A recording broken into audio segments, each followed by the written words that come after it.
America, success in both fame and fortune. Greetings, fellow multiversal adventurers.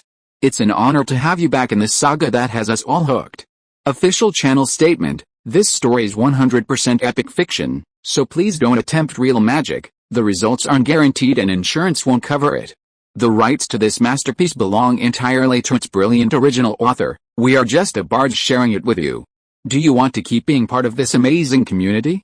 Join our ninja army of subscribers on YouTube and give this content a like. And for true fans, our Patreon has exclusive ninjutsu waiting for you. Chapter 326, Rumor Busting.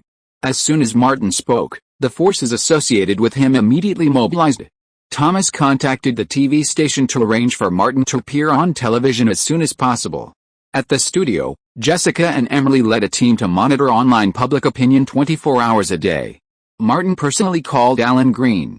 In Atlanta, Sophia had already mobilized people. By the time Martin arrived at the Burbank studio, the footage and related records had been emailed. Bruce took some of the footage to see Jody. Martin waited for Alan Green in the office. A gray car left Empire Magazine's Los Angeles bureau and headed straight for Burbank. Alan, who was driving, learned the relevant information and immediately went to see Martin. Because of Limitless, his interests were closely linked to Martin, the lead actor and producer. Alan would receive a share of the project. The better the film sold, the higher his income and fame would be. Arriving at Davis's studio in Burbank, he met Martin and said, "I've heard the article was written by a newspaper editor named Richard Klaus. It's confirmed that he met with Brad Pitt the same night it was written." The familiar name didn't surprise Martin. Pitt, we're old friends. Alan had read the gossip about Martin and Pitt and was envious of him, like Jolie and Aniston. Martin shook Alan's hand. "Thanks for the tip, man." Alan smiled, glad it helps. After seeing Alan off and returning to his office, Martin began to think about Pitt. While not as famous as Leonardo DiCaprio, he was still a Hollywood star and had considerable influence.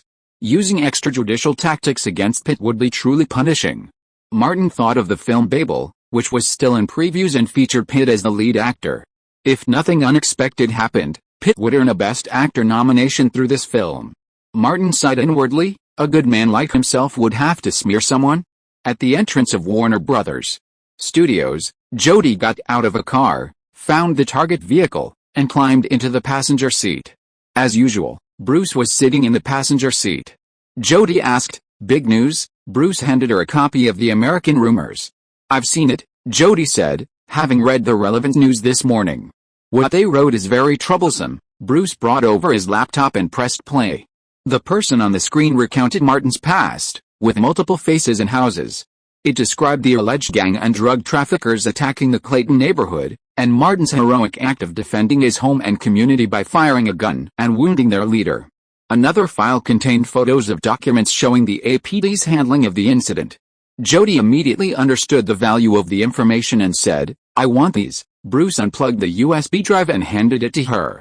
Jody looked at Bruce for the umpteenth time and asked, "I'd feel bad not paying you for such a big story." Bruce didn't look away, for Jody's slender figure resembled a streetlight pole.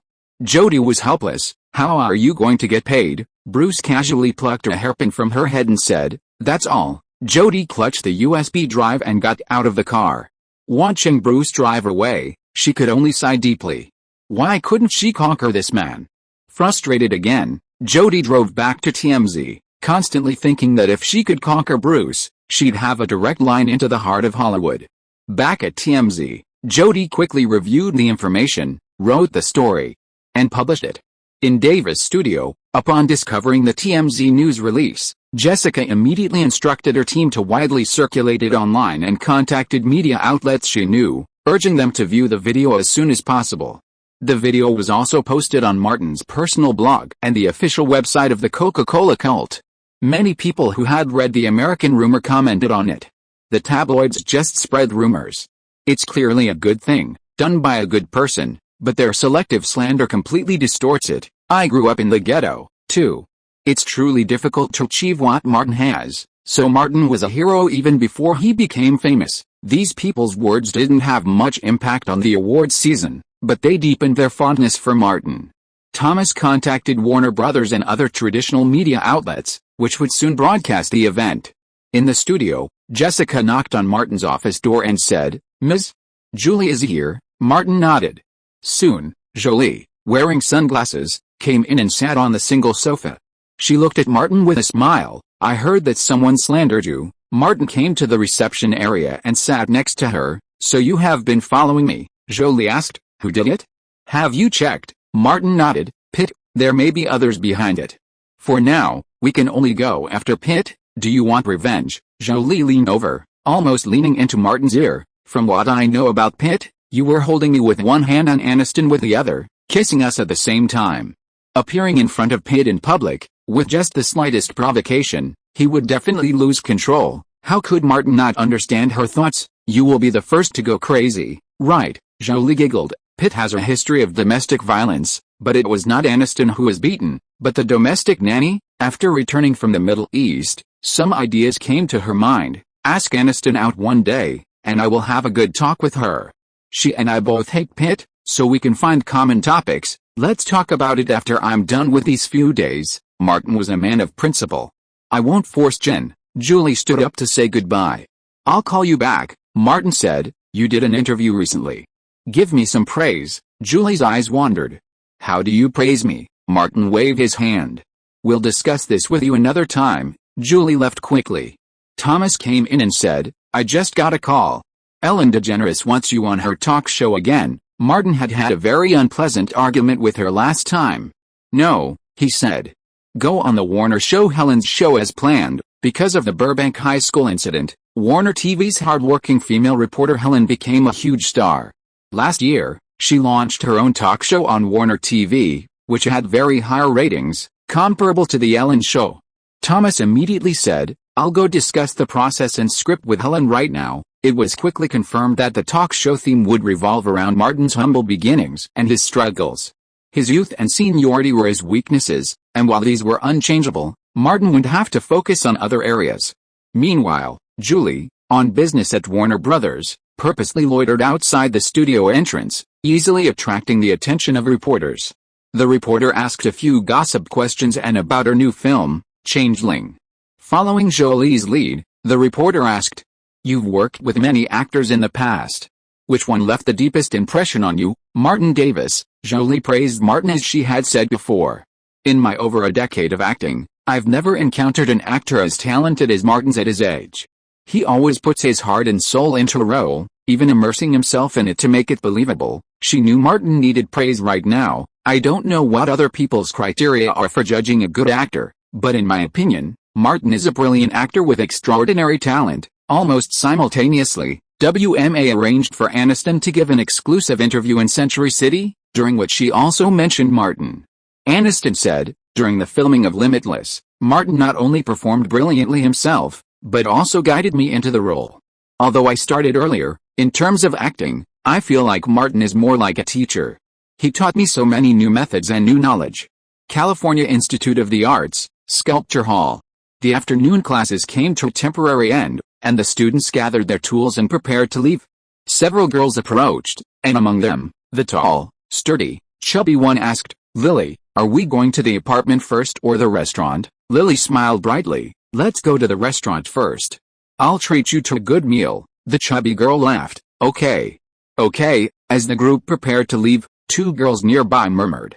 The blonde one said, he's just trying to win people over and form gangs. Doesn't he know Martin Davis? The other, brunette, suddenly raised her voice. Didn't you read today's paper?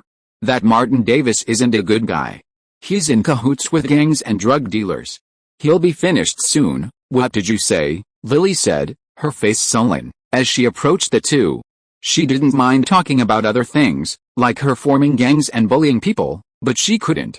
The sisterhood she had formed after arriving in Los Angeles formed a line behind her. The brunette was about to retort, but she saw Lily's hand and quickly shut up. A carving knife twirled rapidly between Lily's fingers, dancing like a butterfly.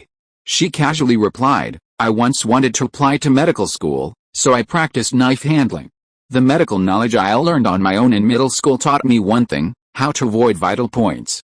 Stabbing someone 50 times in a row might only cause minor injuries, but it can leave them with a lifelong pain. The blonde girl quickly said, don't mess around, we were just saying it casually. She pulled on her reddish-brown hair, and she said, don't misunderstand me, I mean no harm.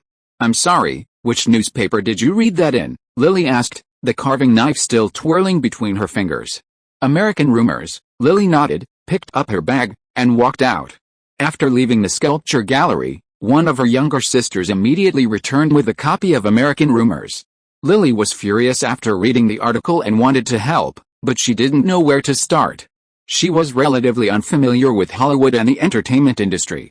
After thinking for a while, Lily called Louise and quickly explained the situation. I want to do something to help Martin, but I don't know how. Louise smiled and said, how about this? I'll pick you up and we can discuss it together. Chapter 327. A surprise is coming. In the Warner Television studio, the Helen show was about to go live. Martin had finished his styling and was revisiting the script one last time, trying to avoid any mistakes.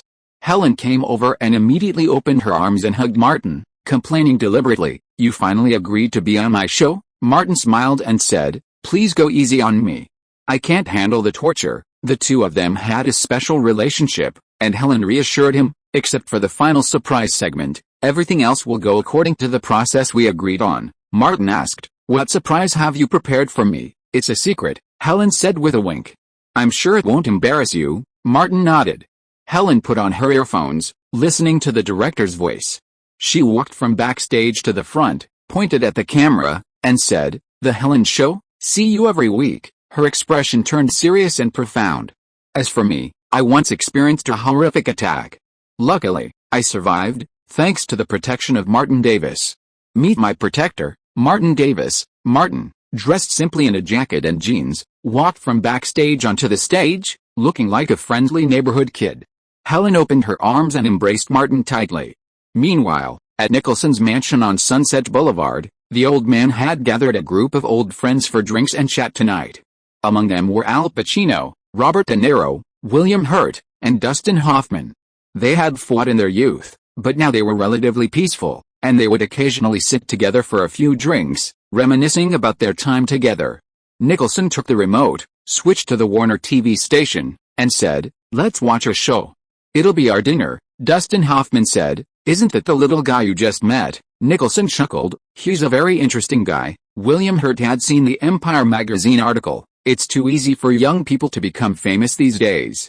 We old guys are all out of date, Robert De Niro said. Watch the show first. On the Helen show, the usual opening greetings were over, and the show got down to business. In the movie The Departed, which is now in theaters, you play an undercover agent. A bad guy undercover. It's been widely praised. Helen came on stage and turned up the heat, pointing to the large screen behind the stage. Pictures of Jolie and Aniston appeared on it simultaneously. She was full of gossip. On the same day, both Jolie and Aniston praised you highly, saying you were excellent in character creation and you were dedicated and hardworking. What do you think? Playing it in private was one thing, but admitting it publicly was absolutely impossible. Martin came up with standard wording. I have worked with Angie and Jen in 2 films. They are very outstanding and dedicated actors. We became good friends at work, and it has continued to this day. Helen was very gossipy. As far as I know, Jolie and Aniston are sworn enemies. Have you ever thought about mediating? Martin was so thick-skinned that he said, there's a plan. How about this? We call them to the scene. Helen suddenly said, you mediate on the spot. Martin thought to himself, is this the surprise part of the show? The show was effective, and Helen's face was filled with regret. Our program is running out of funds, and we can't invite 2 big-name actresses. She asked, can you help? Martin shrugged, I'll communicate with them privately. Let's give it a try. Helen took the opportunity to change the topic. You can now become friends with big stars like Jolie and Aniston. Did you ever think about this before coming to Los Angeles? Martin shook his head. I didn't dare to think so. At that time, I just wanted to have a foothold in Los Angeles. Helen asked, did you ever think about becoming a big star? Martin followed up on her question and continued, anyone who has experienced what I have dared not have too many extravagant expectations for the future. Helen asked, the news reports said that you grew up in the slums, your family was not happy, and your life was very difficult. It was very difficult. Martin played out his own pain points to gain sympathy. The environment I grew up in was full of gangs, violence, and drug dealers. Many of my peers joined them. I was lucky to have a talented father. He taught me acting and took me to be an extra since I was a teenager. Helen asked, is he a remarkable person? Martin seemed to be talking about an irrelevant person. No, he took drugs, drank alcohol, and cheated. All the money I earned from acting was taken by him. One day he asked me to borrow money from a loan shark. After I borrowed the money, he took the money and hooked up with a woman and ran away. He completely disappeared from my life. I could no longer contact him. Then he was burdened with huge debts and had to work as a bartender in a strip bar to earn money to pay off his debts. Such a bad guy opened the eyes of the audience and talked about it a lot. Helen guided him appropriately. You gave up acting. No, I didn't. Martin completely immersed himself in the past events designed in combination with facts, and established a hard-working character. I don't want to join the gang, and I don't want to be a peddler. I want to change my destiny. But for someone like me, it's too difficult to struggle out of that quagmire, especially when I'm in huge debt. His voice was sonorous and powerful. I only have one way to go, and that is acting. I met noble people, Captain Jerome, Miss Kelly Gray. Martin mentioned the names of those who helped him, and continued to talk about his own experience. After getting the key role, I was thinking about the role every day, studying how to shape it, and asking everyone around me for advice. I made great efforts for this, because I had no way to retreat. If I retreated, I would only fall into the quagmire and could never get out. I saw with my own eyes a childhood playmate who was shot on the chest and abdomen by a shotgun in a gang fight. Helen exclaimed slightly, "It's terrible." To avoid these tragedies, I bought a gun to protect myself and the neighbor family who had helped me since I was a child, Martin continued. Thankfully, God helped me, and that late-night film was a success, and I paid off my debts. But I didn't let up. Instead, I worked even harder, because I knew there was a place called Hollywood, a temple of film art. He recounted his journey from Atlanta to Los Angeles, emphasizing, later, I met many artists, and they made me understand one thing. Performing arts is never a sprint, it's a long-term battle, a marathon. You can't stop halfway, you have to persevere and work hard to become better and touch the true art of performing arts. Helen said, many directors you've worked with, including Martin Scorsese, have praised you highly and considered you a gifted and excellent actor. Martin was humble when he needed to be. Some people are the darlings of Hollywood and the performing arts. I never feel like I belong to that category. I'm more of a dedicated blue-collar worker, willing to work several times harder for a role in my job. I know I have no way out. He knew how to please the old man, always talking about hard work. I've touched the threshold of performing arts. In this marathon that is like life, I haven't considered giving up. From Wax Museum to Wanted, from The Departed to The Reader, I've been working hard. The support of my predecessors has allowed me to achieve some success. The more successful I am, the more motivated I am to work harder. While the show was going on, several rounds of drinks had already passed in the Nicholson living room. Dustin Hoffman watched the show and smiled. What an interesting young man. Much smarter than Tom Cruise when he worked with me on Rain Man. No mistakes in one song, one post, one content, 1/6, 1/9, one book, one forum. William Hurt had a rough time when he was young, and he resonated with Martin's experience to some extent, and his perception changed. It turns out that it was not easy for him to become famous. Robert De Niro said, he has little experience, but someone who works so hard deserves a chance. Nicholson was much more direct. Old guys, among the younger generation, can you find anyone more pleasing to the eye than him? Look at today's young actors, those who come from middle-class or upper-middle-class families, or are child stars from wealthy families, or are the second generation of stars, or are the godsons of some big guys. There are fewer and fewer people like us bastards who have climbed out of poverty. Most of them back then were poor people who became actors. Nicholson, the leader of the asshole trio, simply canvassed for votes on the spot. That little jerk is my buddy. Give him whatever nominations you have and any votes you can influence. I knew your free drinks wouldn't taste good, old jerk, Al Pacino said. I admire Martin, but he's too young, William Hurt chimed in. This year, there are quite a few veteran friends who want to compete for Best Supporting Actor. He seemed to be saying to himself, they'll never win Best Actor in their lifetimes. Dustin said, I promise to vote for Alan Arkin first. William Hurt said, me too. Nicholson refilled his old friend's glasses. It's just a nomination. Hearing this, William Hurt nodded. No problem. The others also expressed their willingness to give Martin a nomination vote, and if not first place, then second place. After a quick chat, everyone's attention returned to the talk show. The background changed to images of reports related to American rumors. I looked online and saw a lot of people discussing it. Helen asked. Is what's published there true? Martin replied, yes, it's true. The audience erupted in astonishment. Martin continued, but they're selectively reporting, ignoring the context. The reality was, gangs from South Atlanta took over my neighborhood at the time, trying to develop illegal businesses. They were causing unrest in the area. The friend I mentioned earlier died in the fight. We live in a slum area, and there weren't many police officers. So, a few other neighbors and I formed a community defense league. This is a common occurrence in the United States, and the audience could understand it. Helen then asked, did the defense league get into trouble with the gangs? 4 gang members were about to break into my house, and I caught them in the act. Martin told the truth about what happened that night, without exaggeration. So, you protected 4 of your neighbor's friends? Helen saw Martin nod, and said, surprise. One of them is here on the show? Martin was quite surprised. Which of those 4 idiots was here? Elena? That was impossible. Hall only knew how to defeat the Earth. Harris would have told him in advance. It could only be Lily, that idiot. Chapter 328 We Are a Family.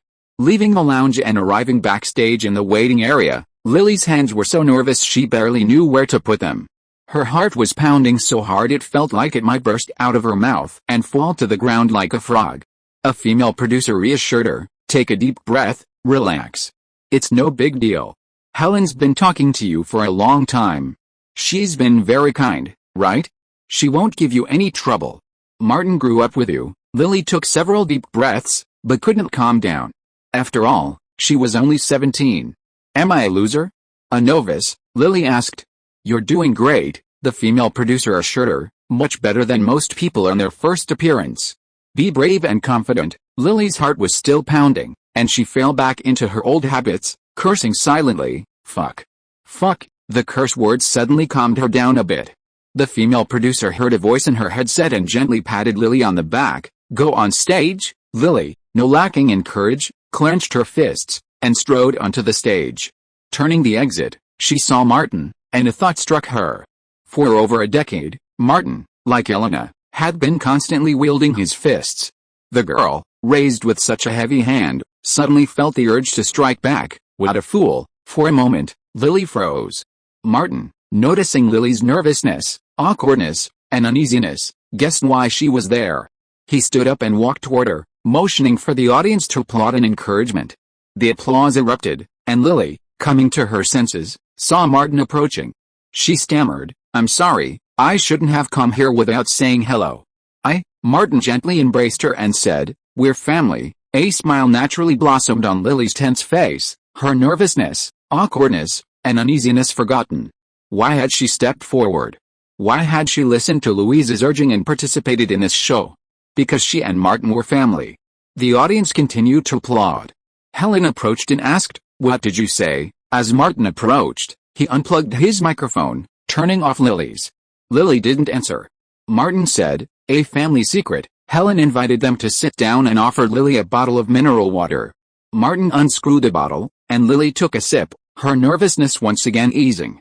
It was clear to everyone present and the television audience that this girl was a complete novice in front of the camera, completely inexperienced and so nervous she could dig a bomb shelter with her feet. But her beauty made this awkwardness a bonus, lending Lily's words immense credibility. Lily didn't have to lie, she just had to tell the story of that night.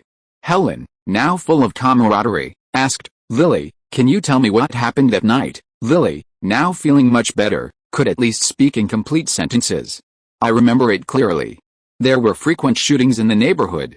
To protect us, Martin moved into our living room and slept there. He even found some cans, filled them with rocks, and hung them on the wire fence. Helen interrupted, were they Coca-Cola cans? Lily nodded vigorously. Yes. Helen picked up a Coca-Cola can on the low table between her and Martin, opened it, and gave it to Lily. Then, picking up another can, she declared, commercial time. Coke cult forever. The audience erupted in laughter and applause. This gradually calmed Lily down. My brother, Hall, had dug a hole inside the fence. That night, I heard the rattling of cans. And just as I woke up, I heard the gunshots. She regained some composure and began to stir things up. I hurried out to the bedroom to see what was going on, but Martin scolded me as soon as I left. The cameras and the audience's gazes were fixed on Lily. Helen asked, why? Lily complained, Martin told me to go back to my bedroom and hide behind the masonry wall. Everyone was relieved. Helen smiled, but inwardly she was wondering how quickly this girl had adapted. Lily recounted the rest of the story, needlessly embellishing it, revealing the deep affection of their family. Seeing the girl's beauty, sweetness, and good nature, Helen decided to give her more time.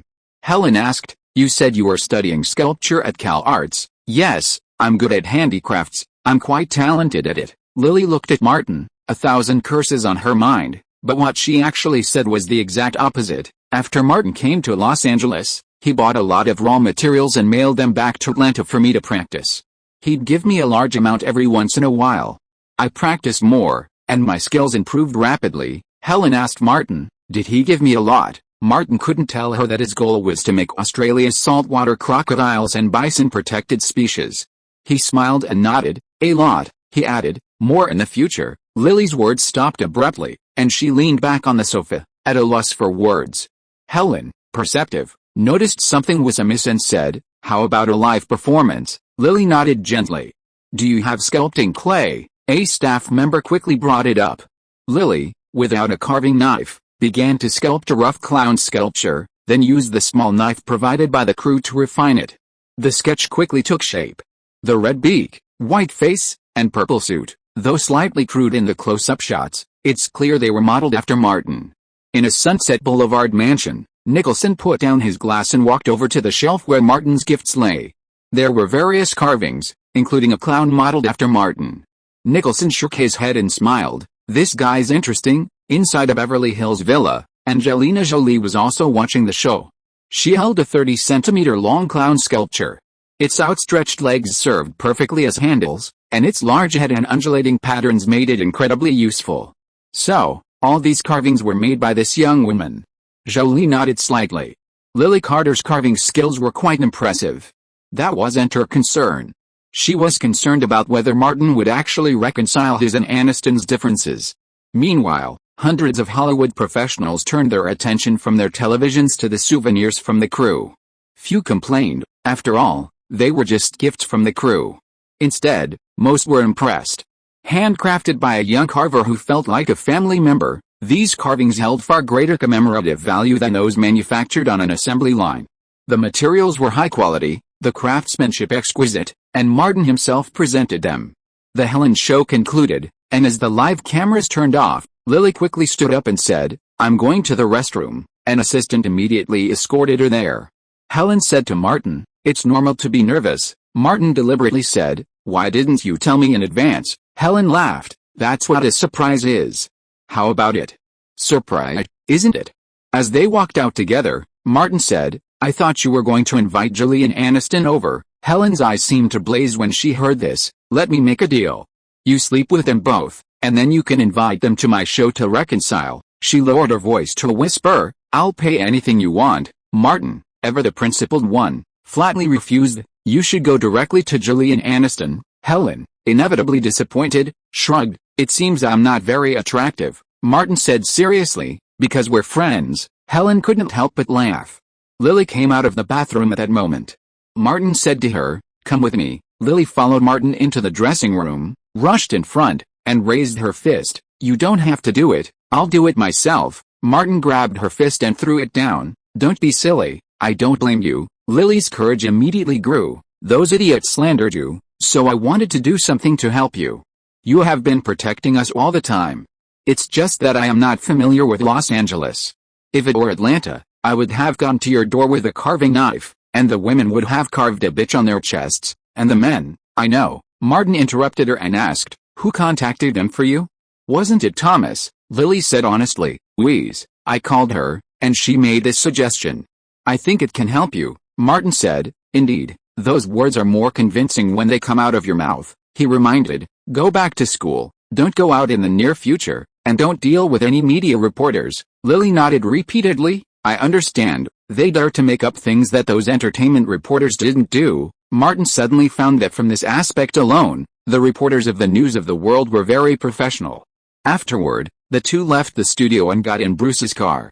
Martin said, "I'll take you back to school first." Lily, knowing Martin had been busy lately, said, "I'll stay in and focus on studying." Before the car even left Burbank, Lily received a call from Elena. It was just their usual sisterly love. It wasn't until Martin took the phone and talked for a while that Elena hung up. After dropping Lily back at school, Martin asked Bruce to return to Sherman Osk and head straight to Louise's place. Entering the living room, he saw Louise sitting at the bar, sipping a glass of wine and watching a replay of the Helen show. Louise poured Martin a glass of wine and said, "Lily wanted to help you, and I couldn't resist her enthusiasm. Since I could really help you, I just gave her a hand, and it worked out pretty well," she laughed. "I called a few old friends. They also watched the show, and they all said their impression of you has improved a lot. Women naturally tend to be attracted to a man who protects his family." Martin pulled out a high chair and sat next to her. "Next time, tell me ahead of time," Louise laughed. "Isn't that a surprise?" Martin drank a glass of wine and decided to teach her a lesson. As for how to teach her, of course, it would be with a rod. Chapter 329 Seeking Justice. Many newspapers said that yesterday's Helen show showed the real you. In the villa of the Cody community, Aniston flipped through the newspapers and said to Martin, "The mainstream media still has a good opinion of you. The trend hasn't changed." Martin picked up the milk and took a sip. "Emergency public relations before a crisis breaks out always has some effect," he said. "Another reality. Qualifications can only be replaced by hard work like the American dream. There's nothing you can do about it," Aniston, who had been in the industry longer, said. "The Oscars have a nickname, the consolation prize for middle-aged and elderly people. With the 4 major acting awards and Best Director, young people can consider it a victory if they are nominated as runner-ups," Martin said. "It's because most of the judges are old people." "On the Helen show, you said you would mediate the conflict between me and that bitch Julie." Aniston stared at Martin and asked. "Really?" Martin said without hesitation. "When Helen raises this issue, I always have to evade it," Aniston said. "That bitch has made herself into a saint," Martin said. "It's just celebrities building up their persona." Aniston understood the meaning. "Just like my former American sweetheart." "Pretty much," Martin asked tentatively. "What do you think about this?" Aniston thought for a moment and said, "Unless she publicly apologizes to me first, the rest can be discussed after she does." Because of Martin's involvement, Aniston's hatred was mostly directed at Pitt. As for Jolie, after she secured Martin, her hatred waned. "Last night, you said you found the person behind your smear campaign," Aniston asked, concerned. "Who is it?" Martin said bluntly. "It's probably Pitt," he succinctly said. "Alan Green, the author of Neverending, works at Empire magazine. I asked him, and Richard Close, who wrote the Empire story, met with Pitt the day before it was published. This wasn't the LAPD, evidence wasn't needed for this kind of thing." Aniston was silent for a moment, then said, "I'm sorry that my story has implicated you." She had secured a little puppy, so Aniston believed she was the one who took the initiative in the relationship. "It's okay," Martin held her hand. "I'm just trying to get an Oscar nomination. This matter doesn't have as big an impact as I thought. Like yesterday's interview and talk show, they were all planned, but they were just a little advanced," Aniston said. "Pitt is too despicable. He's shameless enough to discredit you in this way. Even if Martin can tolerate it, she can't tolerate it. Don't you want to find a way to fight back?" Martin spread his hands. "I haven't thought of a way yet. Pitt didn't provoke me in person. I can't press Pitt on the table and scare him with a Coke bottle like I did last time at the Avalon bar." Aniston's tone suddenly changed. "What did Jolie say?" Martin did not hide the fact that he had been in contact with Jolie. She only comes up with some bad ideas. She asked me to take you and her to Pitt, saying that Pitt has a deep-seated mania and beat up his previous nanny. When the time comes, as long as Pitt is provoked, he will go crazy." Aniston and Pitt divorced for more than a year. "What you said reminded me." Before, she glanced at Martin, and seeing that he was normal, she continued, "At the beginning, 2 nannies told me that Pete had improper intentions towards them. After they refused, Pete not only threatened them but also beat them. But then they left and I didn't care." Combined with what Julie said, Martin could basically make a judgment. Aniston sighed. "I was so foolish back then. All I could see was love, and I overlooked so many important things." Martin said, "Jane, this isn't your fault. You're just too kind. Where there's kindness, there's bound to be evil." Aniston naturally put the blame on Pitt. "Since our divorce, I finally figured it out. Pitt, like CAA, has changed since the completion of Friends.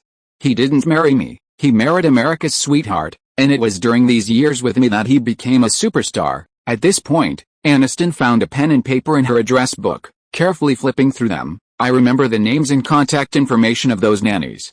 All of this happened because of me, and it's not over yet. Martin was unequivocal. I will seek justice for us. Aniston found it, quickly wrote it on a notepad, kissed Martin, and put it in his hand. Have him humiliated. Martin nodded. As you wish, my lady. Aniston had a look of nostalgia. Looking back now, I realize that Pitt seems to treat domestic nannies differently. I see. Martin didn't linger, leaving shortly after breakfast. Getting in Bruce's car, Martin pondered for a moment and asked, Bruce, the Foot Gang has changed their venue, right? Bruce turned onto the main road and said, at Butch's strip club, a bar called Palm Springs, near the club. The bar Martin was referring to was where Pitt met with the Empire magazine guys. Bruce had been there before, on the same street. Martin speculated, maybe the Foot Gang was there that night. Bruce understood what he meant. It wasn't just Pitt. Martin pulled out his phone, dug up Georgina Chapman's number, and called her. The call was quickly connected, and the other end tentatively asked, Martin, it's me. Hello, Georgina. Martin had chatted with Georgina during the Toronto Film Festival, and he continued the conversation. Last time we met, you said you were going to Los Angeles to host a fashion party. Georgina said, it's going to be after New Year's, when it's awards season and all the awards ceremonies are coming up. Are you really going to attend? Martin said, once you've confirmed the time, don't forget to send me the invitation. I'll definitely be there. Georgina smiled and said, can you bring Aniston along? Martin wouldn't make decisions for others. I'll have to ask her opinion. Georgina said, please be patient and wait for my invitation. Martin said politely again and hung up. Bruce turned quickly to look at Martin, then back again. Martin warned, focus on driving, Bruce. Do you want us both to get into an accident? Man, you're really ruthless. Bruce was deeply impressed. You're really going to drive Harvey crazy? Martin was surprised. Isn't it normal for people in the industry to attend big-name fashion parties? Bruce, you're thinking wrongly. Bruce didn't want to talk to this jerk. But Martin didn't let him go. He handed Bruce a note. These people were Jen and Pete's nannies back when they were still married. They might have issues with Pete. Go check it out. I see, Bruce said. We're not in a position to get involved in this kind of thing. We shouldn't even have any contact with them. Martin nodded. Call Atlanta and ask them to get Ivan over, Bruce said. I'll call him later. After walking Martin to the studio, Bruce went out to find a public phone booth and called Atlanta. Back in Atlanta, Ivan, upon receiving the notification, packed his bags without a word, spoke briefly to Sophia, booked a flight, and rushed to Los Angeles. In the Beverly Hills mansion, Georgina stood on the Fountain Plaza, waving at a Rolls-Royce. The back window of the Rolls-Royce rolled down, revealing Harvey Weinstein's chubby face. He smiled and called out, don't worry, darling. I'll definitely be back before the Oscars. The Weinstein Company had no suitable film to compete for this year's Oscars, so Harvey planned to travel across Europe, Asia, and Australia, searching for a suitable film to prepare for next year's competition. Georgina reluctantly said, Harvey, remember to call me often. As the Rolls-Royce drove away, Harvey raised the window and once again looked back at his wife, over 20 years his junior, a sense of immense happiness. But he wouldn't give up the entire entertainment industry for just one person. With his reputation, he was sure to be met with actresses sent to him or offered his services by producers. After experiencing so much, Harvey returned to appreciate his wife's kindness.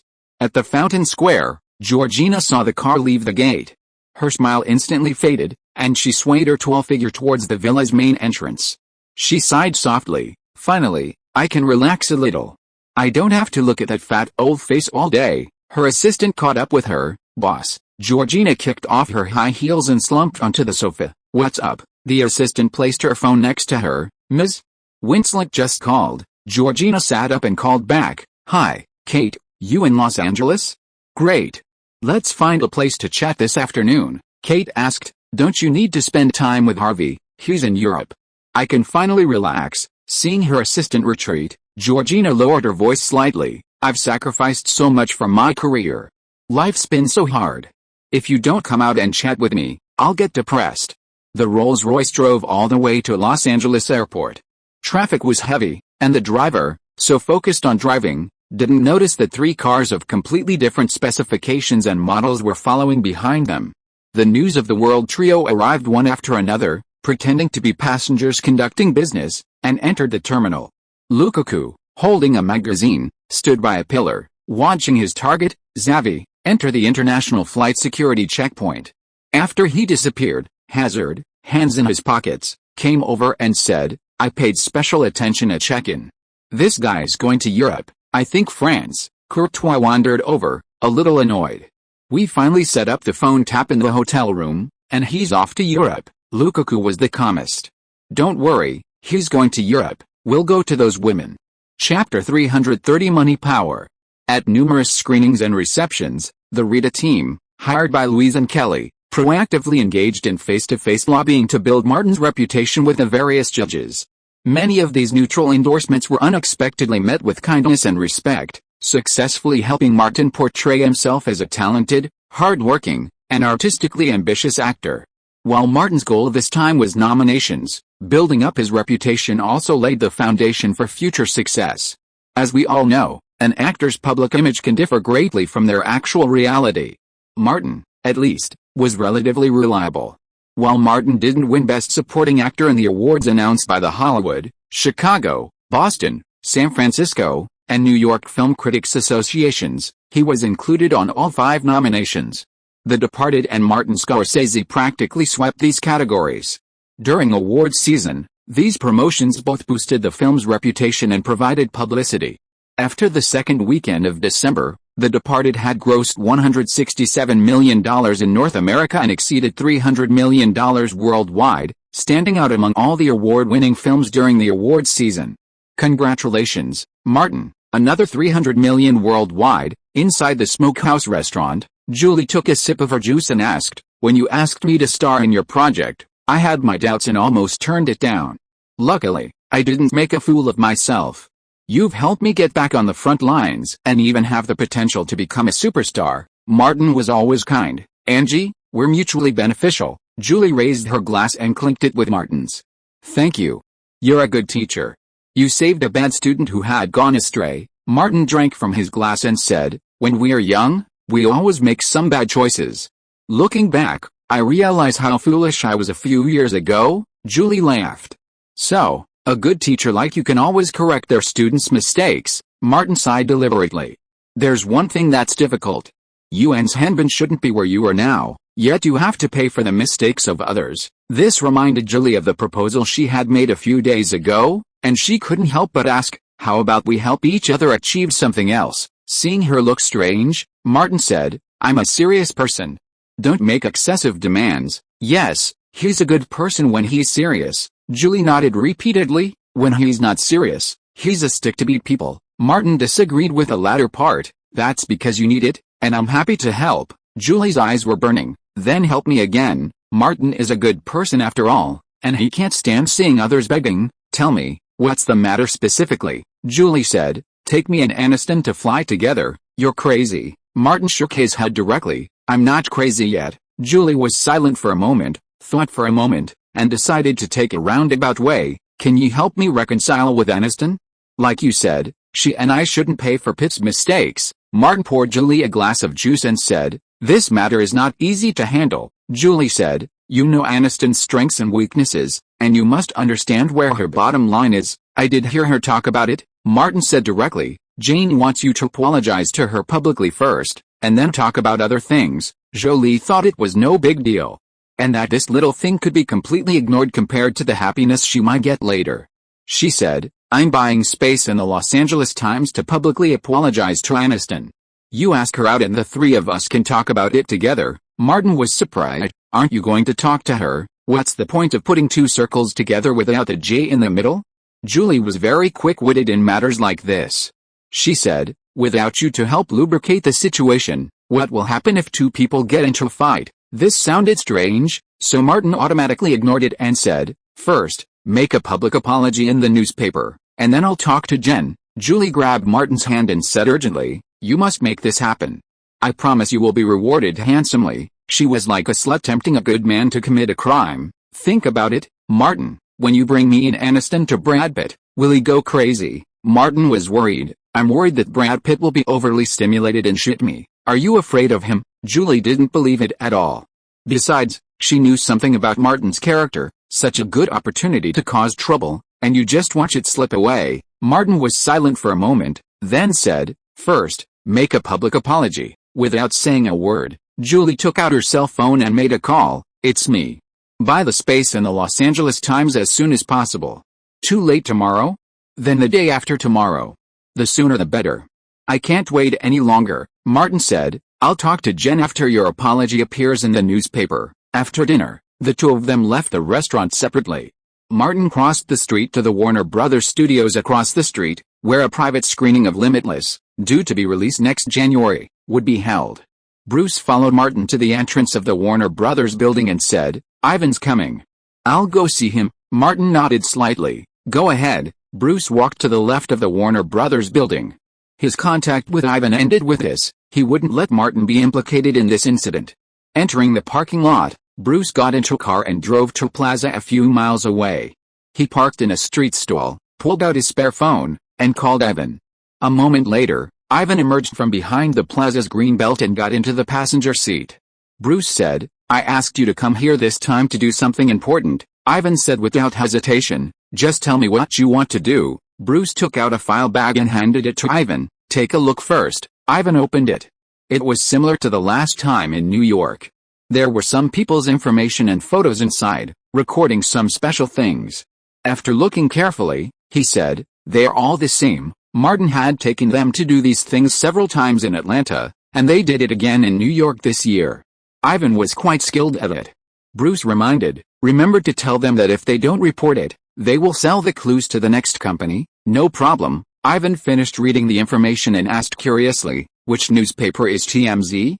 "I haven't heard of it before," he explained. "The last time I went back, I carefully checked the information of American entertainment newspapers, but I haven't seen this one." Bruce said simply, "It's a newly established entertainment gossip website. Its influence is gradually increasing. It is famous for its high credibility of breaking news." Ivan nodded. "I understand." Bruce handed him another envelope. "Take it." Ivan touched it and said without hesitation, "I'll take the money." "Also," Bruce pointed to the files, "how much can these be sold for?" "All of them belong to you." Ivan put away the information. "Old Bruce, you are giving me an opportunity to make extra money. No mistake. One song, one post, one content, one book, one bar." Bruce punched him. "We've been through so much together, let's not talk nonsense." He pointed ahead. "As usual, you call the people outside to meet, and I'll cover you nearby." Ivan didn't waste any time. He got out of the car, crossed the forest square, and found a phone booth on the other side. He called a reporter named Jody. "I heard you guys at TMZ love dirty laundry. I have top secret dirt on Brad Pitt," he said bluntly. "If you want it, come to the Santa Monica Pier." The name Brad Pitt made Jody agree immediately. She put on her coat and left the private office. Someone approached and asked, "Boss, where are you going?" Jody's face darkened. "Don't ask questions you shouldn't ask." Her access to the news was crucial to her position as editor-in-chief of the website. How could she possibly let anyone else know? Jody drove alone to Santa Monica and met the caller at an outdoor cafe on the pier. The caller was unremarkable in appearance, speaking with the accent of an Eastern European immigrant. These weren't the key points. The most crucial one was the clue he provided.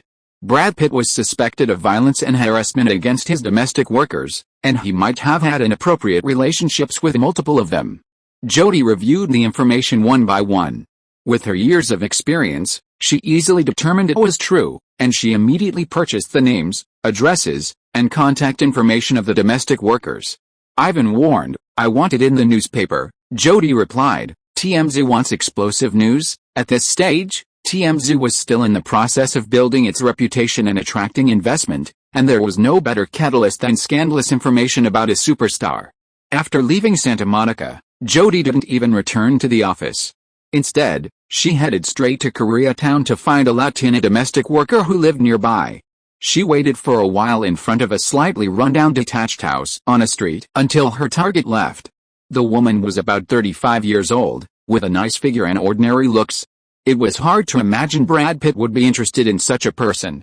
But looking at the various domestic workers on the list, Jody could roughly guess that Pitt might have some kind of obsession, and was particularly fond of the domestic worker profession.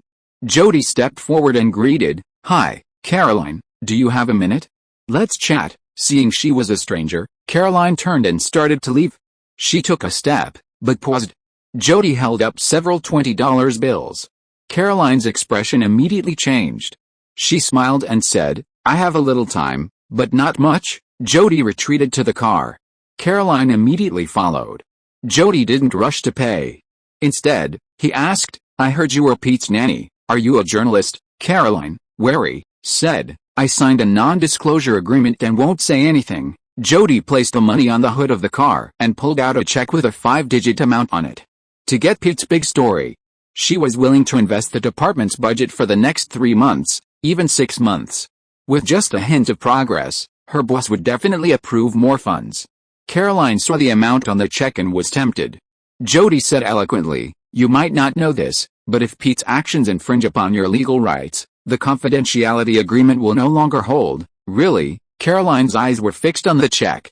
Jody's financial prowess had triumphed.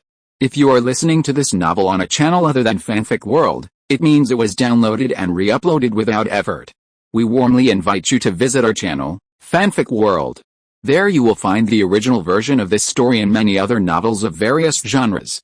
We look forward to seeing you dive into a world of incredible novels. Chapter 331 Nannygate. At the Ritz-Carlton, Los Angeles, Filippo, originally from Rome, checked the clock. It was still early for their appointment. He sat at his computer, browsing various celebrity news on American websites.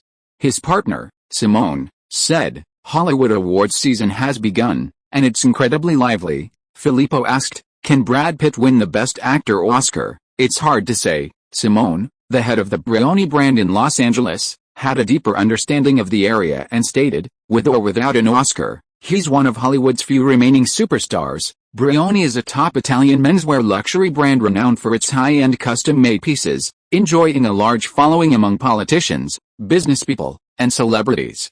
Furthermore, the brand is a major sponsor of the Bond franchise, having provided all James Bond costumes for over a decade. With a previous spokesperson, Brosnan's contract expiring, Brioni felt the new Bond lacked elegance and intelligence, fitting the brand's positioning.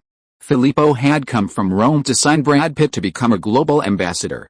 Simone warned, the Avalon incident had a significant impact on Brad Pitt, but he's weathered the storm with years of experience. Filippo dismissed it, saying, "Celebrity jealousies are minor.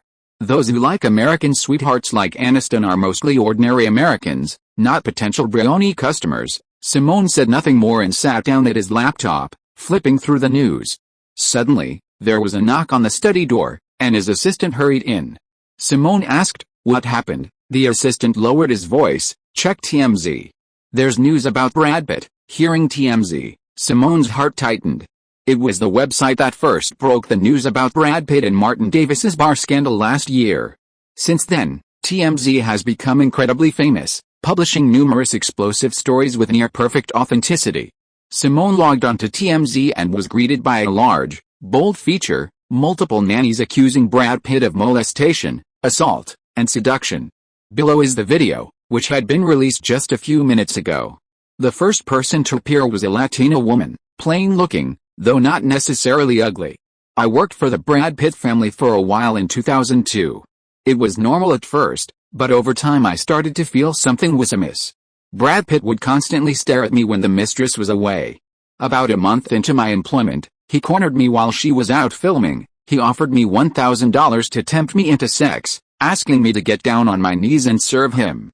I refused, but he threatened to fire me if I didn't do what he asked. He'd also call my company and have them inform everyone in Los Angeles. Woohoo, I had 3 children to raise and had always worked as a housekeeper. I had no other skills, and I couldn't afford to lose my job, so I agreed to Brad's offer. The relationship didn't last long, but I noticed Brad's violent and aggressive nature. He hurt me several times. I secretly hinted to the mistress, and she was incredibly kind, offering me some money to let me go." The next person was a white nanny, also plain-looking. Clearly selected by the employer, she couldn't resist Brad's passion for domestic work. "Brad Pitt is a scumbag. He lured me with money, coerced me with a job, and went behind my mistress's back with him. I had no choice, I really had no choice. I disagreed, and he hit me. My mistress was so good to me. And I felt so sorry for her, so I offered to resign." 2 other videos share the same accusation. all featuring the nanny's actual appearances, making the accusation by her real name. Right next to these 4 videos is another, even larger. It's a video the nanny secretly filmed with Pitt. Although there's no sound, the video shows Pitt slapping the nanny before she kneels down. Violence and coercion. Simone, who has been based in Los Angeles, knew Pitt would face a huge uproar, and even if he could resolve it, his reputation would be severely damaged. He picked up his laptop, walked over to Filippo, and said, "Take a look at these videos." TMZ just broke the news today. Filippo scanned them and immediately realized the problem. He made a decisive decision. Brad Pitt's risk has increased dramatically. We need to make some changes. Postpone the meeting with him and the endorsement negotiations, Simone said. I agree. Let's see what happens next. The assistant then re-entered, saying, Brad Pitt and his agent have arrived. Simone looked at Filippo, who thought for a moment and said, things haven't been finalized yet. Let's go meet them first. They both went downstairs to the 4th floor business lounge. There, Pitt and his agent, Maggie Darkhill, were already waiting. Maggie Darkhill was confident in the deal. Brioni is a top-tier menswear brand among the more mainstream, and it will help expand your influence, Pitt nodded. The $7 million annual endorsement fee seemed to satisfy him. Maggie continued, signing this sponsorship deal comes just in time for awards season. It'll attract a lot of attention and help you get an Oscar nomination. Just a nomination. Pitt wanted more. I want to win the Oscar. Maggie was more clear-headed. Winning an award is difficult. Let's take it one step at a time. After all, you'll have plenty of opportunities in the future. Pitt, thinking of the old men at the academy, said, I'm not old enough yet. It doesn't matter. If it doesn't work out this year, we can try next year. The door to the reception room opened from the outside, and Filippo and Simone entered. After greeting each other, Maggie quickly got to the point. For this endorsement, Brioni has chosen Pitt. Filippo interrupted her. Ms. Darkhill, Mr. Pitt, there's something going on within the company. I need to return to Rome urgently. The endorsement deal will have to be postponed.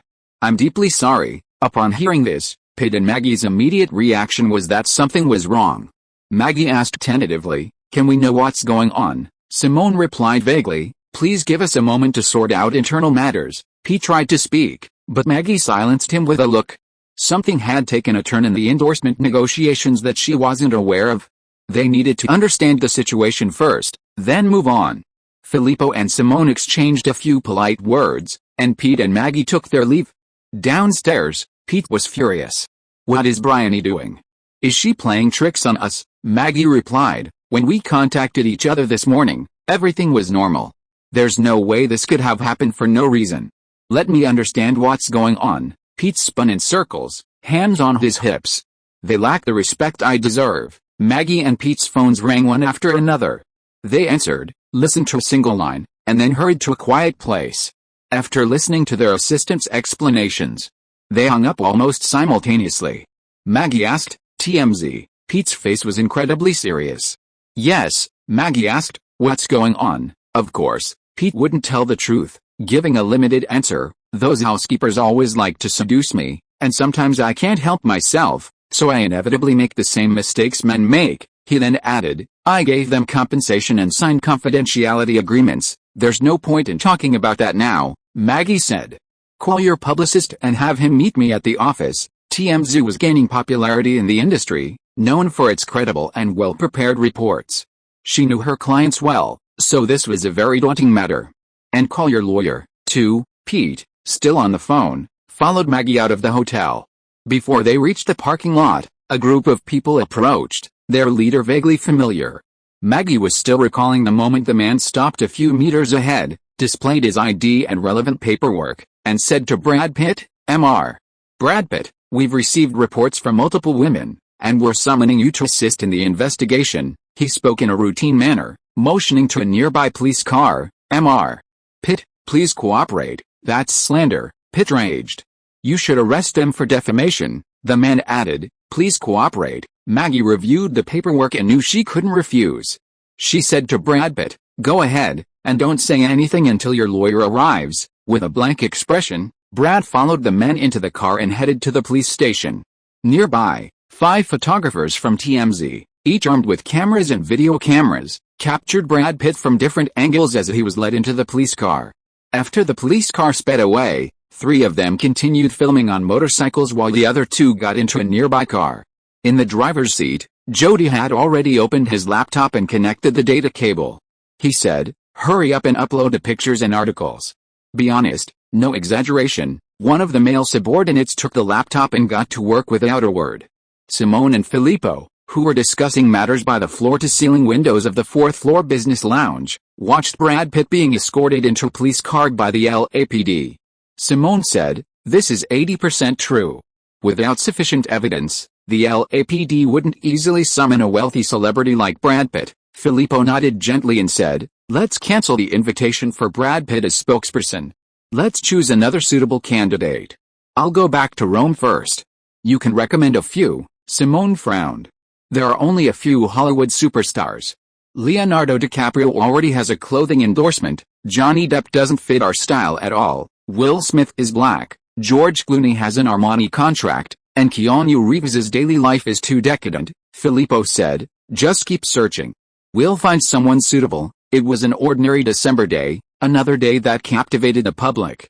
While other media outlets were still trying to figure out the authenticity of the Nannygate story, Brad Pitt made the headlines again on TMZ. This time, it was photos and videos of him being taken away by the LAPD. The whole of Los Angeles was in an uproar. Chapter 332, adding insult to injury and drawing a clear line. Brad Pitt's nanny scandal became the biggest entertainment news story of December, a sensation in Los Angeles for half a day and nationwide within a day, even reaching European and Asian media outlets. Even Jolie's public apology to Aniston in the Los Angeles Times didn't elicit much of a reaction. This is Megan from LA2 reporting from Beverly Hills. Behind me, you can see Brad Pitt's mansion is locked, with hundreds of reporters waiting. In the Cody neighborhood, the Martins' living room television was broadcasting the nanny scandal live 24/7. Aniston, nestled in Martin's arms, watched with rapt interest. With the gate of Pitt's mansion as the background, the reporter said in the live broadcast, "According to reliable information, LAPD has obtained extremely unfavorable evidence against Pitt from the victim and the reporter. Although Pitt returned home shortly after being summoned, LAPD has applied for a restraining order. Without permission, Pitt is not allowed to leave the area around the residence." Seeing this, Aniston felt relieved and kissed Martin hard. "Thank you for everything you have done. I can finally let out the breath that was blocked in my heart. Honey, this matter has nothing to do with me." Martin would say this in any occasion and to anyone. Pitt has done too many bad things and bullied too many domestic nannies. After all, someone can't stand it. Aniston stared at Martin, suddenly laughed, gently stroked the little puppy's face, and said, "Yes, this matter has nothing to do with you. It's Pitt that deserves it." She laughed especially happily, venting all the depression since the divorce. "Will they reach a settlement with Pitt?" Martin said, "Who knows? It's said some lawyers have already contacted the victims, offering free legal advice and services to help them fight this epic lawsuit. It's bound to drag on for a long time. In cases like this, lawyers don't ask for money up front, they're focused on compensation. Asking for half is normal, and 70% isn't uncommon." Aniston asked, "What about TMZ?" Martin analyzed, "TMZ is hell-bent on becoming the #1 gossip site in America, and even the world. The internet's version of The Sun. They need explosive tidbits. They've already pissed Brad Pitt off, so they'll definitely keep going after him and dig deeper," Aniston exclaimed, knife in hand. "To kill the drug named Brad Pitt?" The TV briefly shifted away from Brad Pitt's mansion and switched back to other news reports. In today's Los Angeles Times, Angelina Jolie issued a public statement, formally apologizing to Jennifer Aniston. In the statement, she said that she was deceived by Brad Pitt's sweet words, but by chance, she not only discovered that Pitt had cheated on her with a housekeeper after drinking, but also threatened him with violence, so she decisively broke up with Pitt. Due to Pitt's pleading and vowing to change his ways, she thought Pitt was just impulsive after drinking and made such a mistake for the first time, but she didn't expect he had a history of multiple offenses. For this, Jolie deeply apologizes and has decided to stand with all the victimized women and their children, draw a clear line with the abuser, and will not work with Brad Pitt on any film and television projects in the future. Will not attend the same show or award ceremony with Brad Pitt, and will not use any products endorsed by Brad Pitt. After listening to the news report, Aniston was shocked and asked Martin, "Did you teach Jolie all this?" "No, I didn't, Martin. who never taught his good students, said these things. Jolie has completed a revolution. Jolie, already a saintly figure in the U.S., publicly attacked Pitt with a harsh blow far more forceful than the media coverage. Her use of the excuse of women and children to draw a line in the sand was a devastating blow. If this became a trend, the consequences were unpredictable.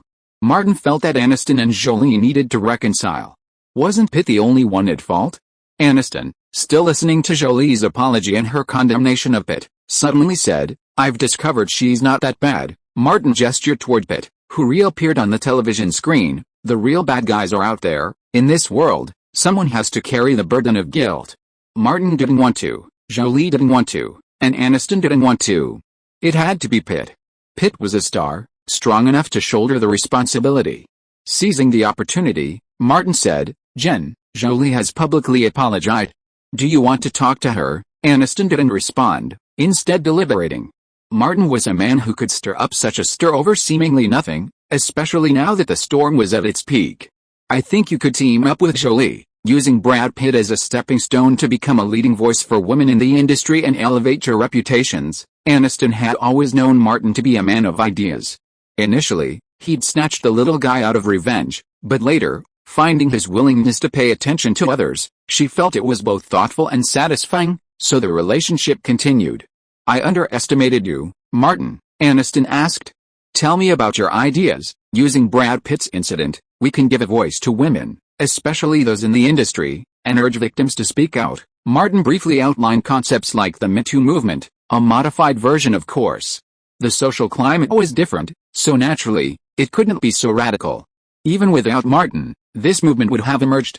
Martin's goal was to stigmatize Brad Pitt, so that people would scorn the Hollywood women's awakening movement. In the game of fame and fortune in Hollywood, it's impossible to actually eliminate someone. That would come at a heavy price. But there are many ways to eliminate someone besides physical destruction. From the outset, Martin had considered the maximum extent he could go. Regardless of the origins of his feud with Pitt, after the Avalon incident, their in-ring rivalry was an unchangeable reality. Aniston continued to ponder, and Martin waited patiently. After a full 10 minutes, Aniston finally said, "Call Jolie." "I agree to speak with her privately." Martin reached for his phone. Aniston made a request. "The prerequisite is that you must be present. If you are not here, there is no point in talking." Martin was slightly stunned and vowed, "I promise, I will accompany you throughout the whole process." Aniston smiled. "Martin, if I hadn't been lucky enough to meet you, I would not have been able to get out of depression and hatred so quickly." Martin smiled back and dialed Julie's number. "It's me, teacher. Have you seen my statement?" Julie seemed very excited when she received a call from Martin. "How about it? Have I made great progress?" Without waiting for Martin to answer, she said, "I was worried that the bastard would not die. So I stepped on him a few times." "Very well done." Martin, like Julie, did not mention people's names on the phone. Julie laughed heartily. "The student has taken so much initiative, shouldn't the teacher give her some reward?" Martin glanced at Aniston and, seeing her nod, said, "Jane has read your public apology and is willing to speak with you privately." At these words, Julie's body ignited with a nameless fire, desperately needing Martin's help. "Now? Where?" "I'll be there right away," Martin replied, "at my house. Come on over, wait for me." Julie hung up the phone and ran out. Her adopted son and daughter chased after her, calling for their mother, but the heartless mother didn't even turn back, sprinting away like a 100-meter sprinter. The two children burst into tears, and the babysitter rushed over to comfort them. Julie forgot all about her sons and daughters. A single thought filled her mind: Aniston is at Martin's house. Martin invited me over right away. What am I supposed to do there? Even if the San Andreas Fault collapsed at this moment, it wouldn't shake Julie's resolve. Is there anything more important in the world than this? This is life's most important thing. Not long after, Julie arrived at Martin's house in a hitchhiker and honked. The iron gate opened automatically. In her haste, Julie stepped on the accelerator. With the engine roaring, the car rushed into the yard, nearly crashing into the garage. Martin heard the noise and went out to see what was happening. Julie jumped out of the car and rushed over like a swift Loran fox. Aniston asked from inside, "Martin, is she here?" Martin turned back and said, "She's here." Before he could finish his sentence, Julie pounced on him. Hearing Aniston's voice, the woman really went crazy. She jumped on Martin and kissed him passionately. With Jolie's push, Martin took a few steps back into the house. Aniston was about to come out when she saw Jolie's state. She rushed over and pulled her down. "You bitch." Jolie was forcibly pulled down, but she licked her lips and said, "It tastes amazing." Aniston pushed Jolie away like a child whose favorite toy had been taken away. "You have no shame," Jolie replied. "Your face is not as important as your happiness." Aniston was furious. Although they were both actors and shamelessness was the norm, Jolie was far more extreme than Aniston. Martin quickly stepped between them, acting as a lubricant. "You two, stop arguing. Let's talk inside." Aniston calmed down, tightly linked her arm around Martin's arm, and sat on the same sofa, looking at Jolie defiantly. Jolie didn't mind at all, her bright eyes burning with excitement. In front of Aniston, with Martin. "Wow." Jolie, with a calculated thought, forced a smile, her expression remarkably sincere. "I'm sorry. What happened with Brad Pitt was my fault, but it's also true that he cheated on me. He told me your relationship was broken, so I made the mistake women make." Martin seized the opportunity to say, "Brad Pitt is a complete liar, constantly relying on women to get ahead." Although he also relied on women to get ahead, Martin, with his shamelessness, felt superior. "He's an asshole." Aniston's expression brightened upon seeing Jolie's apology. "He cheated on me, too." Jolie followed suit, saying, "Yes, Brad Pitt is a complete asshole, and we're both victims." Martin, understanding the key to their continued conversation, said, "We've all been victimized by Brad Pitt." Aniston agreed wholeheartedly. "He's a scumbag." As they exchanged barbs against Brad Pitt, Aniston and Jolie's relationship eased considerably, even engaging in some laughter. Women are peculiar creatures. When they're angry, they can devour your flesh and drink your blood, but when they're kind, they're like calla lilies. When Martin proposed the idea of the two becoming Hollywood's female opinion leaders, the two sat down together to discuss how to implement it, how to control and guide public opinion. The key, of course, lay with Pitt. A series of plans were agreed upon regarding Pitt's continued injury. After the discussion, Jolie said seriously, "Jen, since we're going to be close comrades and face everything that's coming together, I think we should put aside all differences and become closer." Aniston agreed. "Internal fighting will only harm our interests." Chapter 333, Front and Back Attack. Hollywood, the land of fame and fortune, is a hostile environment, especially for women of beauty. Women must band together, gaining prestige and influence to fight evil. "Jennifer Aniston, don't you want revenge?" Martin wiped away Julie's tears. Julie nodded and asked, "When are you going to get Louise to join us?" Martin, enraged, shouted, "Jen, try harder." Martin, a kind man, took pleasure in injecting himself into others. After Martin's injection session, Aniston found Julie in tears. The exhilarating feeling was as if she had personally injected herself into Julie. "Angie, if you dare cross me again, I'll..." She struggled for words, then thought for a moment before coming up with an idea. "I'll work harder on Martin's back, and give you the most brutal punishment possible." Martin pulled them both up and said, "Let's put your business behind us. Take a shower and get down to business." After showering and changing, Martin summoned Julie and Aniston to the second-floor terrace to discuss their next plan. With such a good opportunity, of course, we had to give Pitt a chance to recover. When ex-wives and ex-girlfriends turn against men, the hatred they harbor is absolutely off the charts. After a while, Martin and the other two reached an agreement. Jolie and Aniston drove off in their own cars. Martin made a phone call, then walked up the south slope of Cody Road to Louise's house. Louise leaned on the bar, adjusted her black-rimmed glasses, and said, "Why, you came to me for help?" Martin smiled and shook his head. "No, I came to give you a gift." Louise poured 2 glasses of wine and handed one to Martin. "What's the matter?" Martin said, "I remember you are a director of the Freedom Association, a women's rights organization in Los Angeles. Now many female nannies have been assaulted by Pete. Don't you pay attention to it? Shouldn't you speak up for women and denounce the villains who wantonly hurt women? This is a good opportunity for you to improve your status in the association." Louise clinked glasses with Martin. "You are really good at talking. It is obviously a grudge between you and others, but you talk as if I owe you a favor." Martin said seriously, "Such a good opportunity, I don't know how long I will have to wait if I miss it. If it were someone else, I would never remind her." "Then I want to thank you very much." Louise drank the wine in the glass in one gulp. Martin drank with her, saying, "Given our relationship, there's no need for such formalities." Louise put down her glass and stepped closer. "No, I must thank you," Martin lamented inwardly, thinking how difficult it was to be a man. Louise deliberately asked, "Are you no longer capable?" "A true man wouldn't be incapable." Martin said no more, turning the tables. After enjoying the pleasure of others, he hit a series of eagles. The Hollywood ecosystem is truly awful. It's so difficult for men to protect themselves. Meanwhile, near Koreatown, at the home of Caroline, a Latina nanny, one lawyer drove away in disappointment, and another drove up.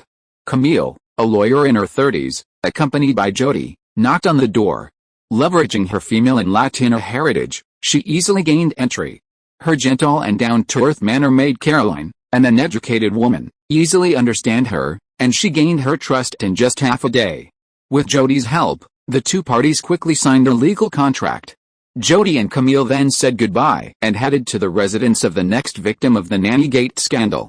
"This lawsuit is bound to cause a sensation across America," Jody said, looking at Camille. "TMZ's request is very simple, drag it out as long as possible to generate more news." Camille, knowing TMZ's desire for sensational news, said, "Lawsuits like these take a long time to process. Even if they are ultimately settled out of court, it could take 3 to 5 months, or even longer, especially since I'm going to force the victims to file astronomical claims. As an attorney, securing the contract would guarantee her fame.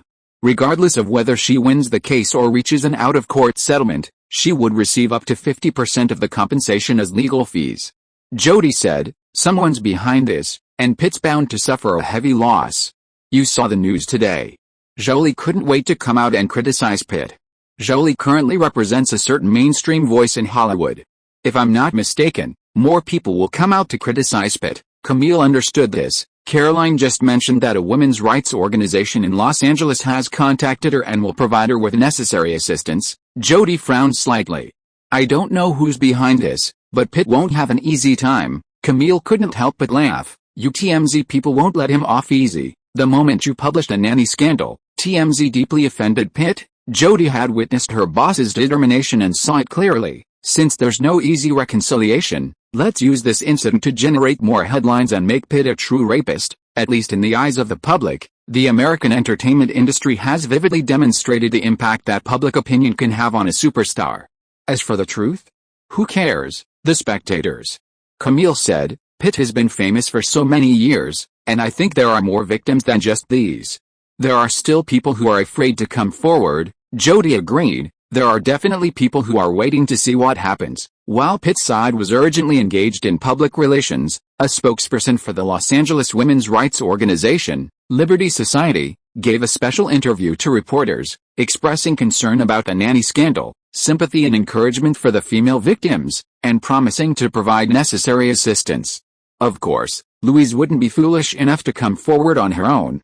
Liberty Society is the largest women's rights organization in Los Angeles, and they have plenty of available resources. Most importantly, facing the camera, the spokesperson urged any other victims to speak out loudly and say no. Liberty Society will protect their rights. Several existing victims also urged others to bravely come forward. In places like California and Los Angeles, large left-wing organizations like Liberty Society are well-known, reputable, and influential, wielding immense appeal. A middle-aged woman who used to work as a dispatcher for a domestic service company came forward, stating, "I've received several calls from Brad Pitt, asking the company to assign female domestic workers to clean several of his properties. They were all required to wear a domestic service uniform and be under 40 years old. I've spoken with them, and many of them have been sexually assaulted by Brad Pitt." News of victims like Caroline signing legal contracts with attorney Camille also spread. Along with the compensation they demanded. Large sums of money are undoubtedly the most powerful tool for inspiring people. Within a single day, 2 more victims came forward, publicly denouncing Brad Pitt's persecution. As for whether any of these individuals were taking advantage of the situation, Pitt likely couldn't even remember how many domestic workers he had employed over the years. Public opinion was shifting increasingly leftward, and the situation was becoming increasingly unfavorable for Brad Pitt.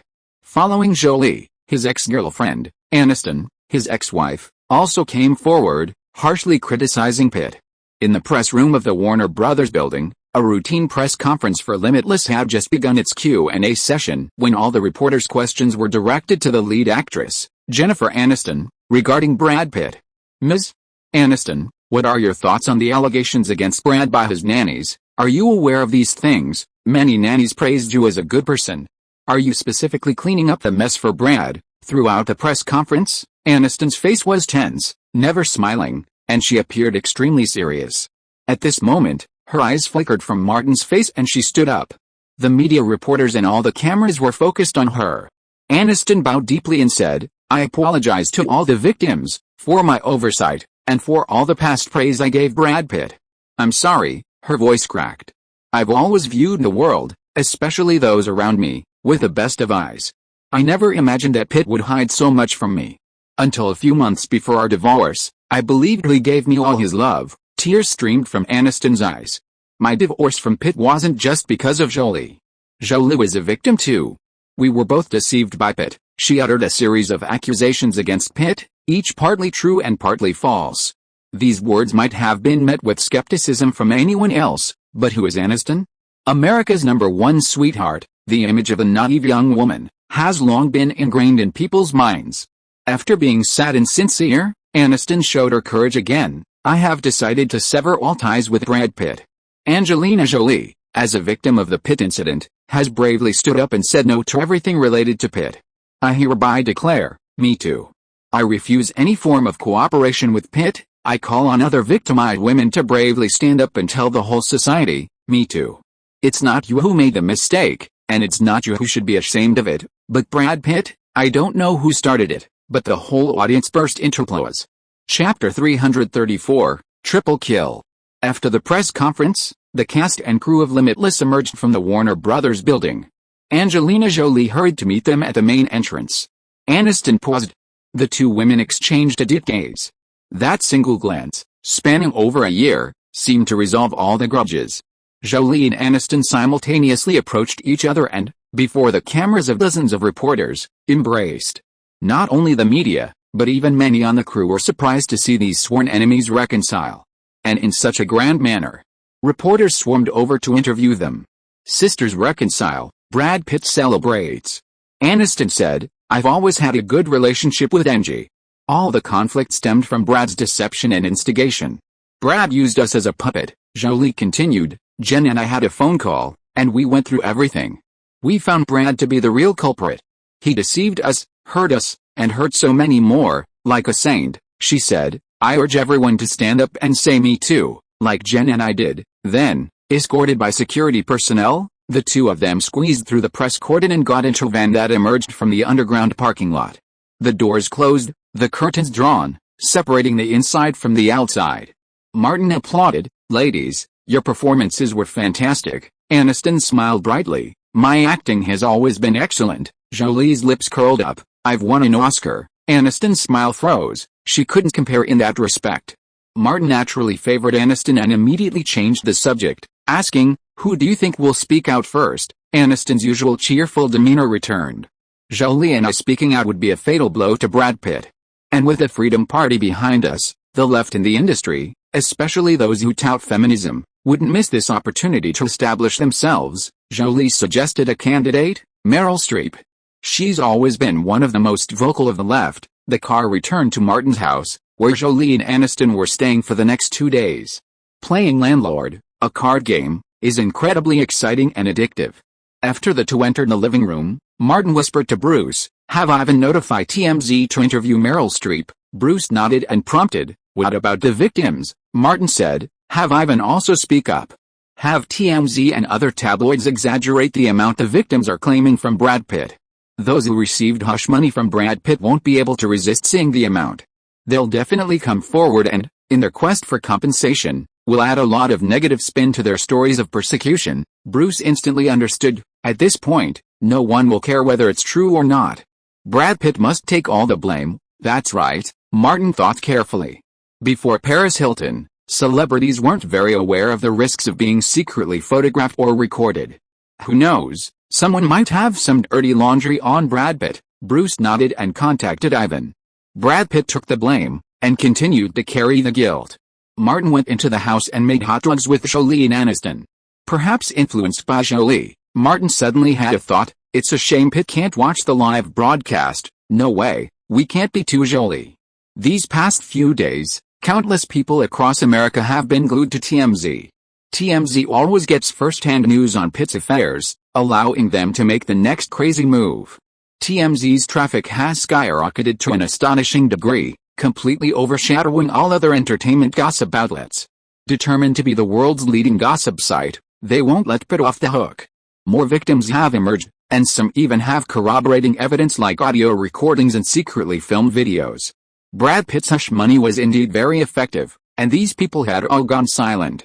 But the claims figures published by TMZ and various newspapers are so staggering, how can they resist? In their minds, Pitt had screwed the claimants, and them too. Why was it possible for those people to get so much, while they only got so little? Was he just trying to get rid of the beggars? No, they had to jump in and get a piece of the action. There was no greater motivation. As soon as the video of Jolie and Aniston's reconciliation was posted online, Jody went after the most likely person to respond, Meryl Streep. Taking advantage of someone's misfortune to boost their reputation is a familiar tactic for Meryl, having done it numerous times since the 1980s. I will take concrete action to support all the victims of this incident.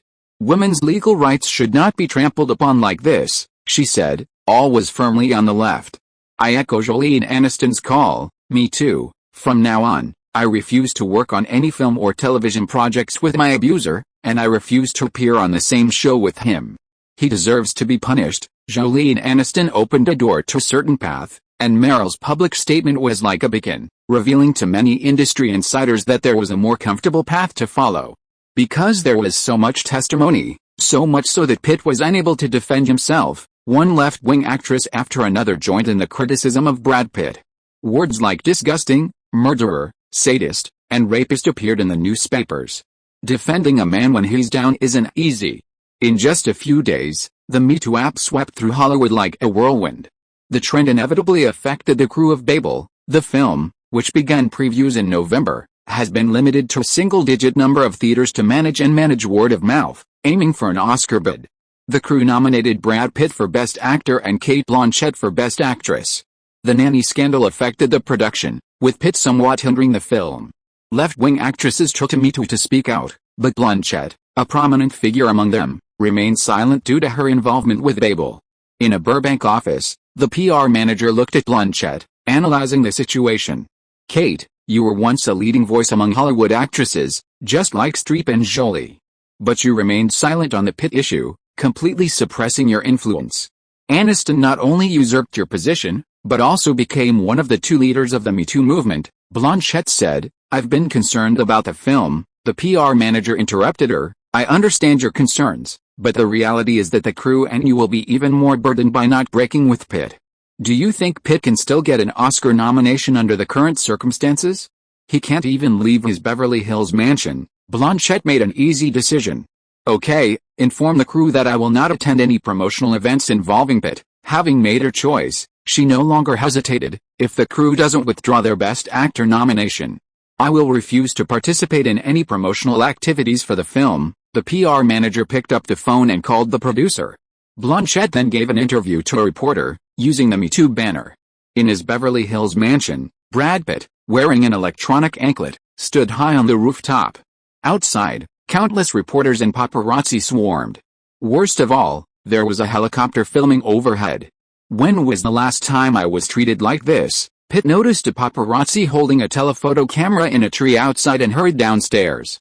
He recalled, it was when I was married to Jen. Pitt went downstairs to find his agent, Maggie, waiting for him in the living room. What's the bad news? Maggie said, the production team of Babel has informed me that they've withdrawn your Best Actor Oscar nomination. Actress Cate Blanchett has joined the TMZ community. Pitt sat at his laptop and refreshed the TMZ website, where a video of Blanchett's interview appeared.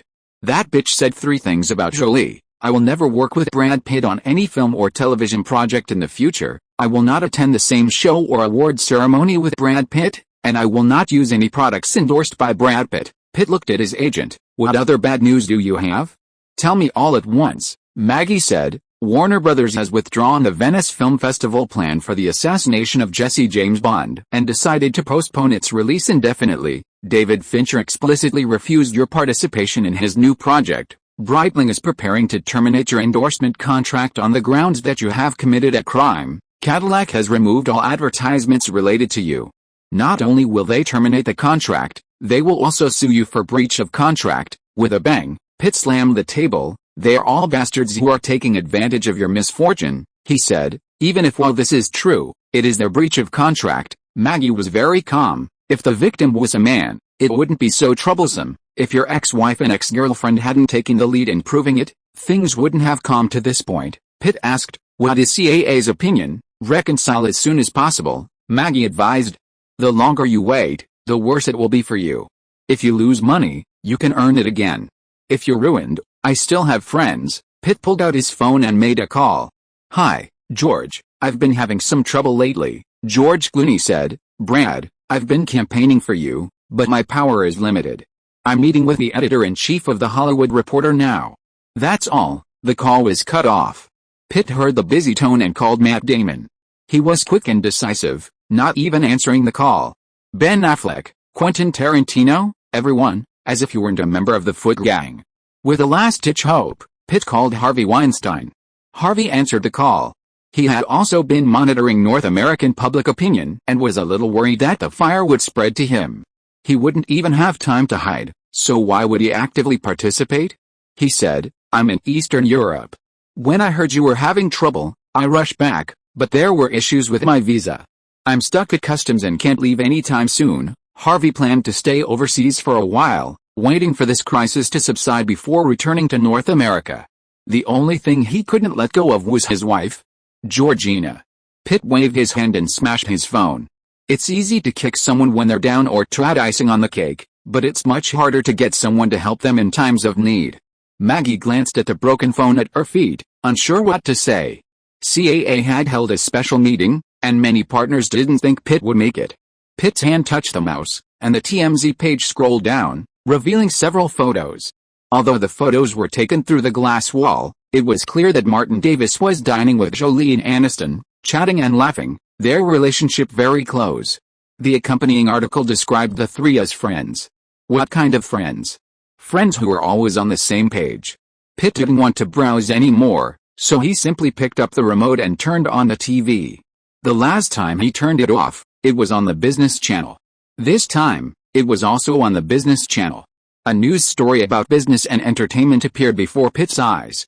According to reliable information from our station, Brioni, the renowned top menswear brand, is in talks with Hollywood actor Martin Davis to become Brioni's new spokesperson after Brosnan's endorsement contract expired. With a thud, Pitt dropped the remote control. He felt a sharp pain in his heart, a suffocating pain, and felt like banging his head against the stone floor. Martin Davis. Martin Davis. Pitt's head was filled with the name and all the related news, especially about Jolie and Aniston. He roared, Martin Davis, you've stolen my girlfriend and wife, not enough, and now you're stealing my endorsement contract. Maggie glanced at her laptop screen, then at the TV show, feeling rather helpless. Pitt felt heavy, overwhelmed, and slumped against the sofa, his energy drained from him. Chapter 335 Life is full of surprises. At the Ritz-Carlton Hotel in Los Angeles, Martin, accompanied by Thomas, entered the business lounge and met Simone and Filippo, both from Italy. They were representatives of the top menswear brand Brioni. After a handshake and a few pleasantries, they quickly got down to business. Simone spoke first. We invited Mr. Davis to meet here because Brioni is interested in hiring him as their global spokesperson. He asked Martin, have you heard of Brioni? Martin smiled and said, of course, the Rolls-Royce of menswear. Filippo didn't rush to speak. As he listened to the conversation, he observed Martin. He was dressed in a formal suit, tall and straight, with a resolute face, a generous and elegant demeanor, and spoke with ease. After observing him for a while, he noticed a certain uninhibited grace and elegance in Martin's every move. Before meeting him in person, Filippo had worried that Martin Davis, from a lower-class background, might be as vulgar as Sean Connery. But that man was a true British gentleman. After observing Martin, Filippo was very pleased. He had good looks, a good temperament, was tall and broad-shouldered, and had a great wardrobe. Martin currently only endorses Coca-Cola, Thomas explained briefly. We've had several brands contact us about clothing, but Martin is very selective in his brand selection, paying particular attention to image, history, and heritage.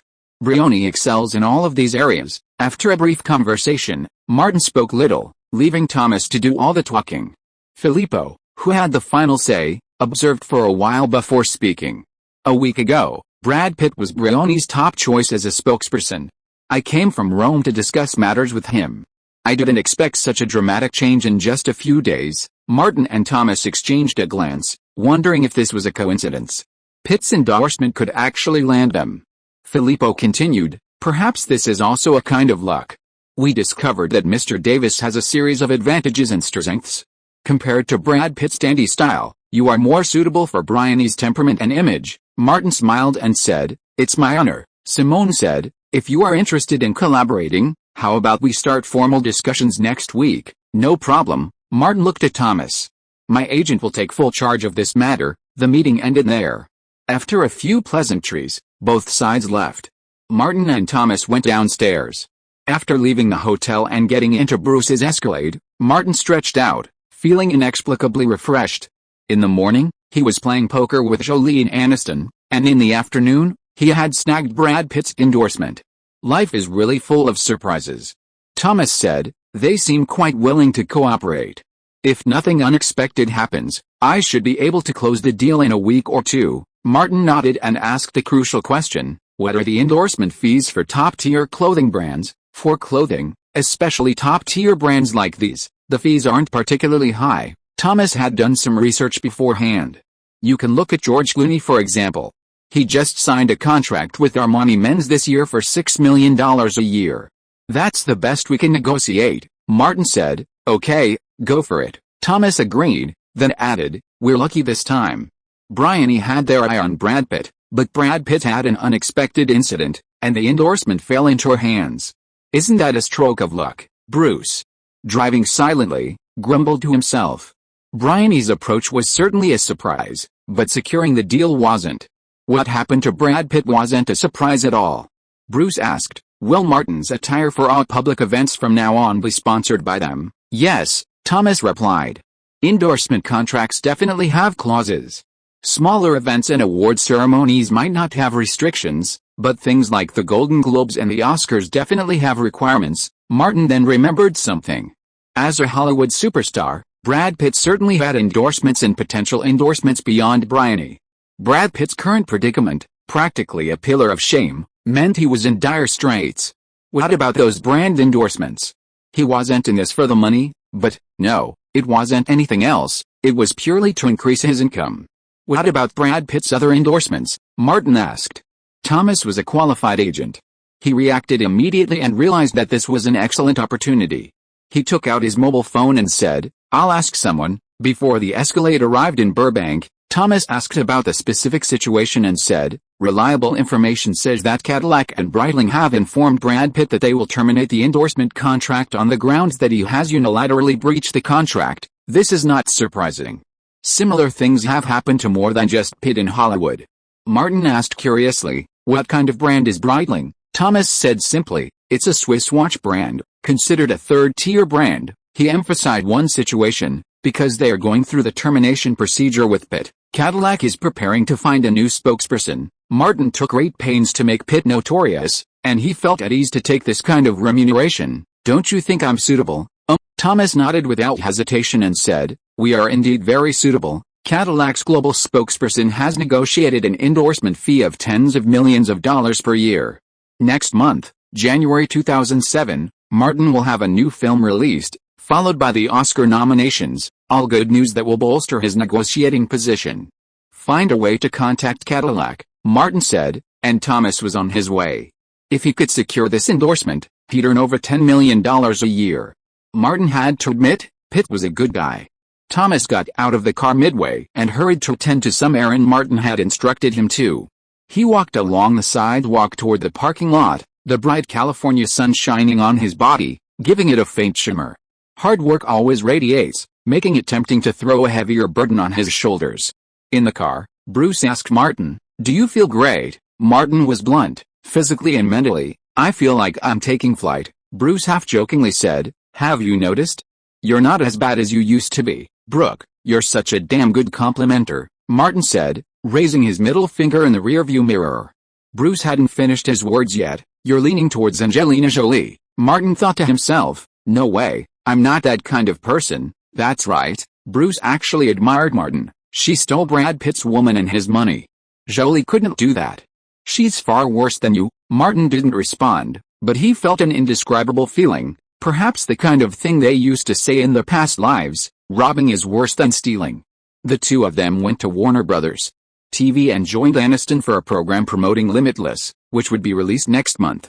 Promotional campaigns had already been rolled out extensively, with posters in place and the first trailer already released. Compared to the past, aside from rumors of Martin and Jennifer Aniston possibly dating, the production team didn't deliberately hype anything else. The mere fact that Martin and Aniston were involved was enough to draw attention. The Hollywood Reporter listed Limitless as the 10 most anticipated films of 2007, due to its recent release date. Martin and Aniston have been frequently appearing at various promotional events lately. While Martin's workload is relatively relaxed, his task is more complex. Besides his new film, which is due out next month, he also has to appropriately mention The Departed to continue his award-winning campaign. While The Departed flopped critically and financially in East and Southeast Asian markets, it was a critical and box office hit in North America, Hollywood's home turf. Many media outlets have even hailed it as a classic. While Martin and Aniston were busy appearing on their shows, Bruce wasn't idle either. He left Warner Brothers alone and traveled to a nearby forest park to meet with Ivan and learn more about the film firsthand. After Martin came out and got into the Escalade, Bruce said, there are more than 10 victims who have come forward to accuse Pitt. They have jointly hired a team of lawyers represented by Camille Vaquez. In addition to reporting to the LAPD, they have officially filed a lawsuit with the court. Martin nodded. Even if an out-of-court settlement is finally reached, Pitt will have to pay a huge price. Bruce continued, TMZ believes that they and Pitt are at loggerheads and will pursue this matter relentlessly. Camille is the lawyer introduced to the victims by TMZ. This lawsuit will take at least half a year to have a preliminary result. If the lawyers make some efforts, it may last longer. Martin asked again, what about Pitt? Bruce knew. After being summoned by the LAPD for the second time, Pitt was released on bail and is under residential surveillance. He is not allowed to leave his mansion in Beverly Hills. In other words, Pitt cannot work normally until the lawsuit is completely resolved. Martin shook his head. What a pity. Bruce looked through the car window at Aniston, who was walking towards them, and roughly guessed what Martin felt sorry for. He quickly said, I'll have Ivan contact TMZ. TMZ will be interviewing Ben Affleck and Matt Damon soon. Martin couldn't help but laugh. Old bull, behave yourself. There was a knock on the car door from outside.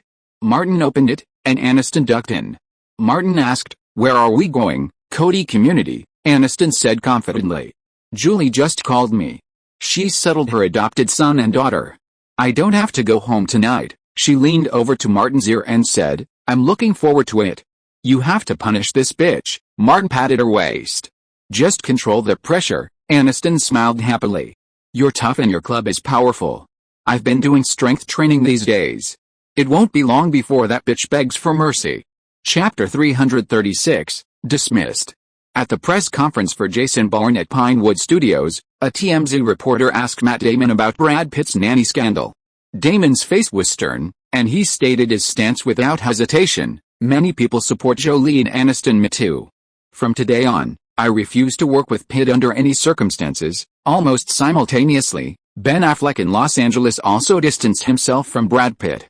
Regardless of Pitt's approval or disapproval, he was expelled from the football gang. Hollywood women are no fools. They saw an opportunity to fight for their rights in the fierce criticism of Pitt and stepped forward. Once the outcry really took hold, even many male stars who ostensibly support women joined in the attack. Pitt's downfall benefits many. As a direct victim of the two and a close friend of a leading left-wing female opinion leader, Martin also discussed Pitt in an exclusive interview with Entertainment Weekly. Gillian Flynn came out to interview him. Ms. Jolie and Ms. Aniston both mentioned in the interview that you played an important role in their reconciliation. Can you tell us what you did? How could he possibly talk about things like playing poker, lubricating, and eating hot dogs? Martin said seriously, initially, I was acting as a sounding board, relaying what Jen and Angie believed to be the other's wrongdoings. But they realized there was no reconciliation. They spoke on the phone and confirmed Brad's instigation. I chose the right time to facilitate a meeting, he smiled. As it turns out, Jen and Angie wouldn't have fallen out without the instigation of bad actors, Jillian asked. As planned, Pitt's actions have sparked outrage and boycotts from many in the industry. What are your thoughts on this? Me too, Martin began with this iconic phrase, then paraphrased three of Jolie's own. I will not work with Brad Pitt on any film or television projects, I will not appear on the same shows or award shows with him, and I will not use any products endorsed by Brad Pitt. His plan and goal had been achieved, he simply followed a crowd. From the beginning, Martin hadn't considered jumping out first. After the interview, Martin returned to the lounge.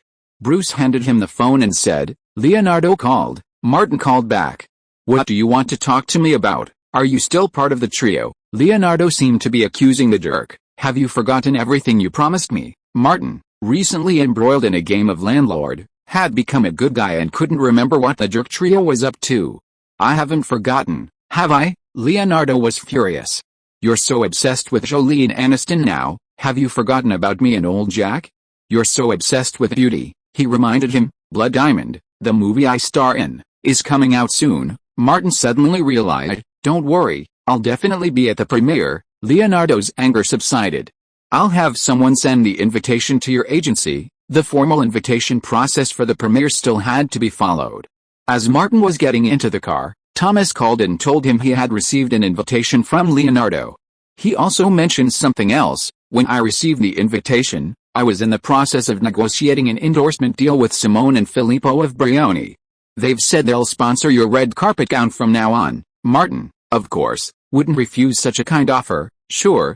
I'm free tomorrow morning and we'll go to their store on Rodeo Drive. The premiere of Blood Diamond was 2 days away, so a custom-made dress wouldn't be possible. However, with Martin's figure, finding a suitable ready-to-wear dress would be easy. The next morning, while Martin was selecting a formal gown, he received a call from Georgina Chapman. Hi, Martin, my fashion party is confirmed. Can you come? Georgina invited enthusiastically. You can bring your friends. Martin asked about the time and said, no problem, I will be there on time. Georgina said, I'll have someone send you the invitation right away. She knew that Martin became famous rapidly and was entangled with many actresses. There is no limit to the number of invitations. You can bring as many people as you want. Got it, Martin responded. I will definitely go to support it. Aniston, who helped Martin choose clothes, saw him hang up the phone and asked, Georgina? She invited you to the fashion party, Martin explained simply. Actually, she came for you and Angie. She wanted me to invite you. She founded a women's fashion brand that focuses on the high-end market and wants to sponsor actresses to walk the Oscars red carpet. Aniston nodded slightly, but was very curious. I remember Georgina Chapman is Harvey Weinstein's wife, and you have a very bad relationship with Harvey. It has nothing to do with Harvey, Martin said roughly. Georgina and Kate Winslet are close friends. Kate and I were friends when we were in Atlanta, and Kate invited me to attend. Aniston thought for a moment and said, I have a clothing endorsement, so it's not appropriate for me to attend another brand's event. On the way back, Martin called Jolie again. Jolie was going to Southeast Asia with her son and daughter to celebrate the new year. The Virgin Mary was about to embark on another round of action to save the world's refugees. Her country was constantly helping her create refugees. Before the new weekend arrived, Blood Diamond held a small premiere in Los Angeles. As a member of the Bastards, Martin certainly didn't miss it. He walked the red carpet very quietly and entered the theater. The premiere was attended by a limited number of ordinary audience members, mostly industry insiders, critics, and media reporters. Outside the theater, a large number of diamond industry protesters gathered. No one cared, because Hollywood films have encountered too many protests.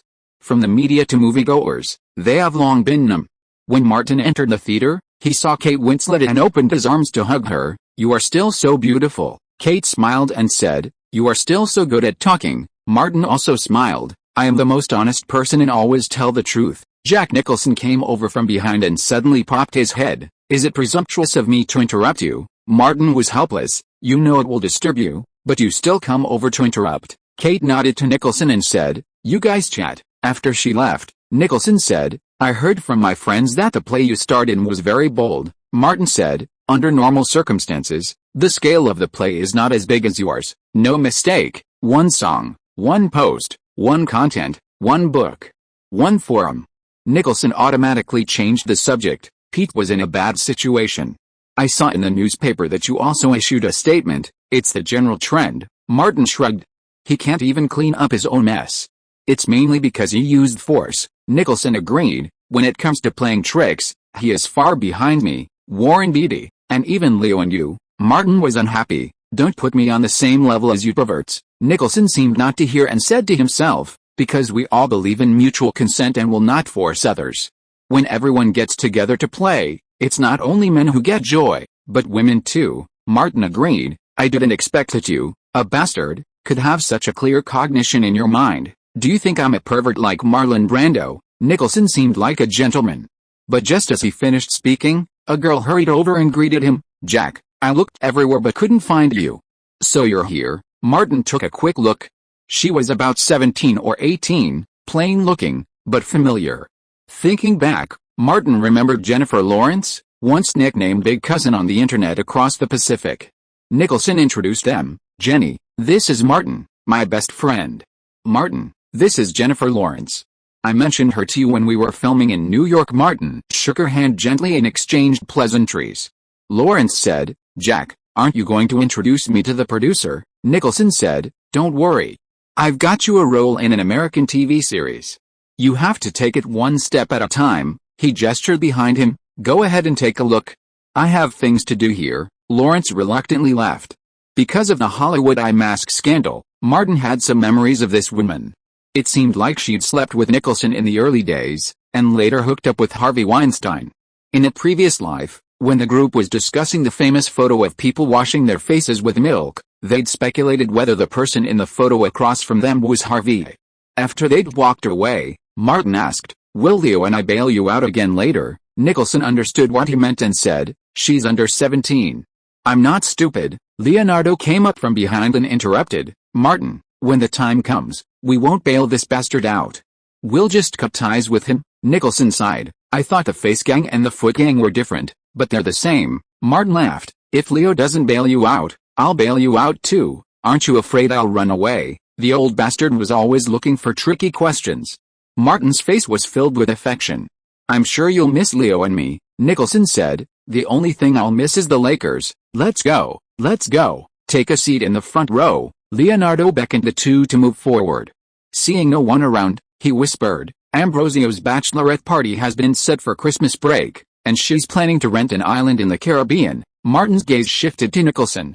Leonardo stared at him intently. Nicholson was dissatisfied. You two bastards want me to pay again? You two are just freeloaders, Martin said. I'll arrange the party theme. Leonardo said, I contacted this party. Nicholson's conscience came to his senses. I can't just pay for it, Jack. Martin patted Nicholson and went to his seat. Chapter 337, Female Hero. The Beverly Hills mansion Harvey Weinstein purchased last year upon his wedding was ablaze with lights tonight. Hostess Georgina Chapman was already standing in the mansion's foyer, welcoming the distinguished guests. Martin arrived a little late, having attended an event that afternoon. He entered the foyer, shook Georgina's hand, presented her with a gift, and, glancing briefly at her, praised her, saying, the dress is beautiful, and you're even more beautiful. A masterpiece of art by a muse. Georgina smiled and said, no wonder Kate always mentions your strengths. You're so sweet. Martin deliberately asked, didn't Kate mention another great quality of mine? Georgina asked, may I know? Martin replied, honesty and reliability. It sounded like self-aggrandizement, but Georgina, considering the previous remarks, could tell he was complimenting her beauty. He said, if I ever started a menswear brand, I'd definitely hire you as the face of it. Martin seized the opportunity. Georgina, it's a deal. Georgina realized that Martin wasn't at all like her husband Harvey had described him to be. Instead, he was much closer to Kate's description, clearly a fascinating individual. She glanced behind Martin and feigned disappointment. Did Jolene Aniston come with you? Martin nodded. My charm is limited. I couldn't impress those two ladies. That's okay, Georgina said, still smiling. We'll meet again sometime, Martin said. No problem. The two chatted for a while and soon parted ways. Martin entered the mansion's lobby and looked out. It was filled with well-known male and female celebrities. The number of female celebrities far outnumbered the male ones. Meryl Streep approached him. Jack said, "What operation you're planning?" Nicholson hadn't mentioned it, so Martin certainly wouldn't tell her. A secret operation. Meryl thought of the mortar attack and, having a rare moment of relaxation and fun, asked, "Will it be as fun as the one at Pinewood Studios? Take me with you." "I'm afraid not." Martin was worried that Meryl, in her 50s, would feel inferior to a group of 20-something supermodels. Compared to traditional European models, Victoria's Secret models were more toned. Meryl snorted, "It seems you don't consider me one of your own." How could Martin dare to treat her as one of his own? Meryl had slept with Nicholson and Weinstein, and was rumored to have close ties with several directors. She was a quintessential Aquaman. What man would dare trust a Aquaman? Meryl turned to leave when a blonde woman approached from behind, holding a glass of red wine. She tilted her head and spoke to someone nearby, and the two were about to collide. Quick-witted, Martin grabbed Meryl and dragged her a step toward him. The blonde woman seemed startled and brushed past him, her arm trembling as the wine in her glass spilled. Meryl glanced at Martin and nodded slightly. "Thank you." She then looked at the woman. The blonde's features were as hard as rock, a recognizable figure in Hollywood, Cate Blanchett. Blanchett looked innocent. "Sorry, I didn't see you." The waiter rushed over with a towel to wipe the wine off the floor. Meryl wasn't as friendly as her public image suggested. As an actress from the 1960s and 1970s, she still bore many of the marks of that era. She stepped forward and started yelling, "Bitch! Don't think I can't tell you're doing it on purpose just because you're doing it that way." Blanchett, seeing her bluntness and rudeness, dropped her innocent expression and said, "I really didn't see you, old woman." Someone had already gone to inform Georgina, the host. Blanchett, more polite, abandoned her entanglement with Meryl and turned away. Meryl's eyes searched everywhere. Martin, lurking nearby, quietly extended a finger from a vantage point only Meryl could see. Someone had placed a glass of red wine on the long table over there. Meryl's affection for Martin soared. Now wasn't the time to talk. She took 2 steps to the table, picked up her glass, and chased after Blanchett. "Be careful," someone warned Blanchett. Blanchett spun around, and before she could understand what was happening, red wine splashed in her face. Her golden hair, delicate makeup, and off-white dress were all soaked. Blanchett was stunned. Meryl said fiercely, "Bitch, what else do you have? Just use it, I'll fight you to the end." The crowd gathered. Who would want to miss such a good show? The industry is full of competition, especially among actresses. The competition is fierce. It's not just about who has the best acting skills or who dares to take off clothes and sleep with someone, but also about who is more cunning and ruthless. With hurried footsteps, Georgina rushed over and stood between Meryl and Blanchett to prevent the situation from escalating. Kate Winslet also rushed over. Spotting Martin nearby, she gave him a questioning look. Seeing Martin shake his head slightly, she helped Georgina to calm the situation. Georgina accompanied Blanchett to another nearby room. The waiter quickly cleaned up the remaining traces. Kate said a few words, and the atmosphere in the hall was somewhat restored. Meryl was about to leave early, so she went to Martin before leaving. "Thank you." Martin was blunt. "You're welcome. I'm close friends with that old bastard Jack." Meryl nodded, said nothing more, and left. Kate slowly walked over, pulled out a chair, and sat down. "Have you been here?" Martin nodded. "Not for tonight." Kate was filming The Reader at Pinewood Studios at the time and knew something about it. "Is this a continuation of the last time?" Blanchett had a bad fall that time, tearing her bell sponge. She was bedridden for 2 weeks. She's probably looking for revenge this time. "I saw her bringing over some red wine," Martin briefly explained. Kate smiled helplessly. I guess Blanchett didn't expect Meryl to turn against her so quickly and embarrass her right there. Martin thought for a moment. Meryl had slept with Oscar-winning actors and directors, slept with Oscar-winning producers, had a harmonious family that everyone in America envied, and could settle scores with ease. He couldn't help but say, "What a heroine." Kate slapped her forehead and said, "You and Leo are such troublemakers." Martin said innocently, "As the younger brother, I have no say. I can only follow the boss and the second in command." Kate didn't believe him. After chatting for a while, Georgina returned to the hall and saw Kate at Martin's place. She also came over and sat at the small round table. Kate asked, "Where are they?" Georgina replied, "She changed her clothes and left early. Martin glanced at the door and said, "They won't meet outside, will they? As long as they leave my house, they can do whatever they want." Georgina was a little annoyed. "I don't care if they stab each other." Kate pointed at Martin and said to Georgina, "Honey, you should thank him very much. If he hadn't helped Meryl and let Blanchette pour the wine on Meryl, with Meryl's hot temper, you wouldn't be able to end this here tonight." Georgina rubbed her forehead. "It's a blessing in disguise." She waved to the waiter, who brought 3 glasses of wine, and took the initiative to toast Martin. "Anyway, you helped me prevent a bigger farce from happening in time." "Thank you." Martin clinked glasses with her. "You're welcome." Kate comforted Georgina. "It's not your problem." The two of them had conflicts when they were filming at Pinewood Studios. "Don't bring them to the same place in the future." Georgina drank the wine and put down the glass. "I understand." Elsewhere, someone waved toward Kate.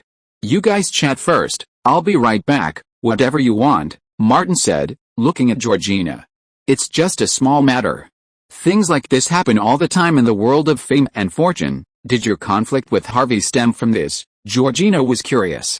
Martin had heard Kate say that Georgina had some feelings for Harvey, but it was more about marrying into his network. How difficult is it for a new fashion brand aiming for a high-end brand to gain traction? Harvey's presence makes that challenge exponentially easier. But Martin chose his words carefully. "Harvey invited me to be in a movie, but my schedule wasn't right, so I had to decline." "Maybe, how should I put it?" Georgina, knowing Harvey, continued, "He's quite assertive at work and doesn't like being rejected." Martin smiled helplessly. "That's true." Seeing that Georgina didn't react strangely, he probed further. "It was also just bad luck. Harvey invested in a project that used an Australian actor named Heath Ledger. He was driving under the influence and almost hipped Aniston and me." Georgina nodded slightly. "I know about that, but Kate's version is completely different from Harvey's." Martin immediately asked, "Would you like to hear my side of the story?" "Of course," Georgina said. Martin recounted the entire incident, concluding, "Because of this incident, filming was delayed for a while. Harvey may have blamed me, but Aniston and I were almost killed by that guy." Georgina believed her own experience more than Harvey's. She had known Martin for a long time and often heard about it from her best friend Kate. It was obvious that Harvey had a prejudice against Martin, and his statement was far too subjective. The two chatted pleasantly, and Martin even mentioned Bryony. "They're interested in asking me to be their spokesperson. I don't know enough about the fashion industry, and since you're an expert in this field, could you give me some professional advice?" This demand for expertise made Georgina feel useful, and she said seriously, "If the endorsement fee is right, I suggest you go for it.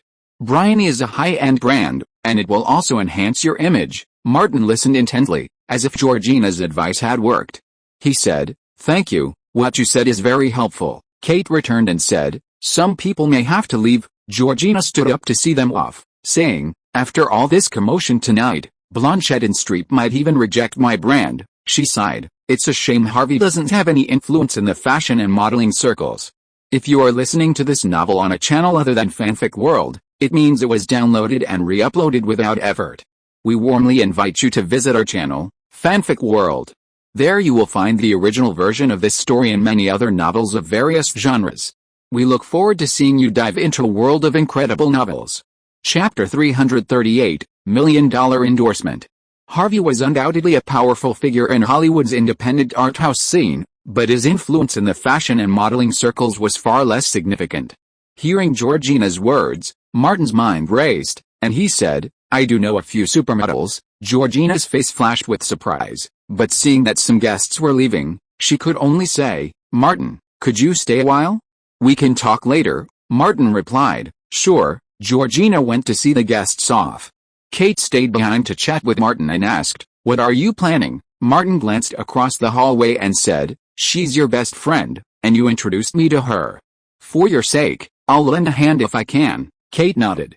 Martin was always impeccable when it came to being a person. She gestured to another room. "Let's wait inside." After a while, Georgina entered, her face etched with fatigue. Kate asked, "Everyone's gone." "Everyone's gone," Georgina said, slumping down on the sofa in a rather unrefined manner. "It's so hard for a woman to have a career. It takes so much dedication." She smiled at Martin and Kate. "Thankfully, I have friends like you supporting me." Martin naturally took over. "I'm quite familiar with some of the supermodels who often appear at the Victoria's Secret show. I can introduce you to them. As for the rest, it was up to Georgina to negotiate, such as whether the price and brand were suitable. Georgina reminded her, the 5 Victoria's Secret angels can't endorse other clothing brands. Martin nodded. I understand. The 3 of them discussed this for a while, and therefore left a little late. It was almost 11 p.m. when Martin left the villa. After saying goodbye to Georgina, he walked Kate to the parking lot, inviting her to chat for a while. Kate's eyes lingered on Martin, and she said, my daughter, Maya, is in Los Angeles, and I promised to go back tonight to be with her. Martin understood. The child is important. Say hello to her for me. He reached the car and said to Bruce, who was waiting there, old Bruce, here are my gifts. Bruce immediately pulled out a 2-piece gift set. Martin took them and handed them to Kate. You didn't bring anything suitable, so I'll give you a set of figurines and appended first. I'll make up for it later. Kate knew what was inside without even opening the box. We don't have to be so polite, she said. Even so, she accepted it and said, I've always wanted to find a godfather for Maya, and you'd be a great choice. No problem. Someday you're free. Introduce me to her. Martin sighed. Originally, I wanted to be godfather to Leo's child. Kate couldn't help but laugh. You'll have to wait. Martin smiled too, waved. Good night. Kate got on the car and left. Bruce started the Escalade and asked, where are you going tonight? Martin buckled his seatbelt and said, home, sleep. From today on, I need to recharge. Leonardo had already contacted the supermodels, and Martin definitely wouldn't miss this trip. At the Beverly Hills Hilton Hotel, a team from Cadillac's planning and legal departments had arrived in Los Angeles nearly a week earlier. At their regular morning meeting, everyone reported on the progress of their respective tasks. Laris from the legal department said, I have met with Brad Pitt's agent and lawyer several times in the past few days. Pitt is currently restricted from traveling and cannot leave his home in Beverly Hills. To terminate the contract, we need to visit him in person. Johnson, the team leader, said, terminate the contract as soon as possible. Even the Hollywood circle is distancing itself from Pitt. Public opinion across the United States is unanimously condemning Pitt. He has seriously affected Cadillac's market image, Laris said. It is not difficult to terminate the contract, but it is not easy to sue for liquidated damages. Terminate the contract first. Johnson knew very well that every day Cadillac was involved with Brad Pitt, it would suffer more losses. He said, take your time with the prosecution.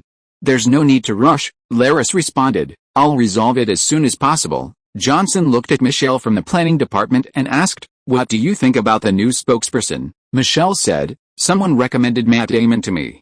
The first 2 Bourne movies made him famous.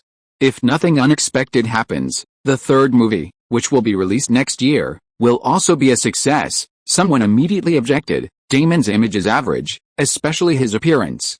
How should I put it? He has a sad look on his face, which doesn't fit the positioning of a successful Cadillac owner. Michelle agreed. I've always had concerns about this. What about Ben Affleck? Someone suggested. Another person objected. His status is too low. Since the failure of Daredevil, he hasn't had any outstanding works for several years. Michelle waited until everyone's discussions died down before saying, I have another candidate, but he is not a client of CAA. We have been working with CAA in the past. Johnson didn't care about these things. For Cadillac, there was no difference between CAA, WMA, or other agencies. He nodded. Tell me about it. Martin Davis, a movie star under William Morris. Michelle was very pleased with a candidate recommended by WMA and deliberately mentioned him last. Martin Davis, I'm sure everyone knows him. He's a Hollywood star, an American hero, an honorary citizen of Los Angeles, and he assisted the FBI in catching Russian spies. The person who initially objected said, Martin Davis is much more suitable than Matt Damon. The others nodded in agreement. He has a good personal image and temperament. He's on the rise, having acted opposite Leonardo DiCaprio in The Departed. He's young, but relatively stable, which fits Cadillac's market development strategy. Johnson was also carefully considering this candidate. Michelle took out a USB drive and handed it to his assistant, asking her to play a slideshow filled with newspaper clippings. Pointing with a laser pointer, he said, since his rise to fame, Martin Davis has driven a black Escalade for daily transportation and most public appearances. He's a devoted Cadillac user. Johnson carefully examined the clippings on the slideshow, some of which were taken as early as 2004. A perfect match. Michelle saw him intently and gave her assistant a look, asking her to continue changing the images. Johnson studied for a few minutes and then said, "Misha, you'll be in charge of contacting Martin Davis and his agent about the terms of the endorsement contract." "Well, refer to Brad Pitt's," Michelle replied. "I'll handle it right away." The meeting concluded, with both agenda items resolved. Cadillac terminated its contract with Brad Pitt and approached Martin Davis about the endorsement. As Christmas approached, Martin and Bruce packed their bags. They returned to Atlanta for Thanksgiving. This Christmas break, of course, was a vacation. Martin planned to visit Miami and then fly to a private island in the Caribbean to spend a special Christmas there. The doorbell rang, and Bruce went to open it. Thomas excitedly entered the living room, clutching a few newspapers. "Good news. Cadillac just contacted us and wants you to be their global spokesperson," he announced. He'd done a lot of legwork, finally getting Martin to Cadillac. "Have a seat," Martin said, gesturing to the sofa across from him. "You're incredibly efficient. You're doing a fantastic job." Thomas was delighted, not only by Martin's praise but also by the commission he could expect. This was an endorsement contract worth tens of millions of dollars a year. He said cheerfully, "Christmas is coming soon, so you can go on vacation. I plan to work overtime to organize the necessary materials. As soon as the holiday is over, we'll negotiate with Cadillac." Martin thought his hard work hadn't been in vain. Thomas had even taken the initiative to work overtime. Thomas continued, "The Brioni deal is basically done. Only a few details remain. The endorsement fee is set at $6 million per year, tentatively for a 2-year contract. Also, the Coca-Cola endorsement contract needs to be renegotiated. Given your current situation, as long as nothing unexpected happens with Limitless next month, another multi-million-dollar endorsement contract shouldn't be a problem. I'll leave that to you," Martin said, feeling a sense of relief. "Can my individual endorsement contracts be on par with my film salaries?" Thomas roughly said. "A superstar with a striking image like Brad Pitt can expect to command $10 to $15 million for a single endorsement, excluding top-tier brands, as those also enhance the star's performance." Martin understood. "Something like a highbrow art film, about that," Thomas said. "The current ceiling for endorsement deals in the industry is Leonardo DiCaprio. He rarely takes on advertising, and anything under $15 million is out of the question." Martin sighed. "What man doesn't envy Leonardo?" Speaking of Leonardo, Thomas reminded him, his new film isn't doing very well at the box office. Martin picked up a newspaper and quickly glanced at it. Blood Diamond opened in North America in nearly 2,000 theaters, grossing only $8.6 million in its first weekend. The film had received positive reviews, but the story was too foreign to Americans, and the genre wasn't well suited to the market. It was estimated to gross a maximum of $60 million in North America, and unlikely to exceed $200 million worldwide. Martin wasn't foolish enough to ask Leonardo if the projected $100 million production budget was inflated, but the film needed to recoup its costs through offline sales. Good films failing to achieve box office success were not uncommon worldwide, it was almost normal. Factors like genre and marketing were increasingly taking precedence over quality. Martin called Leonardo, but he didn't seem to care. Instead, he urged Martin to meet him at the airport, threatening to leave him behind if he was late. Thomas quickly said goodbye. Martin and Bruce got in a car and drove straight to Burbank Airport. At the private helipad there, Martin and Leonardo had jointly chartered a commercial jet for a direct flight to Miami. Chapter 339 Punitive Measures. The commercial jet flew smoothly, rhythmic music blaring from the cabin. 4 beautiful young flight attendants, dressed in impeccably fitted uniforms, danced seductively to the beat. Martin raised his glass, clinked it with Leonardo's, and said, "I didn't expect a private jet charter company to offer such thoughtful service." Leonardo took a sip and asked, "First time on a private jet?" Martin admitted, "I've only flown first class before." The old jerk Nicholson leaned over and said, "These private jet charter companies offer a lot of high-end services. As long as the money's in place, everything's easy." Martin asked, "You look very experienced." "I'm prepared." Nicholson opened his wallet, pulled out a wad of cash, and shouted, "Girls, let's do something a little more artistic. I know you're all top artists." They were out here to have fun. Having fun was the most important thing, not the money. Martin and Leonardo applauded.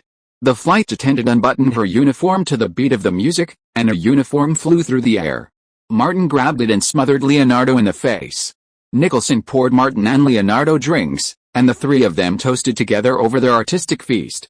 Martin put down his glass and called out, "Girls, do you offer face washing?" The flight attendant, who only had one item left, said delicately, "We don't offer that." Nicholson pulled out a wad of cash, slapped it on the table, and asked, "Do you?" The four flight attendants replied in unison, "Yes." Someone said, "I'll get some water and cleanser." "No water," Leonardo said, pointing. "You need milk." The delicate flight attendant said, "We don't know how." Martin, whose cash was in his luggage, pulled a wad of money from Nicholson's hand and asked, "Really?" The four flight attendants replied in unison, "We can learn." 10,000 meters above the ground, the tired trio finally enjoyed a face washing.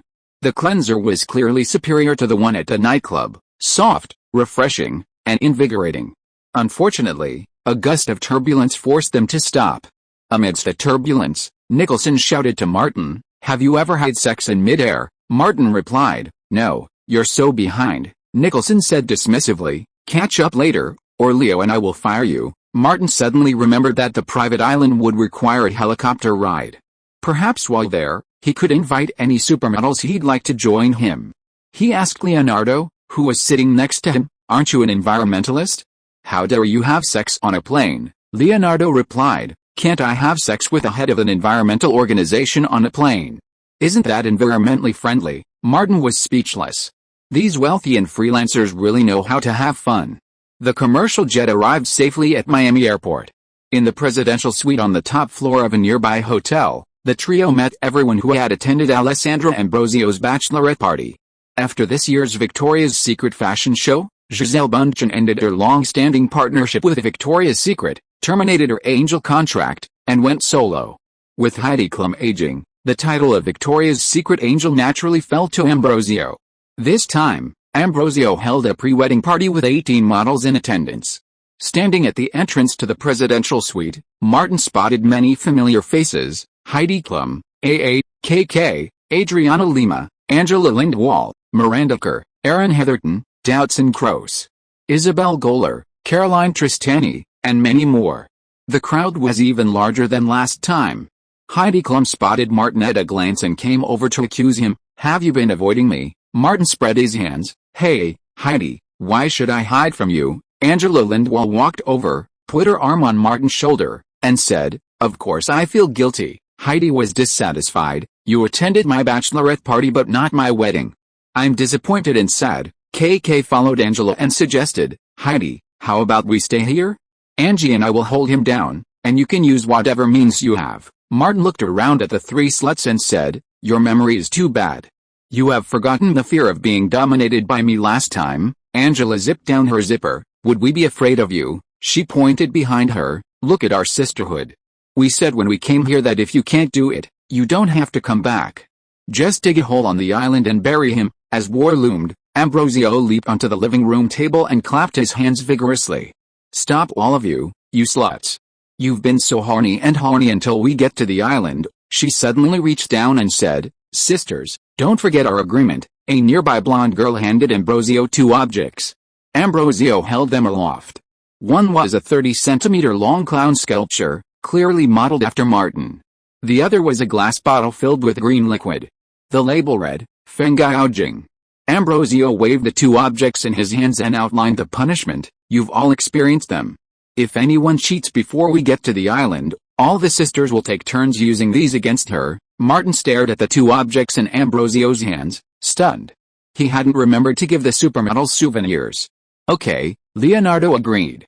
Martin separated Heidi and Angela, pulled Leonardo over, and asked, "What's with the things in AA's hand?" Leonardo chuckled. "Didn't I ask you for some souvenirs last time? I gave them all to the supermodels." Nicholson leaned forward and said, "I gave them the fangyoujing." Martin said bitterly, "You two really deserve to be my good brothers." Leonardo put his arm around Martin's shoulders. "Good things should always be shared." Ambrosio brought her blonde assistant to negotiate with the asshole trio. Martin saw that the blonde assistant looked familiar. Won't you introduce me?" "What, are you moved?" Excited, Ambrosio pulled the blonde assistant in front of him and introduced, "This is Candice, a model from South Africa. No mistake, one song, one post, one content, one book, one forum." Candace shook hands with Martin and the other two with a chubby smile. "Hello." She ignored the aging Nicholson and the noticeably heavier Leonardo, and addressed Martin. "I'm really looking forward to the island party," Martin replied. "You can always come see me once we're there." This group of scumbags had booked a private island specifically for the occasion. The jerk trio had been hanging out in Hollywood for years, and the supermodels were even more outgoing, each more flamboyant than the last, unabashedly enjoying themselves. While having fun was paramount, health was also crucial. Ambrosio and Heidi chased the Heron girls away, temporarily allowing them free rein, and then negotiated with the jerk trio. Nicholson, of course, refused to intervene. He first handed Ambrosio the three's medical reports, just done this week. Ambrosio also handed over the jerk trio's reports, which Leonardo took and reviewed with Martin. The supermodels had not only blood tests but also contraceptive injection records. You couldn't ask the man to provide proof of sterilization in this situation. Maybe Nicholson didn't care, because Martin and Leonardo would definitely back out. They weren't foolish love warriors. All of this was a mutual responsibility, so they had no scruples and could just go wild. They even had a serious discussion about the cost. Ambrosio argued that since this was her bachelorette party, she should cover the island rental. She also paid for the initial room renovations. Other expenses, like flights and food, would be covered by the asshole trio. Nicholson waved his hand, boldly declaring he would cover them. After the two sides finalized a discussion and destroyed the relevant reports, Ambrosio, representing the sisters, came over and hugged Martin and the other two. She emphasized, "As a gift for my bachelorette party, and for the sisters' Christmas present, from now on, you can't go out alone." To prevent anyone from cheating, Nicholson and Leonardo's eyes fell on Martin. Martin was quite helpless. "What do you two bastards mean? Am I that kind of person?" Leonardo reminded him. "Last time at Heidi's party, we were still fast asleep when you started playing that chicken and drum game with the flowers," Martin said. "It's clearly you two who are useless." Cough. Ambrosio coughed forcefully, interrupting the three of them.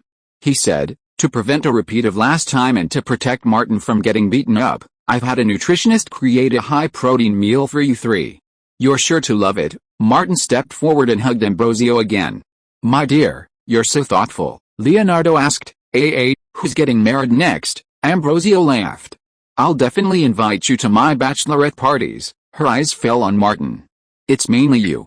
We had so much fun hanging out with you last time." Martin thought to himself that one of these supermodels participating in the Victoria's Secret show might get married every year in the future.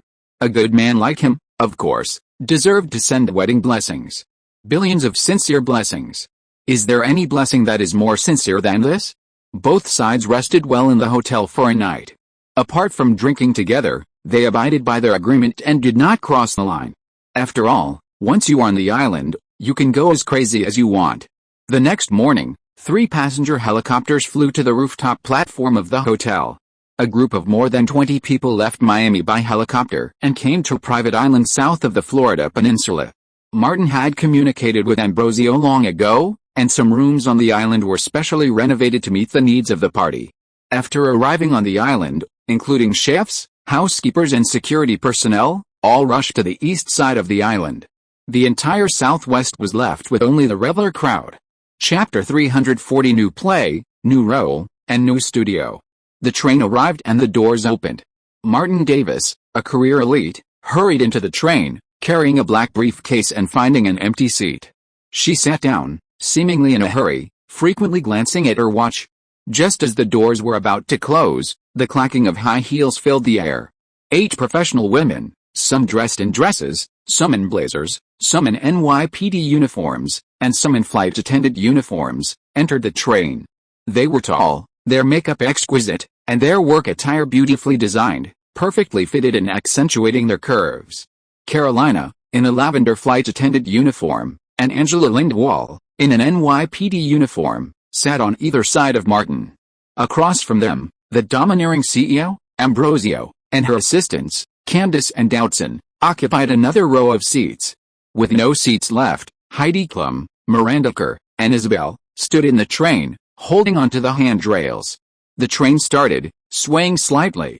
Angela and Carolina, unsteady in their seats, leaned against Martin. Across from Martin, Ambrosio, in her short skirt, seemed uncomfortable with the jolting, crossing her legs in a different direction. Candace's button, unsewn properly, flew off, tumbling across the train car until it landed at Martin's feet, a gesture of protest. Martin had simply designed the scene and concept, the rest was left to improvisation. The sisters, having seen plenty of fun, had already settled into their roles. Martin sighed. How can this be so challenging? Heidi Klum crouched down and suddenly asked, "Handsome, are you alone?" Her pale teal blazer, paired with a wide-collared silk shirt, fell down as she lowered herself. Martin, having weathered the turbulent waves, remained steady despite a touch of excitement. Today's topic was how a normal office worker encountered a pack of wolf girls on a commuter train. To either side, Carolina and Lindwall leaned over Martin. Heidi Klum grabbed the handrail, removed her high heels, and thrust a foot forward, striking directly at his vitals. Terrified, Martin broke free from his restraints, leaping to his feet and ducking to the side, leaning against a handrail. Others gathered around him. In that moment, an Oscar-worthy performance erupted. Martin was like a sheep startled by a pack of wolves, utterly terrified and apprehensive. This scene, this demeanor, this atmosphere, captivated all the wolfish women in the workplace. As long as they believed it was real, it was real. Heidi pressed forward first, followed by Miranda Kerr and Isabel, who circled behind him, cutting off Martin's retreat. Ambrosio, Candace, and Doughton blocked Martin's left, while Carolina and Angela blocked his right. This poor man, so tragic, it evoked immense sympathy. The wolf-like men surrounded Martin from all sides, pressing in, each extending their evil hands. Facing 8 men, Martin was powerless, like a canoe in a surging sea, tossed about by the wind and ready to sink. In an instant, Martin's body was a horrible sight. The wolves had torpedoed him beyond recognition. A human typically has 206 bones, but Martin now had 207, an extra, incredibly strong bone.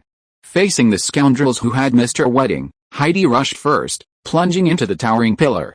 But those who rush first also fall fastest. The others rushed forward, surrounding Martin alone, vying for the lead, and ended up dancing a Latin dance. Carolina suddenly exclaimed, "I think we'll save 200 batteries after this island party." Angela laughed, "Don't you like using Martin's clown statue?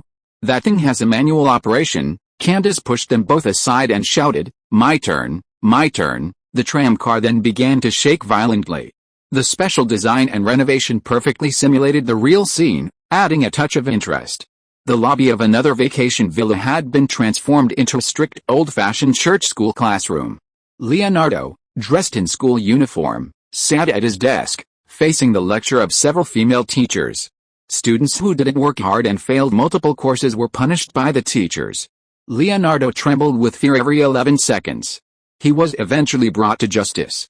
Another villa, originally the island's infirmary, was converted into a luxurious ward to accommodate these special guests. Shortly after arriving on the island, Nicholson fell ill and was forced to stay in the ward. Several nurses accompanied the female doctor on the ward rounds. They listened to Nicholson's heartbeat and carefully examined him, finding a serious problem. Dr. Lima said, "The patient is in critical condition. He's in a special state. Emergency treatment is essential, or his life is in danger." "Doctor, let me do it." Nurse Rosie stepped forward dutifully, saying, "I'll get him out of this." The other nurses said, "You go first. If you can't, we'll help." Dr. Lima nodded, "Time is of the essence, my friend. As soon as possible, we'll help." This dedicated group of doctors and nurses sprang into action to save Nicholson's life. Nicholson quickly regained consciousness and cooperated with the doctors and nurses. As darkness fell, nearly 20 supermodels, dressed in custom-made Christmas outfits, appeared in the restaurant. Martin, a vibrant figure, Leonardo, a slightly downcast, and Nicholson, a listless figure, all wore Christmas-inspired attire. The waitstaff and other staff had long since been driven back to the east side of the island. Only the asshole trio and Ambrosio's group of friends were celebrating Christmas here. Ambrosio came over and reminded them, "You should eat more protein. The party won't end until 2 days." Martin picked up the bottle and poured drinks into everyone's glasses, saying, "I'll stick with you until the end." Leonardo forced a smile and said, "I'll sleep tonight and continue the party tomorrow." Nicholson, who had been so stubborn since arriving on the island, now seemed dazed and confused. 2 days left? That's a long time. Everyone came over to offer their drinks. Martin took the initiative, raised his glass high, and said loudly, "This toast, Let's split the bill. I wish you a Merry Christmas, a Happy New Year, and a Happy Wedding." Ambrosio, fresh from the train, was flushed and looked even better than he did at the Victoria's Secret fashion show.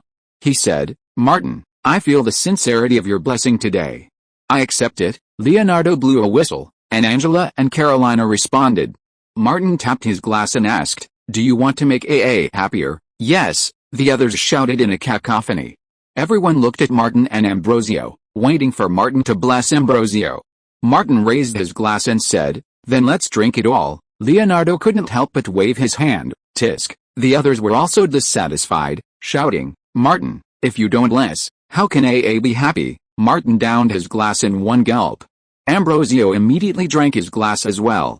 The others followed suit. Martin added, "Let's eat first. Recharge your energy so we can do other things." The Christmas dinner was extremely sumptuous. Everyone took a plate and selected the dishes that suited their taste. Martin brought a lot of high-protein and high-calorie food.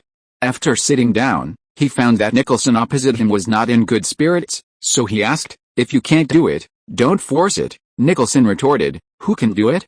Who can't do it?" "Martin, you bastard, don't slander me." Leonardo came over at this time, sat next to him, and asked, "Should we change roles? Being a student is too hard, it is necessary to change." Nicholson said, "Being a patient lying in a bed and letting them rescue you for a long time is not a good experience." Martin said, "How about Leo be the patient? It's less labor-intensive." Leonardo rubbed his waist and said, "Okay, I'll do it." Nicholson touched the wrinkles on his face and said to Martin, "I'm so old, it's too out of place to be a student to these young girls. I'd rather be an office worker on the commuter train." Martin agreed, "Okay, we'll change tomorrow and take the helicopter the day after tomorrow." Nicholson was old, and after being tossed around by doctors and nurses for most of the day, he gradually began to accept his age and said, "I won't participate in the plane project the day after tomorrow." "That's fine," Leonardo said. "If you die suddenly, Martin and I will be left without a leader." Nicholson stated the truth. "Leo, you idiot, don't you realize that Martin is the one who comes up with the most bad ideas among the jerk trio?" Leonardo thought carefully. "It seems so," Martin said. "I'm just cheering you on and covering for you." "Okay." He raised two middle fingers in front of him. After dinner, Heidi Klum turned on the stereo, and Mariah Carey arrived on time as usual for Christmas. The group drank and danced revelry. Ambrosio, who was about to get married, and Heidi Klum, who was already married, were the two most wild of the sisters. The next morning, at Martin's suggestion, everyone switched roles and sets. Unlike Leonardo, Martin donned a priest's uniform and entered the classroom, becoming the teacher, teaching the female students a course on human anatomy. Yesterday's elite women in the workplace had all become schoolgirls. There was no anatomy instructor available, so Martin beckoned to the youngest, blonde model. "Candace, come and model for me. I'll examine you." Martin, a good teacher, diligently explained the lesson, occasionally asking questions. "Now, Miranda, answer the question," Martin asked seriously. "From a physiological perspective, what's the best thing a man can say about a woman?" Miranda Kerr, a model since childhood and a complete academic failure, said, "You're beautiful." Martin approached her. "Wrong answer," Miranda asked curiously. "Teacher, what's the correct answer?" Martin replied, "You'll understand soon." As a strict teacher, he naturally used the rod to discipline unmotivated students, ensuring they retained the knowledge. Chapter 341 Don't Act Rashly. Under the azure Caribbean sky, 3 passenger helicopters lifted smoothly into the air, bound for Florida. The cockpit and passenger cabin were completely sealed off. As the helicopters stabilized their ascent, the atmosphere on Martin's plane suddenly became lively. South African model Candace was the first to stir. The feeling of being above the ground, gliding through turbulence at thousands of feet, was a unique thrill. When the planes arrived at a Miami hotel, Martin was breathless as he emerged from the cabin. Descending from the rooftop to the presidential suite, the supermodels, led by Heidi and Ambrosio, high-fived each other, celebrating the successful conclusion of the party. Martin said goodbye, then, ignoring the others, retired to his room for bed. As exhausted as he had been these past few days, he was now. When Martin awoke, it was already pitch dark. From the other 2 rooms in the suite, the snoring of Leonardo DiCaprio and Nicholson could be heard. Seeing that the 2 idiots wouldn't wake up anytime soon, he washed up and went out for dinner. The constant fighting had naturally taken its toll. As we were leaving, we happened to run into Carolina and Angela Lindwall, both of whom were also coming downstairs. We decided to go to the restaurant downstairs for dinner. We each ordered our own dishes, and the three of us chatted as we ate. Carolina was very curious. The tabloids are all spreading rumors about you and Jolie Aniston. Did you really win them both at the same time? How is that possible? Martin said as he cut into the steak. If you were to officially date me, would you tolerate me being like I was on the island? Angela immediately shook her head. Of course not. For a formal boyfriend and girlfriend, the man must be devoted to the woman, Martin asked. Like AA's fiancé and Heidi's husband, these supermodels didn't differ much in their understanding of certain aspects. Carolina continued, modeling is a very stressful job. We exercise a lot every day, and our hormones are high. Proper relaxation helps relieve stress and relieve emotions. It also makes daily interactions with your boyfriend or husband more harmonious. Martin understood inside. Acting is stressful too, Carolina asked. Did you feel relieved this time? Martin nodded. Of course. All the pressure that had been accumulated for a long time was released. I felt relaxed and I can go back to work with full enthusiasm. Angela couldn't help laughing because what he said was funny. After laughing, she asked tentatively, Martin, I think you are pretty good. Why don't we try to date each other? Without waiting for Martin to refuse, Carolina glared at him. Angie, you've gone too far. You actually want to turn public property into private use. They will tear your mouth apart. Top to bottom. Martin knocked on the table. Hey, KK, sorry, Martin. Carolina realized that she had said the wrong thing. I didn't mean that.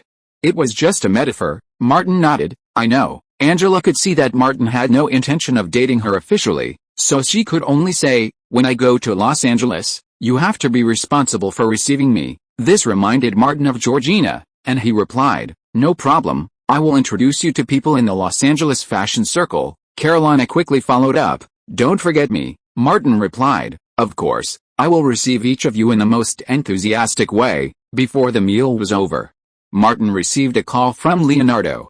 He and Nicholson had already woken up and were ready to go downstairs for a drink. They called Martin over. Martin paid the bill, asked for the hotel bar's location, and took the elevator downstairs, followed by Angela and Carolina. In the lobby, Martin met Bruce and said, you go ahead, I'll be there soon. The two women went straight to the bar. Martin asked Bruce, what's up? Bruce replied, Thomas called and has almost finalized the endorsement deal with Cadillac. It's a 2-year deal, $10 million per year. This was within Martin's expectations. Okay, Bruce continued, Cadillac wants the deal signed quickly and wants to film a promotional commercial in January. They want the new commercial to coincide with the Super Bowl.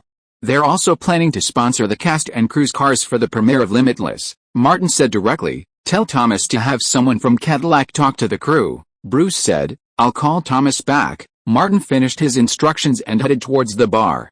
Bruce called Thomas, exchanged a few quick words, and followed him. Martin entered the bar and turned through the soundproof doorway when he heard a chaotic argument. Many people were gathered around the bar. Through the gaps between the people, in the dim light, Martin spotted Leonardo and Nicholson. Nearby stood several supermodels, including Angela, Carolina, and Miranda Kerr. Across from them, several people were confronting Leonardo and Nicholson. An argument had broken out, seemingly involving Miranda Kerr.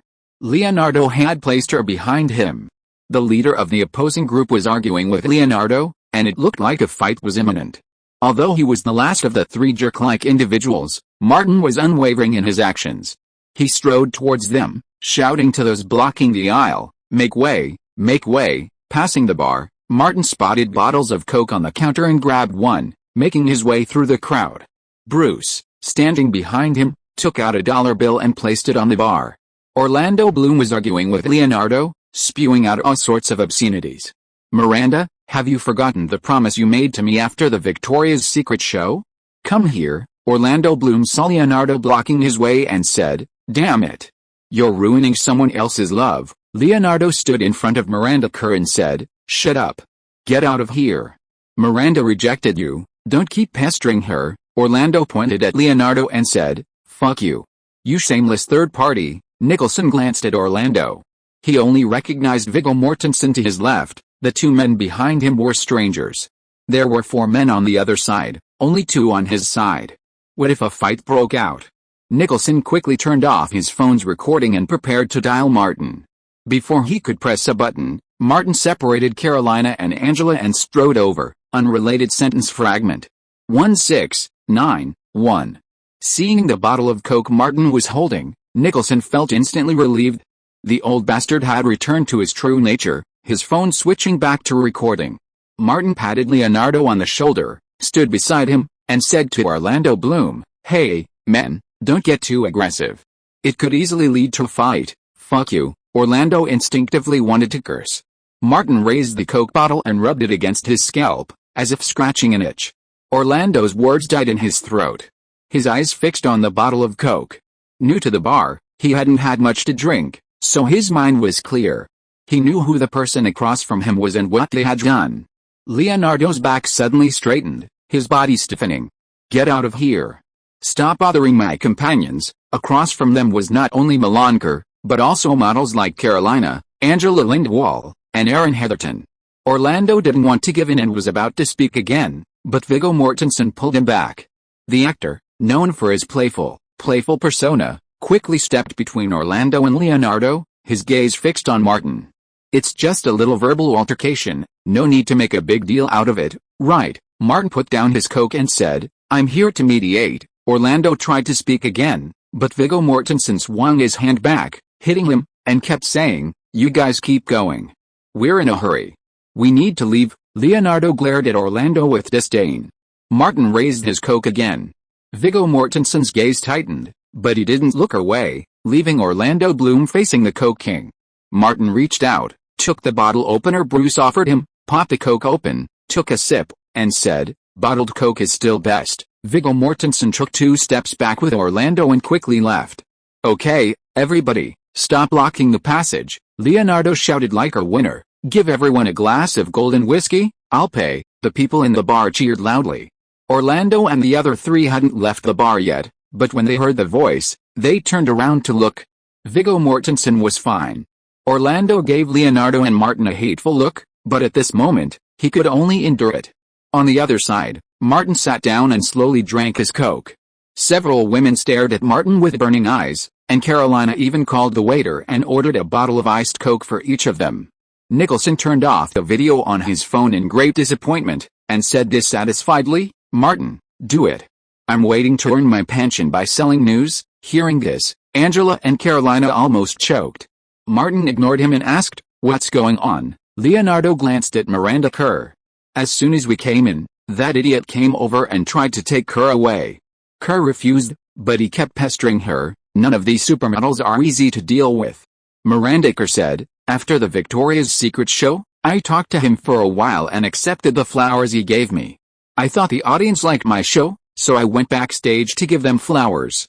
But he clearly misunderstood and thought I'd accepted his advances." She looked at Martin, her tone teasing. "I came to the bar with Leo and Jack because you wanted to come, Martin. We're companions. How could I go with someone as rude as him?" Carolina and Angela exchanged a glance. This new Victoria's Secret signing had a lot of ideas. "You should thank Leo," Martin said deliberately. Miranda Kerr picked up her Coke. "Leo, I toast you." Leonardo raised his bottle of Coke. "Together, I toast everyone." Everyone clinked their bottles. It was another pleasant night, and it was also the last day of the Asshole Trio's Miami vacation. Chapter 342 The Truth About the Malibu Wildfire. After returning to Los Angeles, Martin first discussed the new endorsement with Coca-Cola. Compared to Brioni and Cadillac, Coca-Cola was far more important. Coca-Cola had no objections, stating their restrictions limited to beverages. Martin then met with both Brioni and Cadillac, reaching an agreement on all endorsement terms. Brioni signed a 3-year contract with an annual fee of $6 million and included a series of brand promotional activities.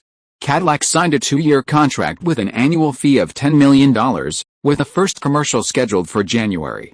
Just before the new year, Cadillac and Martin held a grand signing ceremony in Los Angeles. Hundreds of reporters gathered in the Hilton Hotel's press room. Martin signed the contract template and then exchanged the contract with Johnson, representing Cadillac. Applause erupted. A curtain behind the signing table opened, revealing the 2007 Cadillac flagship SLS with a new car's poster as a backdrop. Everyone, including Martin, stood at the table for a group photo. Thomas clapped his hands vigorously from the audience. Afterward, he instinctively touched his forehead, feeling his hair wither like winter grass. But he didn't mind. These 2 endorsements alone had guaranteed him $1 million income as an agent. Including Martin's other commissions, that's $1 million annual income. Only a few dozen entertainment agents in Hollywood could achieve that feat. Thomas pulled out his phone, glancing at his hair in the glare of the screen. He seriously considered whether shaving his head would be a better option, or getting a hair transplant. At the signing table, a Cadillac spokesperson announced that they would fully sponsor the premiere and all public events for Martin's new film, Limitless. Then, producer Louise Mayer, representing the crew, signed the sponsorship agreement with Cadillac. The entire creative staff of Limitless was present. With only a month until the film's release, the crew was seizing every opportunity to promote the film. Martin then spoke to reporters. Beyond the usual questions, TMZ reporter Jody, as agreed with Bruce, posed a gossipy question. There are rumors circulating in many media outlets and online that you're dating both Jennifer Aniston and Angelina Jolie. Martin, of course, denied it, asking, "Do you think that's possible? Jen and Angie are both independent women, and I'm good friends with them." That same day, a video related to the situation appeared on TMZ. Brad Pitt, who is under travel restrictions, watched the video and, in a rage from days of confinement, smashed his mouse. "Shit, good friends. Who the hell would stab a good friend? You bastard.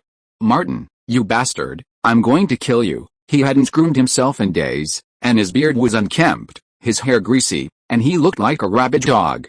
Another news item flashed across the screen. Cadillac and Brioni had both officially signed Martin Davis as global ambassadors for both brands.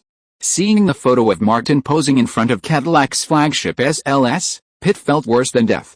2 brand endorsements, worth tens of millions of dollars, had just been snatched away. Pitt picked up the phone and dialed his agent, Maggie.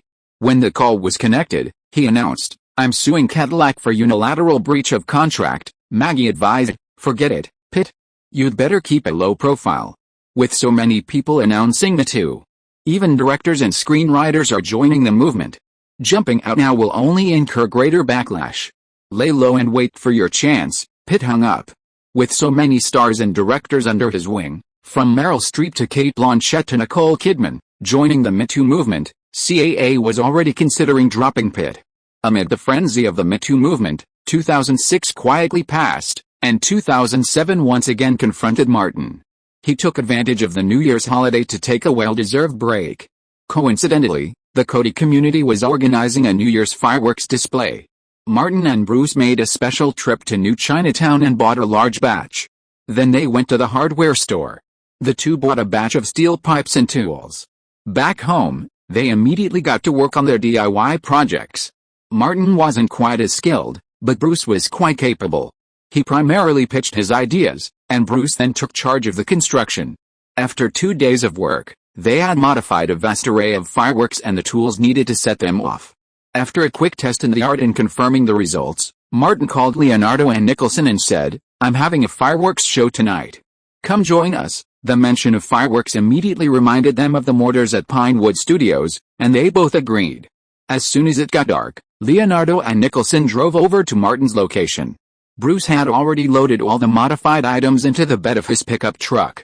Martin got in the driver's seat and called to the two bastards, "Hold on, let's go." Leonardo got on the back seat, leaned on the seat and asked, "What fun thing did you do?" Martin drove out. "You'll know when you get there." Nicholson's mind was full of bastard thoughts. "Should we go to the place in Los Angeles where there are the most wild sex?"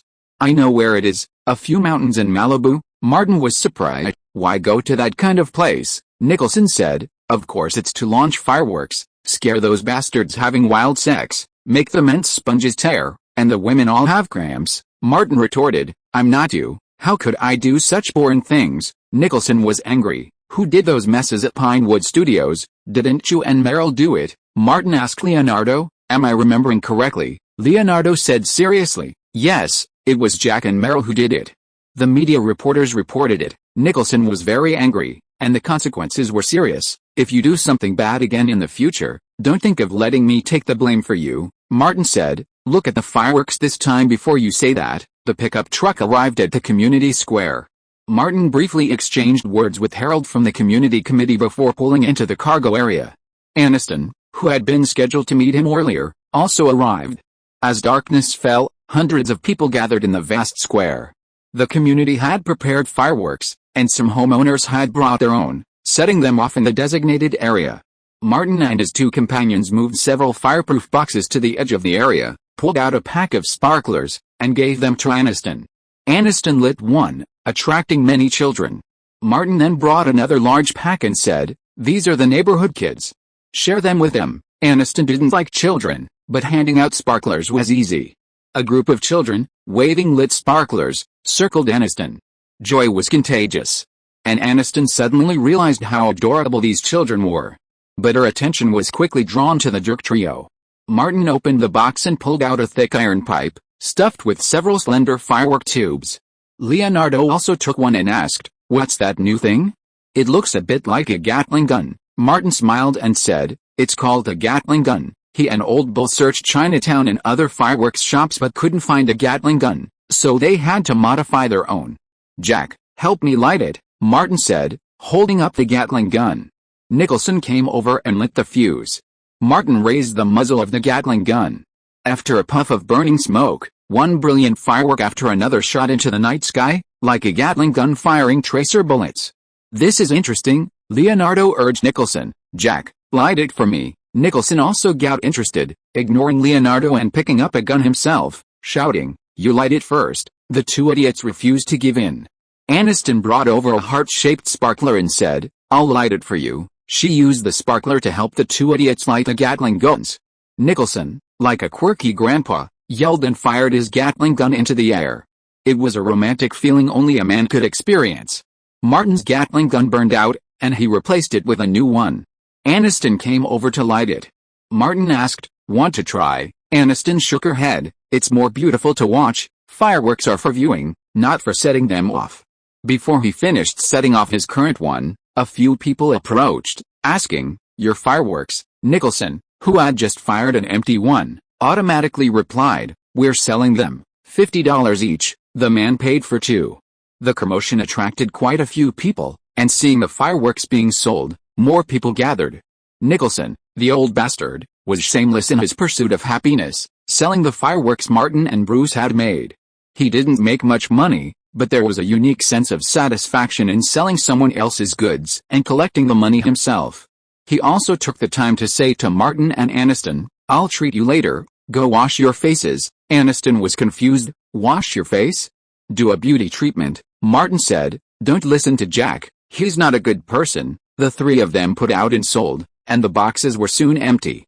When there was only one box left, Nicholson sat down on it and said, "This box is mine." Leonardo asked, "What do you want this thing for?" "The mountains over there in Malibu are a holy place for tourists," Nicholson said. "Leo, let's go there in a few days and blow up all those wild mandarin ducks." Leonardo agreed. "Good idea. Let's see how many people will go to the hospital then." The two bastards were quarreling out of control, and Martin quickly said, "I suddenly realized something." Nicholson frowned. "What did you understand, you bastard?" "So this is the truth about the Malibu wildfire?" As the third of the three bastards, Martin was really worried about the eldest and second oldest. "It was you two bastards who did it." Nicholson and Leonardo understood what Martin meant. "Malibu is a fire-prone area." Nicholson sighed. "We can only set off the fireworks at the studio," Leonardo said. "Every studio will blacklist you." Nicholson didn't care. "I'm retiring soon, and before I retire, I'm going to blow up every famous studio." Chapter 343 Luxury Car Distribution. At the Los Angeles Country Club, a black Cadillac SLS smoothly drove past the white gates of the clubhouse and stopped at a flower-bedecked curb. The camera panned to the driver's seat. Martin opened the door and stepped out. Dressed in a formal suit, he exuded a sense of success against a backdrop of the luxury car and the clubhouse.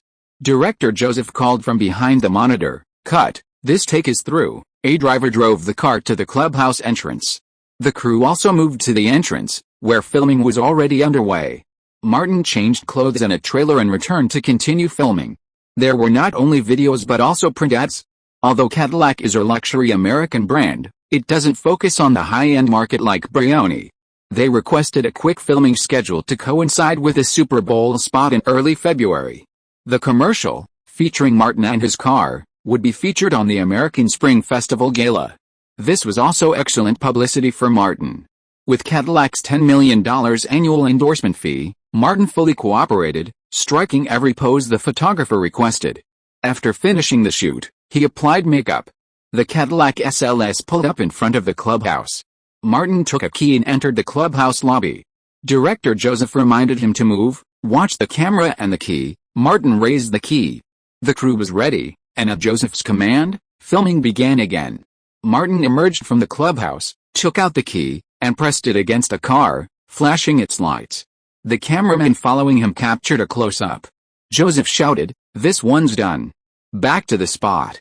One more shot. Martin, following the basic professional ethics of being paid for his work, didn't tire of it, and filmed this take 8 times in a row.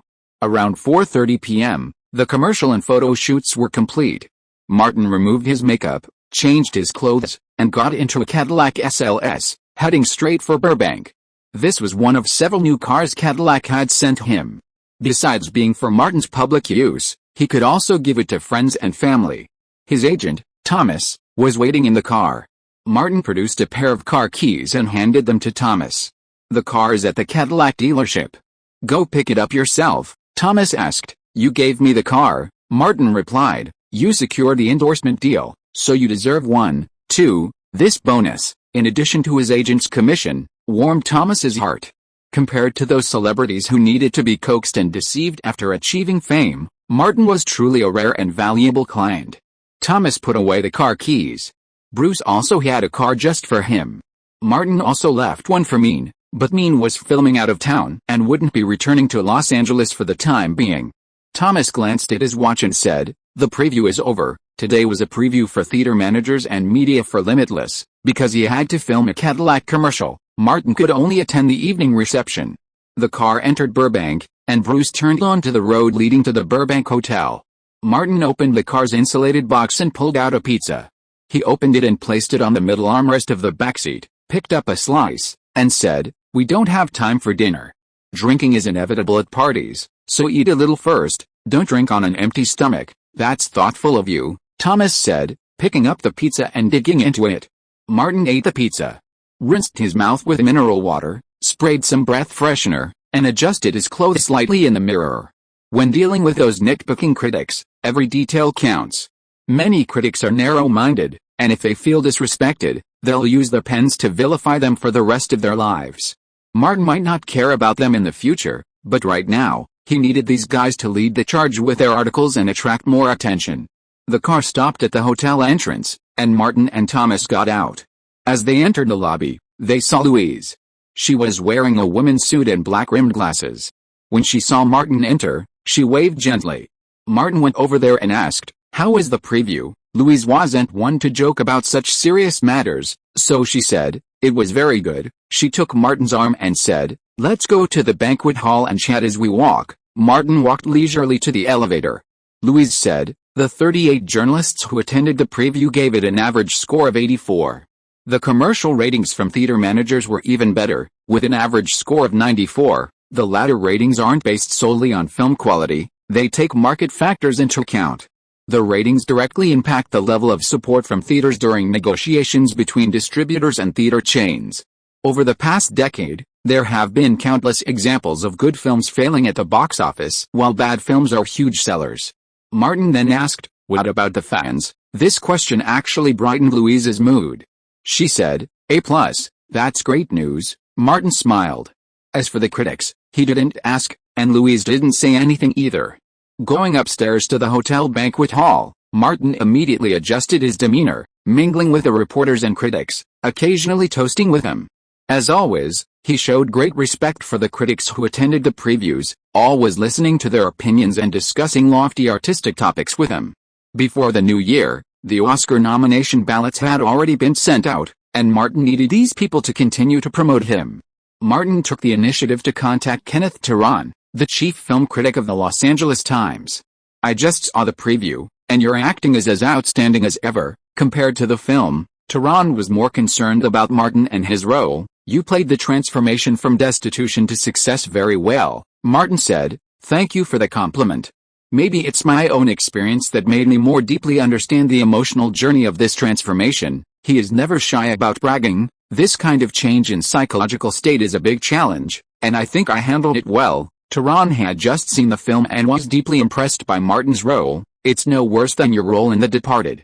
If this film didn't have a sci-fi theme and fewer commercial elements, it would have a chance to hit the next award season. In such a commercial society, it's too difficult to avoid commercialism, Martin said helplessly. I need to consider and balance the agency, investment companies, and the collaborators around me. I can't decide whether a film will be completed, but I have been working hard to use my performance to do a better job of balancing business and art. Critics are also business writers, and the film-related industries are, frankly, all about business. Tehran didn't see anything wrong with Martin's words. As if you were advising a student, don't get lost in the business, and never forget to hone your acting skills. Martin nodded heavily and said, once the reader is finished, I hope you can attend a preview as soon as possible. Your review has given me a lot of guidance, and the results I've honed under your guidance will also require your continued guidance. This made Kenneth Tehran feel comfortable.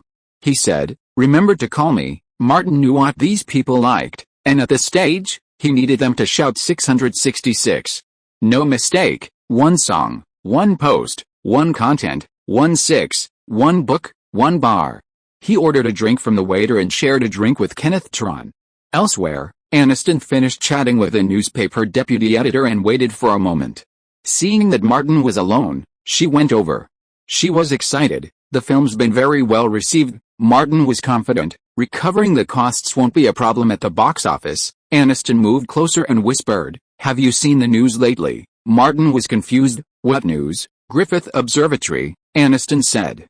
Lots of couples like to go there at night to stargaze. Martin had been there before, back when he was dating Anne Hathaway. Aniston continued, last night, someone attacked the observatory near the planetarium with fireworks. Many couples were scared and ran for their lives. She pulled out her phone. Someone took pictures of the scene. Martin took one look and confirmed that the fireworks were set off by Gatling. Leo and Jack, those bastards, Aniston said. Luckily there are no trees at the observatory. Martin knew the style of those bastards. They must have carefully selected them. After the party, Martin called Leonardo. Sure enough, it was those two bastards who attacked the Griffith Observatory. They proposed waiting for Valentine's Day to attack Venice Beach, which is said to be another famous battle site in Los Angeles.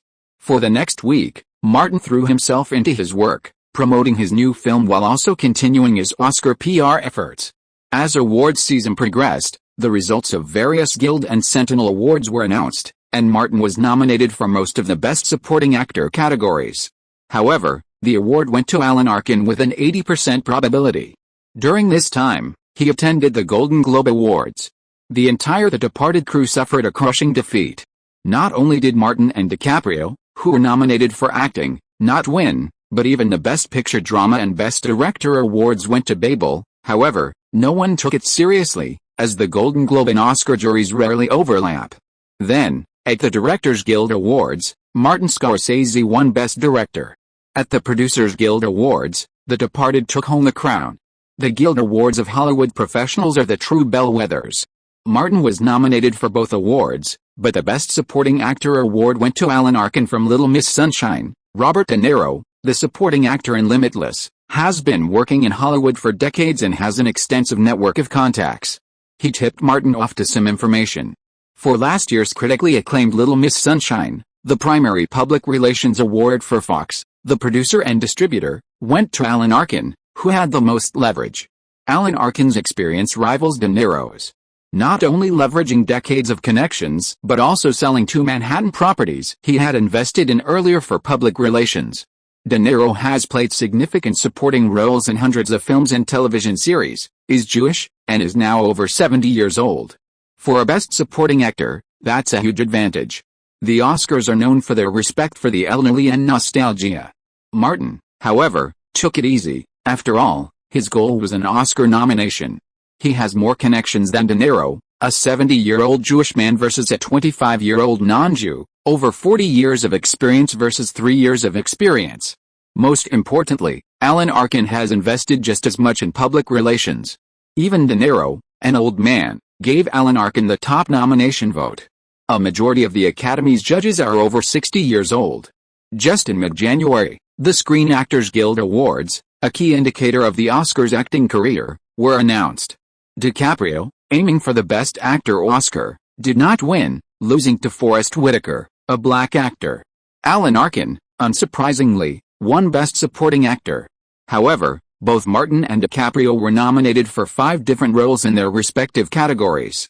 With his Oscar nominations virtually guaranteed, Martin shifted his focus to promoting Limitless.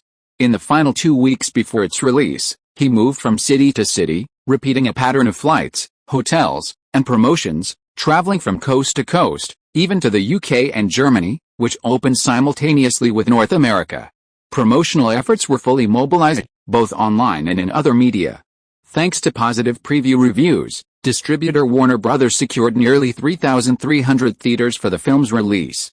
Chapter 344, The News of the World's Proposal.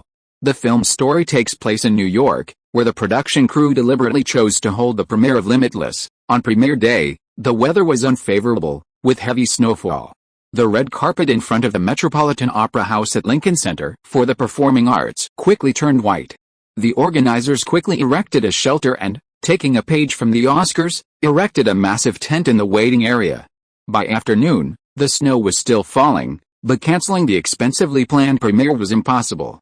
In the Cadillac, Louise brushed the mist off the window with her fingers, watching the falling snow outside with a hint of worry. It's snowing all over the Northeast right now. If it continues into the weekend, it's going to affect a lot of people's travel, Martin, also looking out a window, said. The forecast says snow for the next few days. Even after the snow stops, there's going to be a major drop in temperature. Northeastern metropolitan areas like New York and Boston are important ticket markets for Hollywood films. Louise pushed her glasses up and said, I hope your appeal is strong enough. Martin looked up at the skylight, a vast expanse of white beneath the dark sky. We should have Leo and Jack come. Louise was confused.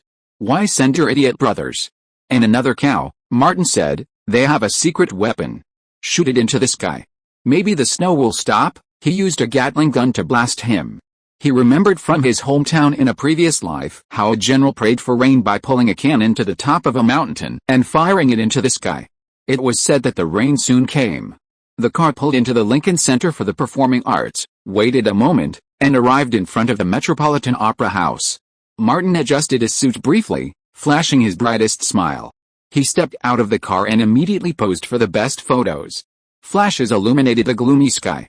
Martin walked along the wet red carpet towards the Met, smiling and nodding in all directions, searching for fan clubs and members of the Coca-Cola cult. Near the media area, Martin saw a large crowd wearing red t-shirts and holding especially made posters. These people had deliberately covered their thick coats with oversized Coca-Cola t-shirts. Hi, Martin, I'm Ted, a young man in a red t-shirt shouted. I'm one of the leaders of the New York fan club. Martin had done his homework. I remember you, the lucky audience member of The Hills Have Eyes. It's me. It's me. Ted was incredibly excited, quickly handing Martin a pen and pulling up the red t-shirt. Martin signed the t-shirt directly, and the others followed suit, asking him to sign their Coca-Cola t-shirts as well. Bruce then handed Martin a can of Coke, and Martin toasted to those on both sides of the red carpet. This had become a ritual for Martin on every red carpet walk. Wherever the Coca-Cola cult leader walks, the legend of Coca-Cola is left behind. As Martin ascended the steps to the press area, director Danny Boyle was already being interviewed. He lavished praise on Martin. Martin is an incredibly dedicated actor. No matter how difficult a shot, he'll give it 100%. He'll do his best with any job he's given. The crew, of course, is always promoting the film with commercial praise. Martin later gave an interview. This is a very important film in my career because the character is so similar to my own experiences. When this role came to me, I was so excited. After praising himself, Martin couldn't forget to praise his co-stars. Robert De Niro gave me so much great advice during my performance. It still makes me excited to think about it, to have a legend personally guiding me. Danny is a versatile director. His shots are full of psychedelic beauty, sharp, and incredible. Finally, Martin spoke of Aniston. Jen became my idol the first time I watched Friends, even as a little kid. Rachel filled the empty spiritual world of a poor teenager. She was my goddess. Do you know what it's like to act with a goddess? It's a dream come true. Suddenly, shouts rang out from both sides of the red carpet. Two women, newly arrived, had figures that instantly outshone all the female guests at the premiere. Carolina Kurkova and Angela Lindwall accepted Martin's invitation and attended the premiere. They transformed the wet red carpet into a catwalk. Hollywood actresses generally avoid posing for photos with supermodels, especially those with toned bodies from Victoria's Secret. Figures and fashion sense are easily eclipsed. The cast and crew arrived, took a group photo in front of a sponsor's backdrop, and then entered the theater. The Met's foyer is spacious enough for the cast and guests to linger there before entering the screening room after the general public has entered. As Martin entered, someone greeted him. Mockridge, the editor-in-chief of the News of the World, stood before him. "Long time no see, Martin. Your article is incredibly well written." Martin had been secretly photographed in Washington by 3 News of the World reporters, as compensation for the incident, but Martin lacked the skills to write a compelling article, leaving it to Thomas to shoulder the responsibility. Thomas delivered a remarkable performance. Martin smiled and replied, "We can work out a new deal. I don't mind continuing to write for the News of the World, sometimes," Mockridge said, abruptly changing the subject. "Let's talk privately." Martin nodded. "Sure." The two of them found a quiet spot. Mockridge asked, "I heard you had a feud with Harvey Weinstein." Martin, of course, wouldn't admit it, scrutinizing Mockridge. Mockridge said vaguely, "I've got some information on Harvey, and I'd like to find someone in Hollywood to verify it." Martin's first reaction was that the News of the World had found something after receiving Ivan's tip. How could a man like him easily trust a media outlet like the News of the World, one with a conscience and a strong professional ethics? He immediately said, "I've only been in Hollywood for 3 years, and all my energy is focused on my work. I know too little and I'm afraid I'm not up to the task." Mockridge said, "You probably don't know Harvey well. He's a very domineering person. He's always retaliated against any actor he's had a conflict with in the past." Martin, knowing the truth, said, "It's okay. Warner will mediate." Mockridge then realized that Warner had a presence in every one of Martin's films. He stopped nagging and said, "Good luck." Bruce approached from behind. Martin asked, "Be careful in New York. The News of the World has been operating here for years." Bruce said, "Don't worry, I've updated my equipment. Those multi-talented reporters won't stand a chance." Multi-talented? Martin thought for a moment. Interviewing skills didn't seem to be crucial for being a News of the World reporter. Supermodels Carolina and Angela approached. Martin remembered something. He had invited Georgina Chapman to the premiere. While greeting the 2 supermodels, he asked Bruce something. Bruce quickly found Georgina. Martin led them there, saying, "Let me introduce you to a friend in the Los Angeles fashion world." Angela spotted the tall Georgina and leaned over to whisper, "Isn't that the person you often play games with?" Carolina, knowing what the so-called games were, smiled and said, "Who wouldn't love Martin? He's good-looking, practical, and fun to play." Martin said seriously, "Be serious." As Georgina approached, Angela and Carolina quickly transformed into classic supermodel faces. Martin introduced them. Georgina recognized Angela and Carolina, but the 2 supermodels didn't. After a few pleasantries, Martin quickly turned the conversation to fashion and clothing. With him as a mediator, the 2 quickly became familiar with each other and exchanged contact information. Georgina gave Martin a subtle look, hinting at gratitude. Martin smiled, said nothing more, and quickly left. He didn't care what happened next. He also noticed his old friend, Mean, entering the lounge with a sturdy, middle-aged woman. Mean immediately spotted Martin and ushered Emma Thomas over. "Hi, Martin, let me introduce you to a friend." It was Martin's first time meeting Emma Thomas in person. She looked much like his impression of her, much more curvaceous than the wives or girlfriends of other Hollywood directors. As far as he could remember, she and Nolan hadn't divorced, a rarity in Hollywood.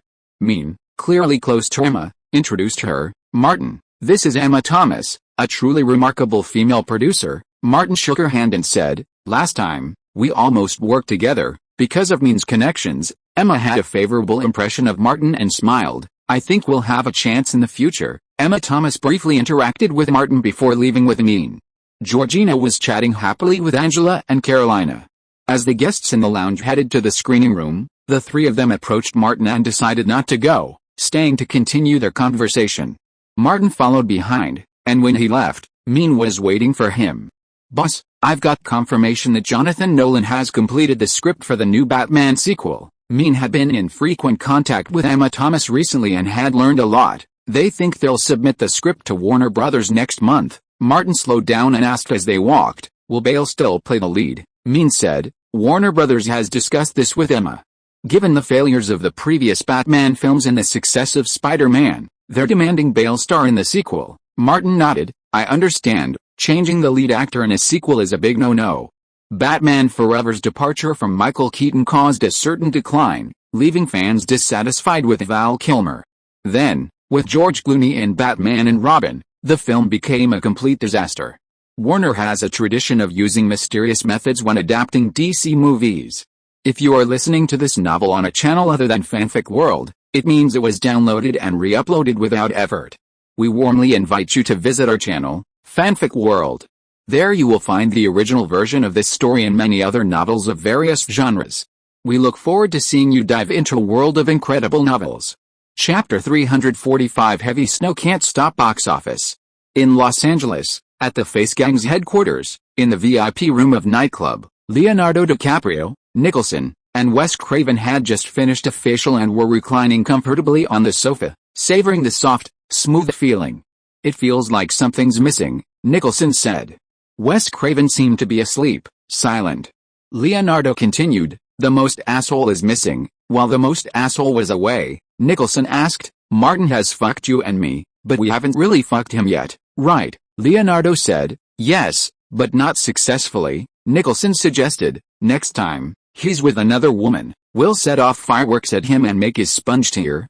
"Good idea." Leonardo applauded at first, then frowned. "This guy doesn't do outdoor sex, he either does it at home or in a 5-star hotel."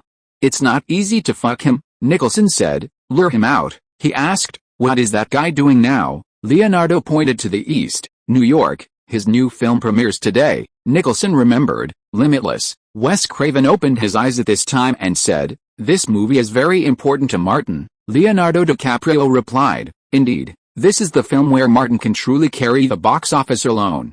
I've seen the Warner Brothers previews, and Aniston is, at best, a supporting actress. Martin is the undisputed star." Those present were all Hollywood veterans, understanding the significance of such films for the leading actors. Wes Craven added, "If this film is a box office hit, Martin's career will be further advanced, firmly on the top line. If it fails, it proves he can't carry the box office alone." Nicholson automatically chimed in. "Martin's path to becoming a superstar, or even a superstar, will be full of twists and turns, and he might never make it." Leonardo DiCaprio recalled reading in the newspaper, "There's been heavy snow in New York lately, and the entire Northeast might see it for several days, which will affect box office revenue there." Wes Craven said, "As long as the film has enough appeal, none of this will be a problem." On Long Island, New York, Christian Bale, holding an umbrella, walked along a freshly cleared road. He arrived at a detached house and shook the snow off his umbrella. The fallen snow had formed a mound. The door opened from the inside, and Michelle Williams exhaled a cloud of white mist. "Come on in. It's snowing so hard, and you still made it." Bale entered the room, put his umbrella in a cardboard box against the wall, took off his coat and hung it up, and asked, "Where's Heath?" Michelle replied, "Upstairs in the study, watching the snow." Bale asked, "How is he doing lately? He hasn't been to support group for a long time." "I doubt it." Michelle sighed, tears welling in her eyes, and she rubbed her eyes with the back of her hand. "He doesn't know how to keep going, and I don't know how to keep going either." Bale squeezed Michelle's shoulder. "If his career takes off, his mood will improve, and his focus won't be on this anymore." Michelle led Bale into the living room and said, "After that big fight with Martin Davis and Jennifer Aniston, everyone knew what he did on set. Few crews would want to use him. Drug use is not uncommon in Hollywood, and few people really care. But if it happened on set, and he almost hit another star while high, who would want to use him? Who would bear the risk if it happened again? I'll figure it out." Bale, loyal to his friend, hadn't distanced himself from Heath Ledger since last year's incident. Instead, he had been helping him recover from his low. He gestured upstairs. "I'll go talk to Heath." Going upstairs to his study, Heath Ledger was standing on the balcony, watching the snowflakes fall outside. Bale glanced at him and saw that after the brief weight gain from withdrawal, he had lost weight again, his complexion as pale as snow. "Are you not planning on working anymore?" Bale asked. Heath turned around and forced a grimace. "It's not that I don't want to, it's just that no one wants me." He glanced at the newspaper on his desk. "That last incident really ruined me. Bale walked over to the desk and saw a picture on the newspaper. Martin Davis' new film premiered in New York today. At that moment, Bale thought of Pinewood Studios and felt a tinge of excitement, something unsettling. Although the police report attributed the incident to Nicholson and Streep, Bale had a strong feeling that Martin Davis was involved. Those three idiots were close buddies, and their appearance at Pinewood Studios together meant they were definitely connected. Bale approached Heath Ledger and looked out the window. Hopefully this snow lasts until the weekend, and the temperatures will drop even lower when it melts. Heath nodded gently. It would be best if everyone stayed indoors, and the mall theaters were closed. Perhaps he truly felt wrong at one point, and his mindset was relatively calm. But from last year until now, he's been unable to find a job. The relapse after a period of remission has a profound impact on one's state of mind. Heath said, "The bad weather means no one's buying tickets to see Martin Davis' new film." Bale had asked around at Warner Brothers, and the film's previews had been very positive. The only thing that could prevent it from becoming a box office hit was probably bad weather. "Let's not talk about that jerk anymore," he changed the subject. "I have a role here, a Warner Brothers project, starring opposite me. Filming starts this year. The director is Christopher Nolan, whom I've worked with several times. If you're interested, I'd highly recommend you to him." This rare friendship lifted Heath Ledger's dispirited spirits. He asked, "Will Warner Brothers use me?" Bale replied, "They want me to continue playing Bruce Wayne in the Batman sequel. Of course, I'll have to make some demands. In sequels, the lead actor has a certain degree of control." "Thank you, Chris." Heath Ledger knew the opportunity was too rare for him. "I'm going to seize this opportunity, get this role, and change the perception of me, both inside and outside the industry." Bale patted him on the shoulder and encouraged him, "I believe in you." At the Metropolitan Opera House, Ted was completely immersed in the movie. All around him, his companions were no exception. Ted didn't know why, but this movie was so immersive, making him feel like the down-and-out protagonist. A flawless song, post, content, and forum. Starting out penniless, he stumbles upon a smart drug, transforming him. He easily completes his writing assignments, earning his first royalties. He invests his royalties in stocks, and with his powerful data analysis and information gathering skills, he easily makes his first fortune. He roams high-end establishments, flirts with women, and deceives people, unstoppable. He retains everything he learns, learning a foreign language or other skills in a single day. While smart drugs have side effects, the protagonist, while enjoying the lucid moments of his life after taking them, invests in drug research, even teaching himself chemistry and biology and conducting his own research. Along the way, he introduces a series of villains, including gang members who see the protagonist's success and want a piece of it, and a tycoon who's also been on the verge of death. The protagonist consistently defeats them with the wit and agility afforded by the smart drug. Even Wall Street tycoons can be dealt with. Ted felt like the protagonist, his life akin to a game cheat, climbing the ladder, living a life only dreamed of. Movies are daydreams, and the one in Neverend is even more immersive. Each viewer felt as if Martin on the big screen was themselves. Watching the protagonist's meteoric rise brought a special sense of exhilaration. Neverend lacked a profound plot, explored human nature and life, and lacked philosophical speculation or highbrow art, yet it captured the daydreams of countless people. This dream of a life soaring after cheating was likely something everyone in the audience, including the wealthy, had likely dreamed of countless times. Alan Green's original novel tells the story of the protagonist's plight. However, the screenplay was completely altered to suit Martin's vision. The plot is closer to the online melodramas he'd read in his past life. Mainstream American audiences aren't more sophisticated than those in other markets. Popcorn first became popular in North America and has endured. Not to mention the poop and fart comedies that are uniquely North American. This daydream-like exhilaration resonates more easily. Martin's plan and goal were simple. For the average audience, they could simply come in without thinking about anything else. They could simply immerse themselves in the film and enjoy it. As for what critics would take from it, Martin had no idea. After all, their minds were different. Perhaps they could decipher profound ideas the screenwriter and director had never considered. Kelly Gray, sitting in the second row with Louise, watched the credits roll. She said, "This movie is great. Even though I'm a woman, many of the things depicted in it are things I fantasized about as a teenager." Louise nodded slightly. "Me too." Daniel, from Warner Brothers, chimed in. "Everyone wants to be the star," Louise said. "Have you thought about that, 2. Yes, Daniel smiled. From an ordinary kid, quickly becoming super rich and brilliant, enjoying life, easily maneuvering among powerful figures, even controlling them, enthusiastic applause erupted from the audience, mingling with cheers. The film's main cast and crew members stood up en masse in the front row. Martin first hugged Aniston, then high-fived Boyle, and then shook hands with the rest of the cast and crew. The audience applauded enthusiastically. Led by director Boyle and Martin, the cast and crew took the stage in front of the screen for their curtain calls. They took 3 consecutive curtain calls, and the applause continued. Hearing the prolonged applause, the heavy snow weighing on Louise's heart suddenly stopped. She said, "Even if the box office in the Northeast isn't good, this movie won't fail." Daniel agreed, "The heavy snow in New York can't stop this movie from being a box office hit." Chapter 346, Exceeding Costs in the First Week. The premiere ended, the snow still falling. Each audience member received an umbrella and a warm hat, the latter a piece of film merchandise specifically made for the European and Northern North American markets. Richardson donned the hat emblazoned with the production's logo and boarded a minivan with his assistant. The weather was so cold they quickly turned on the heater. The assistant looked toward the side entrance of the Metropolitan Opera House and saw Martin Davis emerging, surrounded by reporters. "It's only been 3 years," he muttered.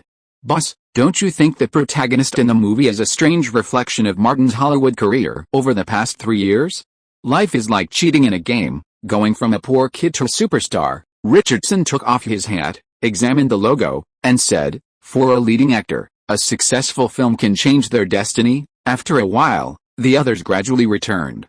Richardson had his assistant drive the car and instructed the others to collect audience ratings after the screening and enter them into the system. 2 black notebooks circulated among the group, and the system quickly calculated the average score. A+, Richardson, experienced and determined, declared, after the premiere, the audience rating for Limitless couldn't be lower than an A with Martin Davis's charisma and the scale of the release. "This movie is sure to do well at the box office," his assistant asked. "Will it top 100 million in North America again?" Richardson nodded, "Very likely." The snow continued to fall, relentlessly. The day after the premiere, Martin awoke, freed himself from Aniston's clutches, and immediately grabbed his phone after washing up. It contained a text message from Warner Brothers. The premiere audience rating averaged an A+. Warner Brothers had also lifted the ban on all word-of-mouth ratings. Martin turned on his computer and logged into 2 websites.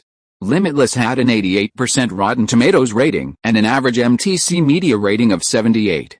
The bathroom door opened, and Aniston emerged brushing her teeth. She asked, "How is the film's reception?" Martin replied bluntly, "It's been incredibly well received by the audience and the media." Aniston, completely relieved, returned to the bathroom to rinse her mouth. After a moment, she said, "Let's go out for breakfast and celebrate." Martin said, "Call the rest of the crew." "I'll treat." Aniston hurried to get dressed. Martin started making phone calls. Everyone on the crew was in high spirits. Good audience reviews meant good box office sales. Besides the normal salary and union share, there would be a bonus. Los Angeles, Brentwood. Having washed his face last night, Leonardo woke up extra early and felt incredibly energetic. He could now run a 100-meter race in 15 seconds at a time. Bar Rafili brought him breakfast and poured him some milk.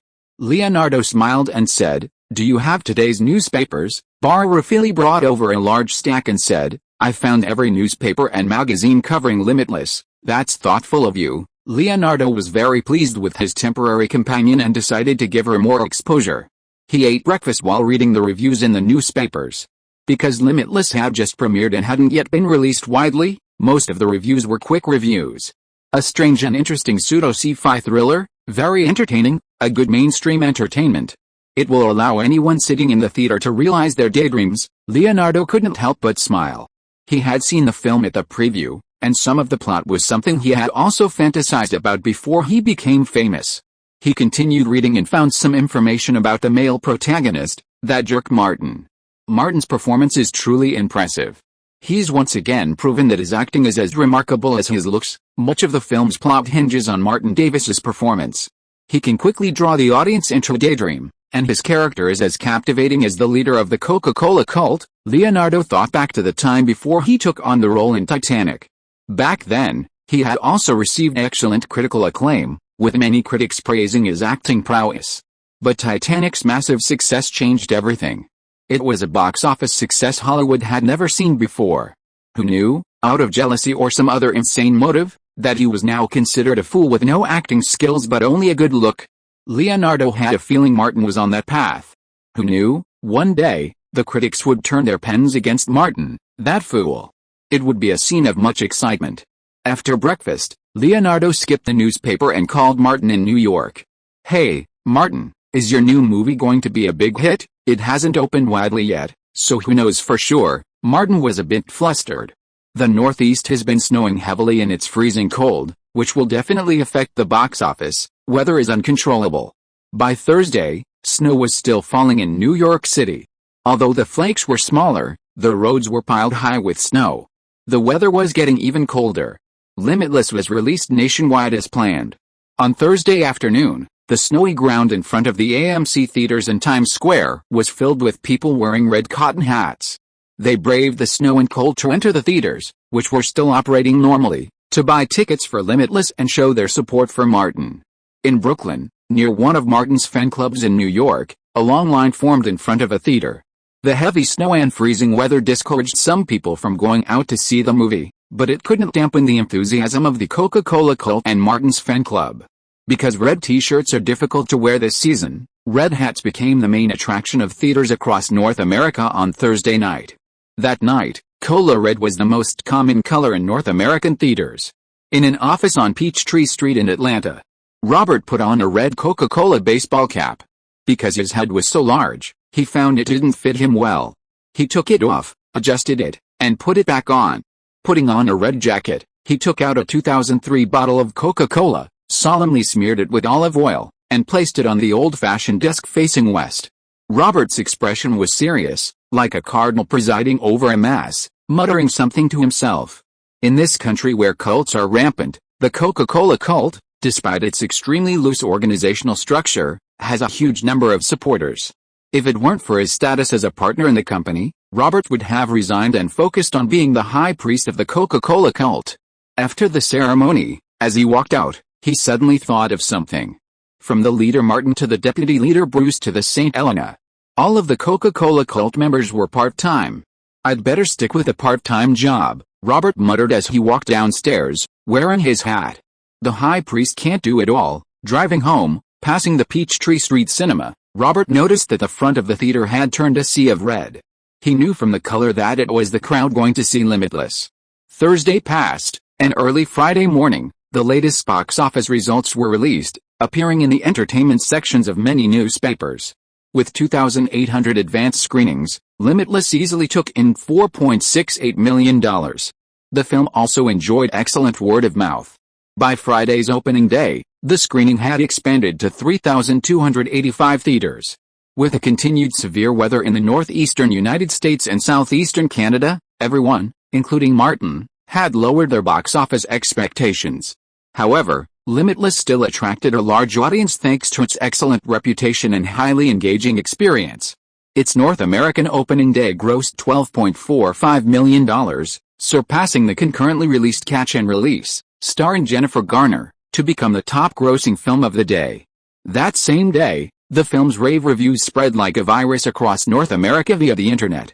The story of life and desire is incredibly exciting. Martin's protagonist is exactly what I dreamed of. The plot is incredibly captivating. I don't know why, but I felt like the protagonist was another me.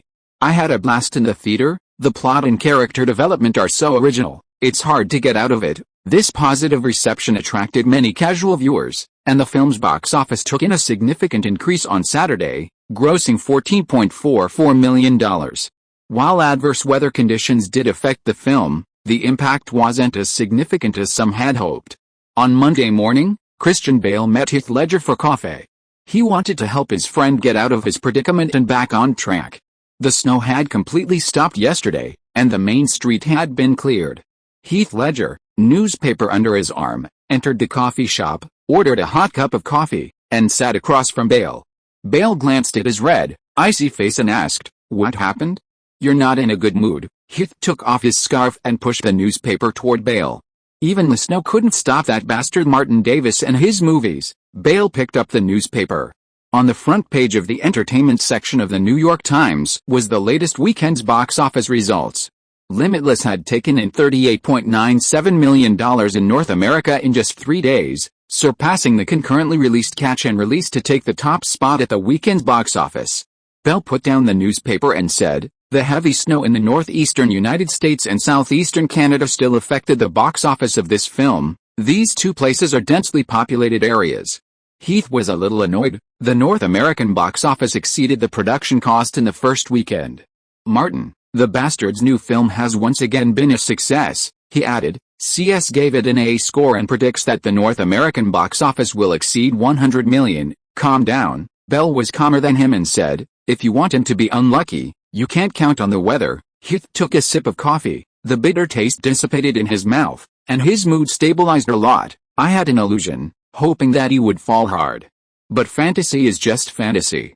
Martin Davis's momentum is unstoppable," Bell said. "There is a long time. Only by standing on a higher ground can we have the ability to step on them." Heath nodded. "You are right." Chapter 347. It's not easy for actors. On a sunny Los Angeles day, Warner Brothers CEO Barry Meyer arrived at his office on time. Coffee, brewed by his secretary, sat on his desk, perfectly warm. Documents awaiting processing or review were prominently displayed. Meyer sipped his coffee before scanning through the documents, one of which he lingered for a moment longer. Warner Brothers' new film, Limitless, released last weekend, was a box office smash, exceeding its production budget in North America in its first weekend alone. The film also opened in the UK, France, Mexico, and Australia, grossing $27.56 million overseas in its first weekend. After 3 days, the global box office exceeded $60 million. Martin Davis's appeal was immense. Barry Meyer checked his computer and found that, with the exception of his co-starring role in Summer of Jeans, all of Martin Davis's films had grossed over $100 million in North America. This was a remarkable achievement. As the distributor, Warner Brothers was the biggest beneficiary. Stars are one of a film company's most profitable tools, and those who generate the most revenue naturally deserve the most prominent attention. Barry Meyer immediately picked up the phone and called Ari Emanuel of WMA. "Ari, it's me. When are you free? Let's go to the country club for a round." Ari replied. "Anything exciting?" Barry Meyer said. "I want to talk to you about deepening our cooperation between our two companies." Knowing it was Martin, Ari said, "Get Alan, and I'll get Thomas, and we'll have a scrimmage." Remembering Thomas was Martin's agent, Barry replied, "No problem. Just like Will Smith's agent, he was also a frequent guest." When Barry Meyer went to the film company to see Alan Horn, he thought of Will Smith. Since 1996, Smith's films have been more hits than misses. Since 2000, every one of his films has been a hit, making him unrivaled in Hollywood. In recent years, even Tom Cruise and Leonardo DiCaprio have been put to shame by Will Smith's commercial appeal. Martin Davis seemed to be embracing some of the same momentum Will Smith had in the 2000s. If a few more films were successful, their commercial appeal would be even greater. Barry Meyer felt that if Martin could maintain Will Smith's momentum, his commercial appeal might be even greater than Smith's. After all, Smith was black. Barry Meyer met up with Alan Horn, who mentioned, "I'm planning to push for a new Terminator movie." As the CEO of a film company with such power, Barry Meyer asked, "Are there any plans?" Alan Horn nodded. "After releasing the third film a few years ago, we spent a fortune to acquire the rights to the series. The third film has already been profitable offline, so it's time to put the fourth on the agenda." Barry Meyer didn't elaborate. Warner Brothers has a professional internal review committee, and any project must be greenlit to proceed. This week, the heavy snow in the northeastern United States and southeastern Canada finally stopped. After a brief drop in temperature, the clouds dispersed, the sun shone brightly, and the weather gradually warmed up.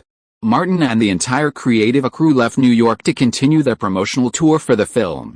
The crew arrived in Washington, D.C. after appearing on a program. Martin left the TV station and reunited with Kelly Gray, who had arrived the previous week, to attend an event at a club. As they climbed into Kelly's car, she described it to Martin as a high-end political gathering, attended by many liberal celebrities and sports figures. Martin, well aware of his past in Atlanta, smiled and said, "I can be considered someone who has contributed to freedom and democracy, The car quickly arrived at a suburban estate and parked outside the luxuriously decorated clubhouse. Martin followed Kelly inside and waited a moment before meeting Julia, the president of the Atlanta Freedom Society, and Senator Erica, who had held a pink kettle and was shouting freedom. Unlike their previous silence in their presence, Julia and Erica shook Martin's hand and exchanged a few pleasantries. The four of them entered the banquet hall, and Martin's first sight was Hye. The senator was socializing with his wife. Martin also spotted Hollywood's most prominent left-wing stars, Meryl Streep and George Clooney, both well-known political activists in Hollywood. The four of them went over to say hello. Hye shook hands with each of them, exchanging cordial and pleasantries. As he shook hands with Martin, he said, "Did you bring any smart drugs? If you did, my journey would have been much easier." Martin said seriously, "We're urgently developing them. I'm waiting for Congress to allocate funds." "Congressman, please help." "No problem." After joking, Hye said, "Limitless is a very wonderful movie. Your movie captures many of the dreams I had as a teenager." Martin said, "If this gets out, Congressman, it could add $20 million to the film's box office." Hye chuckled and changed the subject. "I heard about what you did during your time in Atlanta. It was amazing. That's what I should do," Martin said, his expression becoming serious. "I want to make the flowers of freedom and democracy bloom in this stubbornly conservative city." After chatting for a while, Martin left at the right time and followed Kelly Gray to meet other people. Kelly said simply, "Next month, Hye will officially announce his candidacy for president next year." Martin glanced over and whispered, "A black president," Kelly said. "That's his disadvantage, but if managed well, it can also become his unique advantage." After donating, Martin met Meryl. Meryl wasn't surprised to see him. "I didn't expect our political stances to align." Martin, of course, didn't deny it, saying, "I've seen many of your speeches on political and social issues. You're amazing." Meryl, however, said, "You're behind Jolie and Aniston." Martin praised her. "They're both truly remarkable, independent women, leading the way for freedom and justice." Haha, Meryl laughed. Martin also laughed. Although the Me Too movement had begun, the social environment and the forces behind it were different. Aside from Brad Pitt's downfall, it hadn't yet escalated. But no one could predict what the future would hold. Meryl suddenly lowered her voice. "Many women working in Hollywood should thank Jolie and Aniston. For a while, they might face a slightly better situation." Martin added, "It's not easy for male actors either." Meryl glanced at Kelly Gray, then thought of Louise Mayer. "You're much luckier than most. At least the person who's willing to help you get ahead is a woman." In that respect, Martin was indeed a lucky man. He had never used the proctologist's business card given by the portly landlord, Antonio. In contrast, many of Antonio's male actor tenants had used it but never made it big. Martin saw Kelly Gray approaching and said, "When we get back to Los Angeles, I'll invite you and Nicholson out for a date." "No problem," Meryl replied.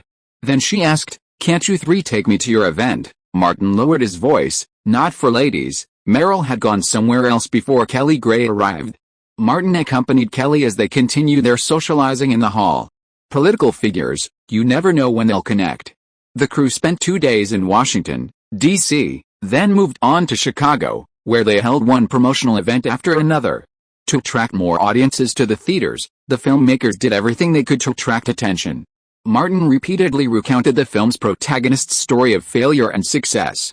Aniston tirelessly revealed Pitt's past, discussing his falling out and then reconciliation with Angelina Jolie. Even Robert De Niro shared stories about his decades-long love-hate relationship with Al Pacino.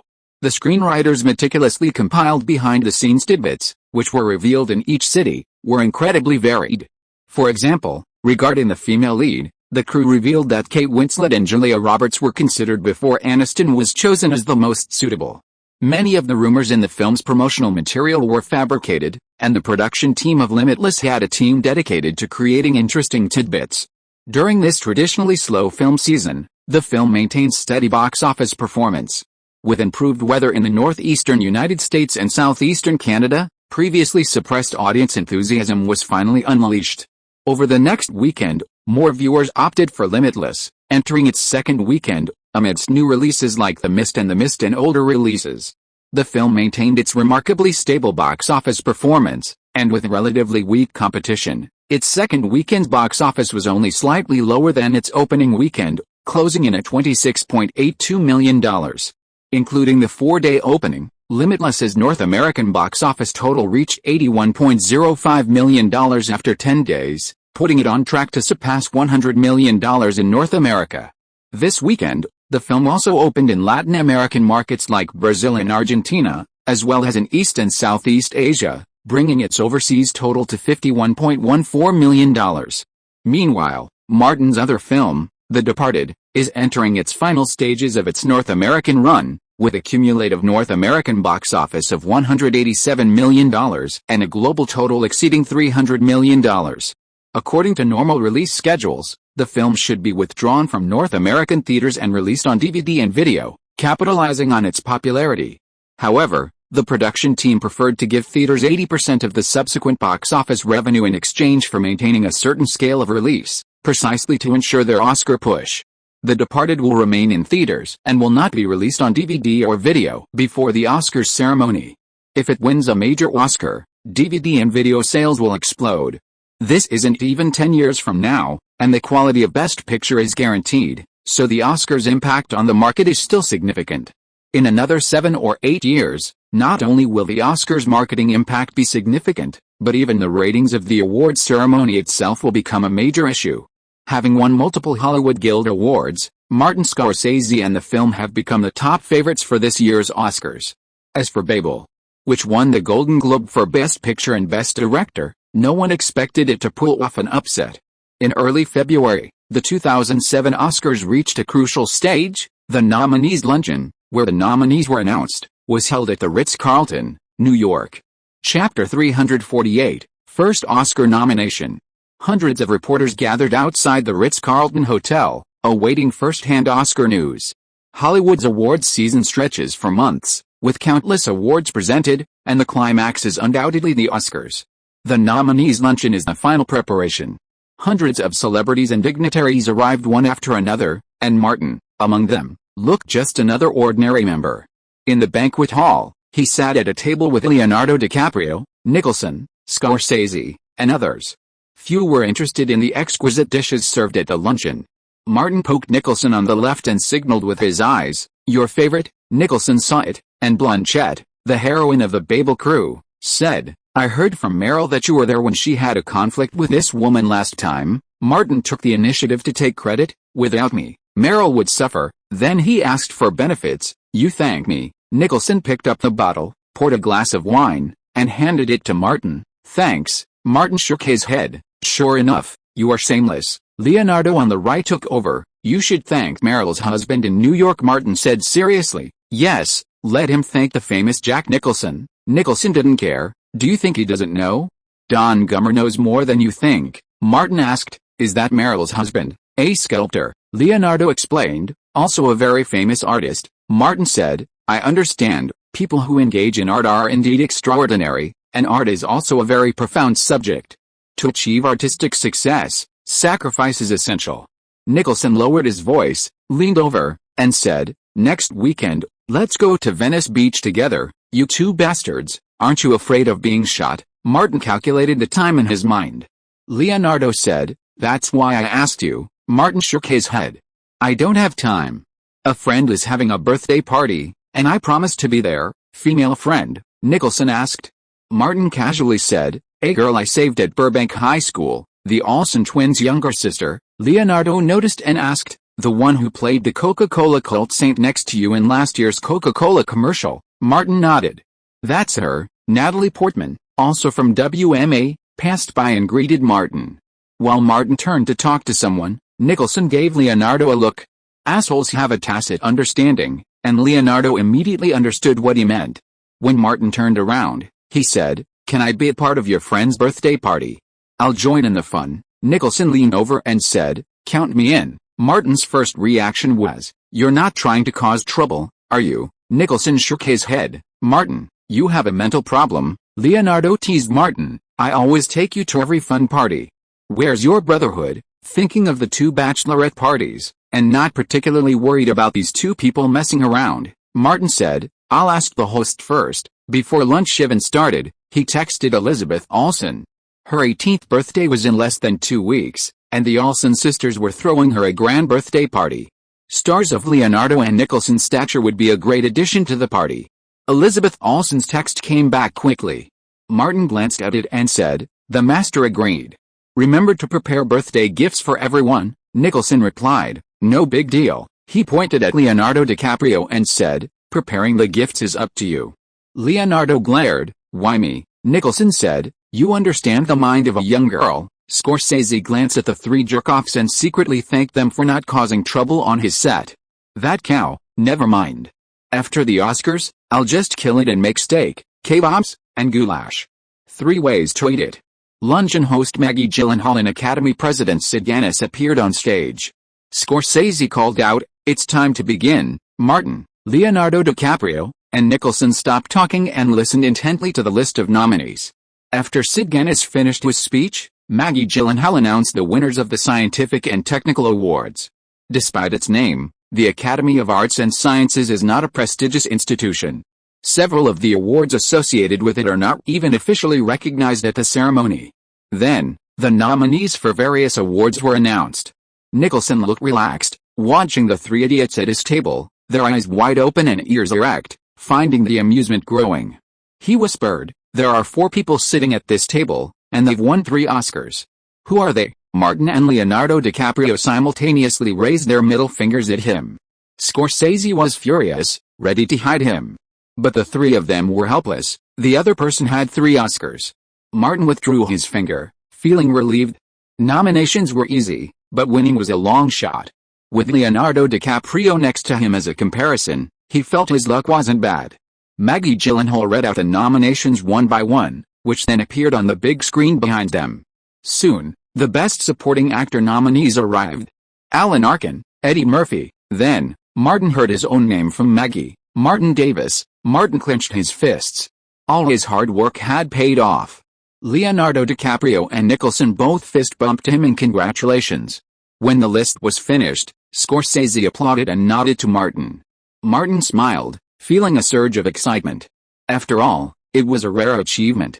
Like Scorsese and Spielberg, and next to him, Leonardo, entering this industry, besides fame and fortune, they naturally pursued recognition from their peers. Besides, the Oscars themselves are a path to fame and fortune. The list of Best Actor Oscars was announced next, and Leonardo's name was among them. He had received a nomination for Blood Diamond. Leonardo was simply smiling, appearing nonchalant. He even taunted Martin, "Look at you. Just a nomination, and you're so excited." "I'm not as good as you," Martin said, his knife stabbing at the bloody spot. "You have years of experience as a runner-up, and I don't." Leonardo was about to glare, but the camera turned in his direction, forcing him to maintain a smile. When he came to his senses, the ballroom erupted in applause again. Scorsese and The Departed were nominated for Best Director and Best Picture, respectively. The biggest winners this time were The Departed and Babel. The former received 5 nominations, while the latter received a whopping 7. Then, the host of this year's Oscars ceremony was announced, Ellen DeGeneres. Martin didn't like her very much. Nicholson is semi-retired and has nothing to do all day. He is very gossipy and asked Martin, "I remember you went on her talk show and it didn't go well." Martin said directly, "She couldn't afford it. She wanted to mess with me, but failed. She said I wouldn't cooperate. I was just a small actor at the time." Leonardo reminded him, "How about the 3 of us go on her show together and mess with her?" Martin shook his head. "That would only help her with ratings. It's not worth it. She's a lesbian and won't be easy to mess with." Leonardo said, "Ever since Brokeback Mountain won the Best Director award last year, the attitude towards homosexuality in the industry has been changing." Nicholson followed up, "As long as we old white guys are alive, the core of Hollywood will not change." Martin saw that Academy President Sid Janis was on stage again, preparing to give a long speech, and said, "Old bastard, you have nothing to do anyway. Why don't you run for the presidency of the Academy? You don't think it's easy to compete for the position of President of the Academy, do you?" Nicholson didn't need Martin to answer. In recent years, the actual power of the Academy President has been increasing. The competition within the Academy has never been open and transparent. To tell you the truth, the battle for the presidency of the Academy is much more intense and fierce than Oscar public relations. Martin saw that Scorsese was also nodding, and knew that Nicholson was right. Nicholson added, "Even if actors compete, they rarely succeed. Firstly, actors often have limited time, and most of them are bastards like you and Leo who spend their spare time eating, drinking and having fun. He simply used the two bastard brothers as an example. If you run for president of the Academy, how many people will be willing to elect you? 6,000 members of the Academy. Are they confident in handing this position to you two bastards? Martin was self-aware. I don't have enough qualifications, Leonardo said. Isn't it fun to be a young female model? Go and get involved in the Academy's stuff, Nicholson further said. In canvassing for votes, doing public relations and interpersonal relationships in the internal elections of the Academy, can actors beat those producers? Warren Beatty and Annette Bening, that pair of dogs and bitches, have competed several times. He pointed to Sid Guinness on the stage. What's the result? The old guy has been re-elected as president of the Academy for the third time, Martin said. There are too few actors like Reagan and Schwarzenegger, Leonardo joked. You don't want to run for president, do you, bastard? Martin vaguely remembered his drunken rant that day. No, I'm going to lead an army of beautiful women, storm Washington, capture the White House, and dissolve the Union. Scorsese suddenly chimed in. If you can do that, you'll probably win the Nobel Peace Prize. The main course for the luncheon was arriving. The Academy, always well-funded, certainly didn't skimp on the Oscars, so the dishes were quite sumptuous. Martin and the other three were in high spirits, chatting away as they ate. Scorsese, however, was a bit troubled. The three idiots at his table were planning to bombard every studio's dating spot. This had made him determined that no matter what project he directed, he would never allow those three idiots to gather on his set. It was going to be a real riot. Afterward, everyone settled into the lobby, decorated like an Oscars backdrop, where hundreds of people took a group photo for this year's luncheon. Chapter 349, Fire. After leaving the Ritz-Carlton, the three badass gang members said hello to Scorsese, got into the same car, and headed to Nicholson's house. Nicholson's mansion, located on Sunset Boulevard, had a separate storage room. Nicholson took Martin and Leonardo into the storage room and opened a fireproof box to show them brand new Gatling guns. I had them custom made in Chinatown. Martin pulled one out. The new Gatling guns were much more sophisticated than the crude, makeshift modifications he and Bruce had made, and they closely resembled the Gatling guns he had used in his past life. Besides the Gatling guns, there were also specially made RPGs, which could be carried on the shoulder and fired. Leonardo glanced outside at the sun setting in the west and said, the goods have arrived. Let's find a place to try it out, Nicholson said. Wait until dark. Where to? Martin asked, then warned, are you really not afraid of being shot? Nicholson shrugged, don't worry, it's fine. Say hello to my old friends. Martin understood that Nicholson intended to shoot his old friends. Leonardo climbed to the roof of the storage room and looked out into the distance. Nicholson's mansion was built on the hillside, relatively high. Looking south, he saw endless mansions. Many veteran Hollywood stars chose to live along Sunset Boulevard. As darkness fell, Nicholson took Martin and Leonardo to the third-floor rooftop of the villa. There was a miniature golf course there, but without a fairway. Martin understood it at a glance and pointed to the distance. Are you playing golf down the mountain? Leonardo put down the RPG fireworks and picked up the club. I have a house there, but I don't live there often. Occasionally when I go there, there will be golf balls in the yard. I didn't expect it was you who did it. Nicholson didn't care. It's just that I hit the ball off target occasionally. As the boss, he carefully taught his two younger brothers, golf is not golf. It can also be used as a communicator. Martin looked at the nearby mansion, surprised that Nicholson was not beaten to death by his neighbors. Nicholson pointed to two houses and said, this is where Marlon Brando once lived. Over their lives Warren Beatty and Annette Bening. When I need to contact them, I don't even have to call. I just hit a golf ball into their yard and they'll know, Martin exclaimed. You're a real genius. Marlon Brando is dead, Nicholson said, pointing to the home of Warren Beatty and Annette Bening. The only one who can withstand my bombardment is Warren Beatty. He reached for an RPG firework and slung it over his shoulder. Light it for me. Martin didn't smoke and didn't have a lighter. Leonardo took out his lighter and lit the fuse. Martin patted Nicholson on the head, pointed at Warren Beatty's mansion, and shouted, old bastard, use your Italian cannon and fire. Nicholson aimed in that direction.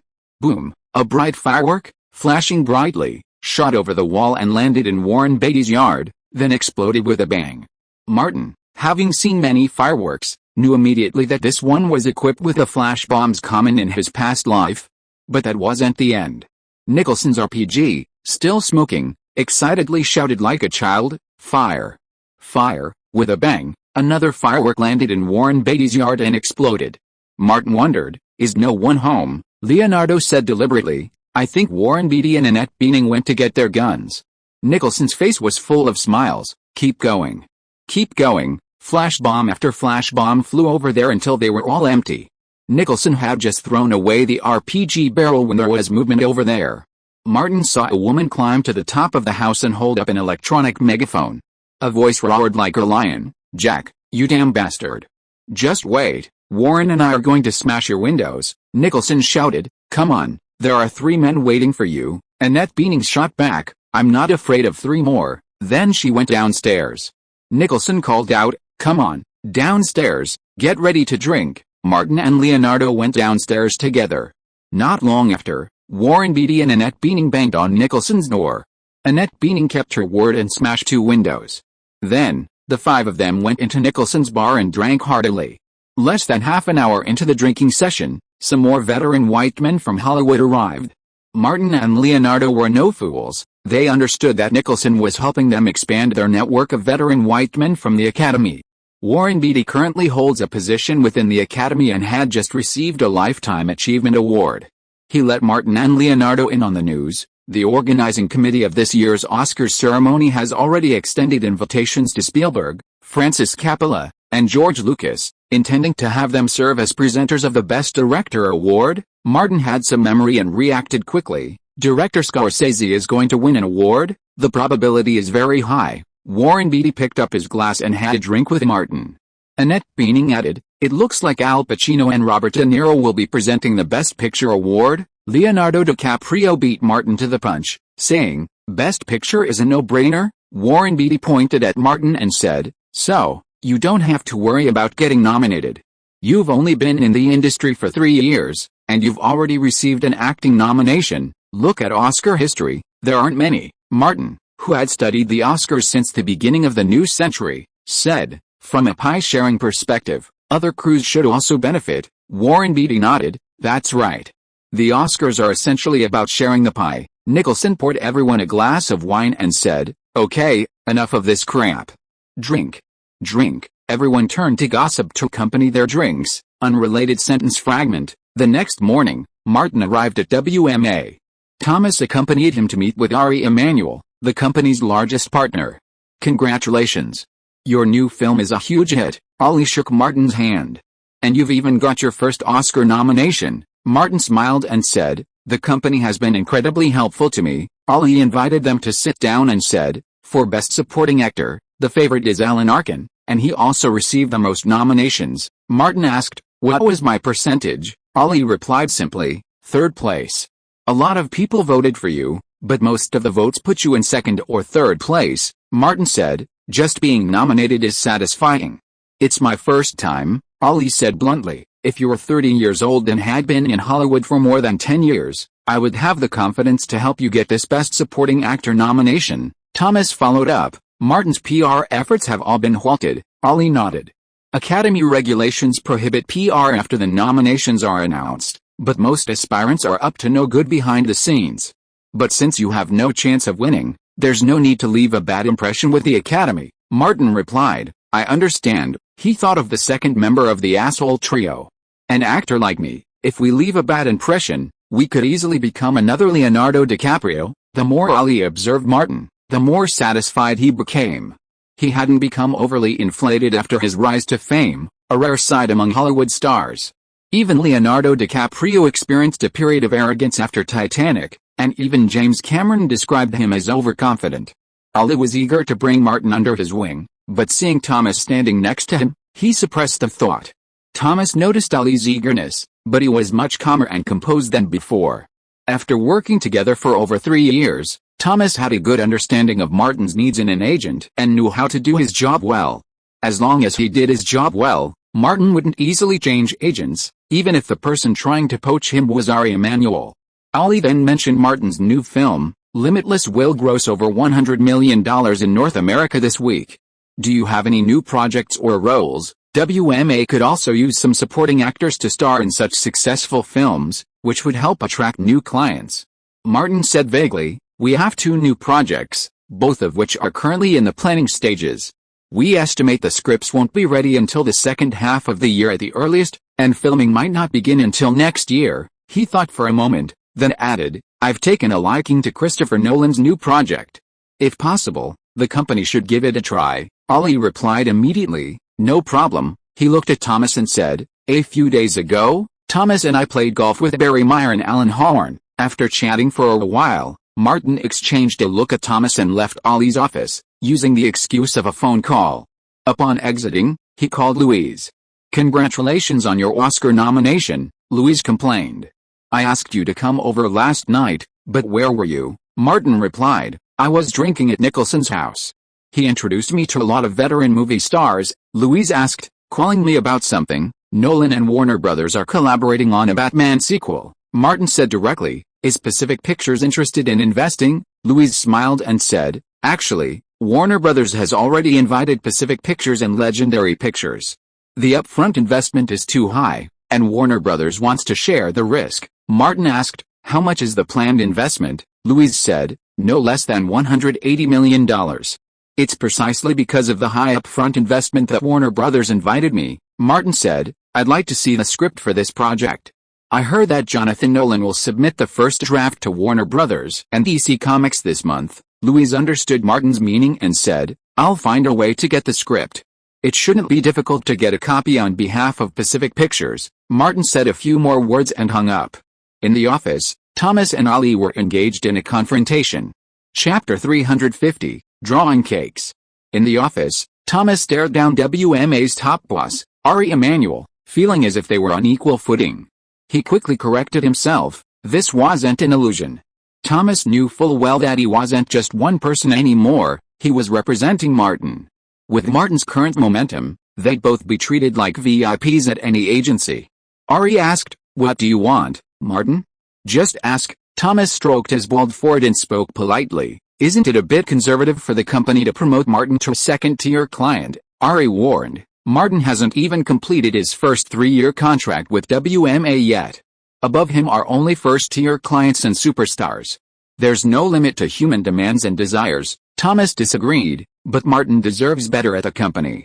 Of all the Hollywood actors born in the 1980s, he's the only one who can truly carry the box office single-handedly. Ari continued to ponder, weighing the pros and cons. Thomas reminded him, this year is the last year of Martin's 3-year contract. Agencies resented the entertainment laws stipulation, which limited them to 3-year contracts at most, but they were helpless. Ali couldn't change this reality, so he said, "I want you to ensure Martin remains under contract with WMA." Martin's image was excellent, not only in terms of acting pay but also in other areas of commercial appeal. Ali glanced at Thomas, holding back some of his words. He could see that Thomas was more aligned with Martin's side than with WMA. Clients are the foundation of an agent, and Thomas understood that all too well. If he missed a client like Martin, he might never find another in his lifetime. "I can guarantee that," Thomas said, his heart aching.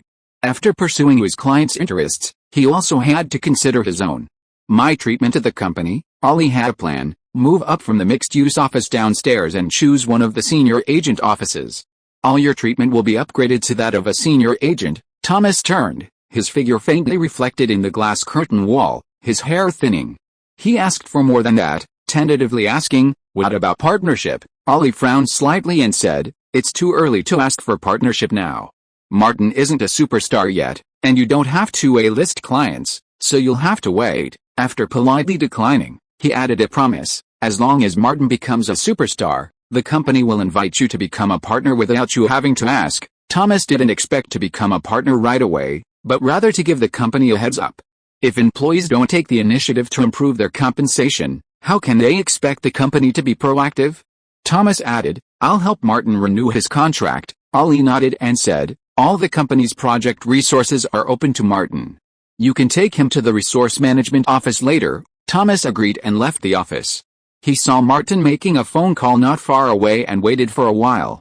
After Martin finished his call, he returned and asked, "Did the negotiations go well?" "I'm a senior agent now." Thomas walked forward, pointing to a truly independent office on the first floor, and said, "I'll be moving in tomorrow." Martin said, "Congratulations, Thomas was full of energy, his bald forehead radiating confidence and the allure of wealth. Congratulations, you're now a first-tier client of the company. The next step up will bring you incredibly generous benefits.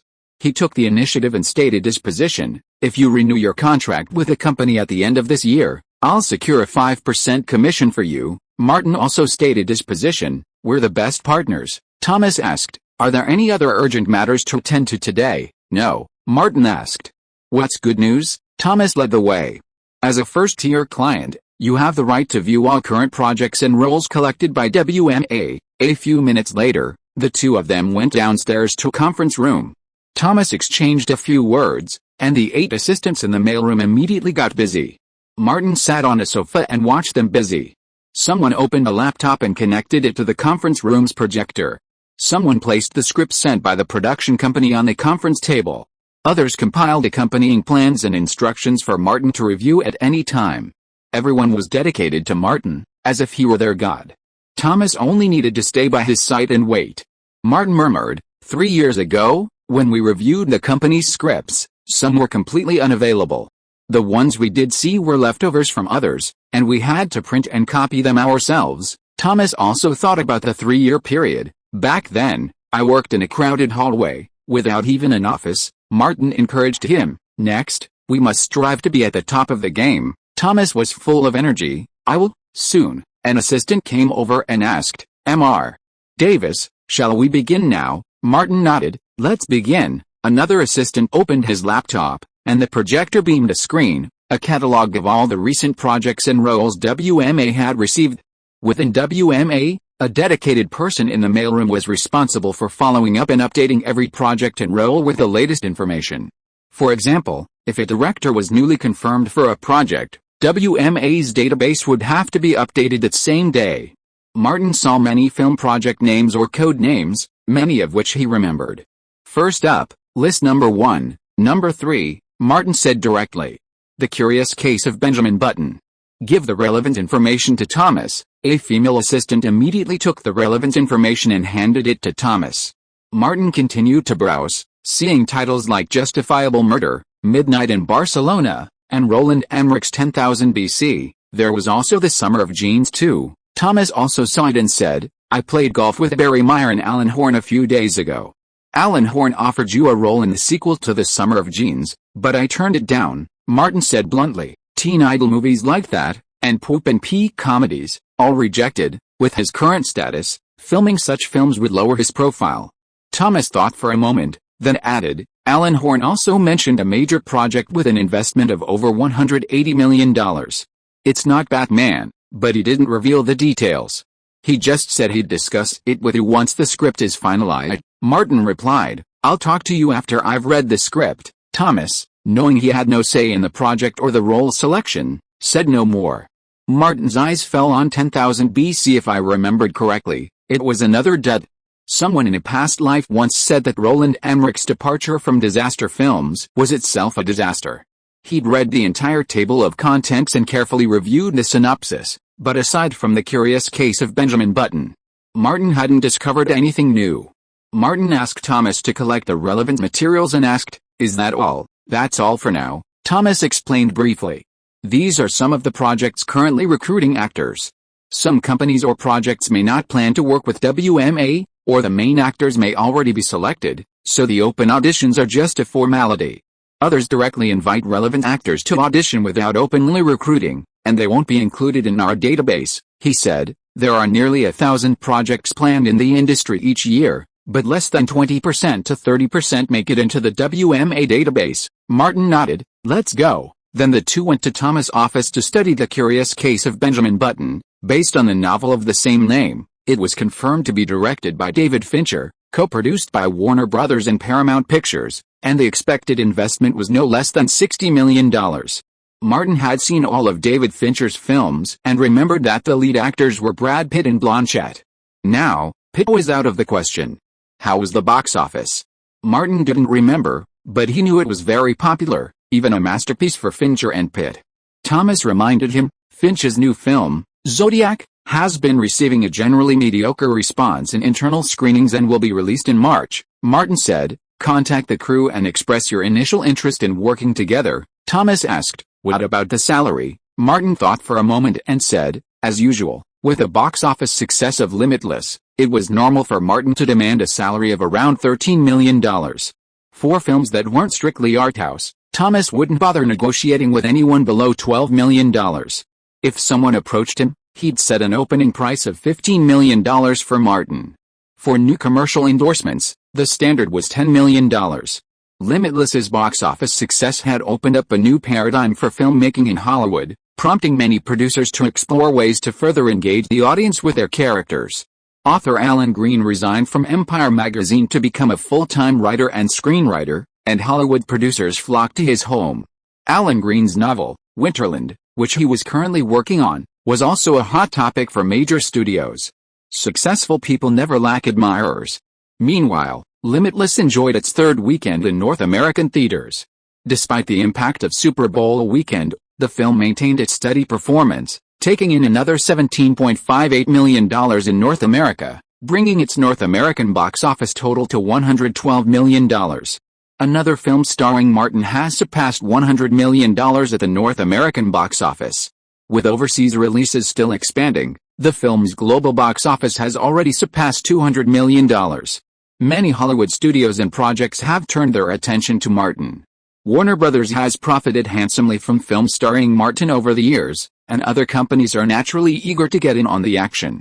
For investors, stars who can generate high negotiable returns are the most sought after, and as long as the profits are high enough, they are not shy about offering high salaries. After Thomas met with the crew of The Curious Case of Benjamin Button, Alan Horn led his team to Martin. End of this chapter. Thank you so much for reading until the end. Don't forget to give it a like. Looking for more exclusive content and immediate access? Subscribe to our Patreon. Remember, every like, subscription or donation encourages us to continue. Thank you all. See you in the next video.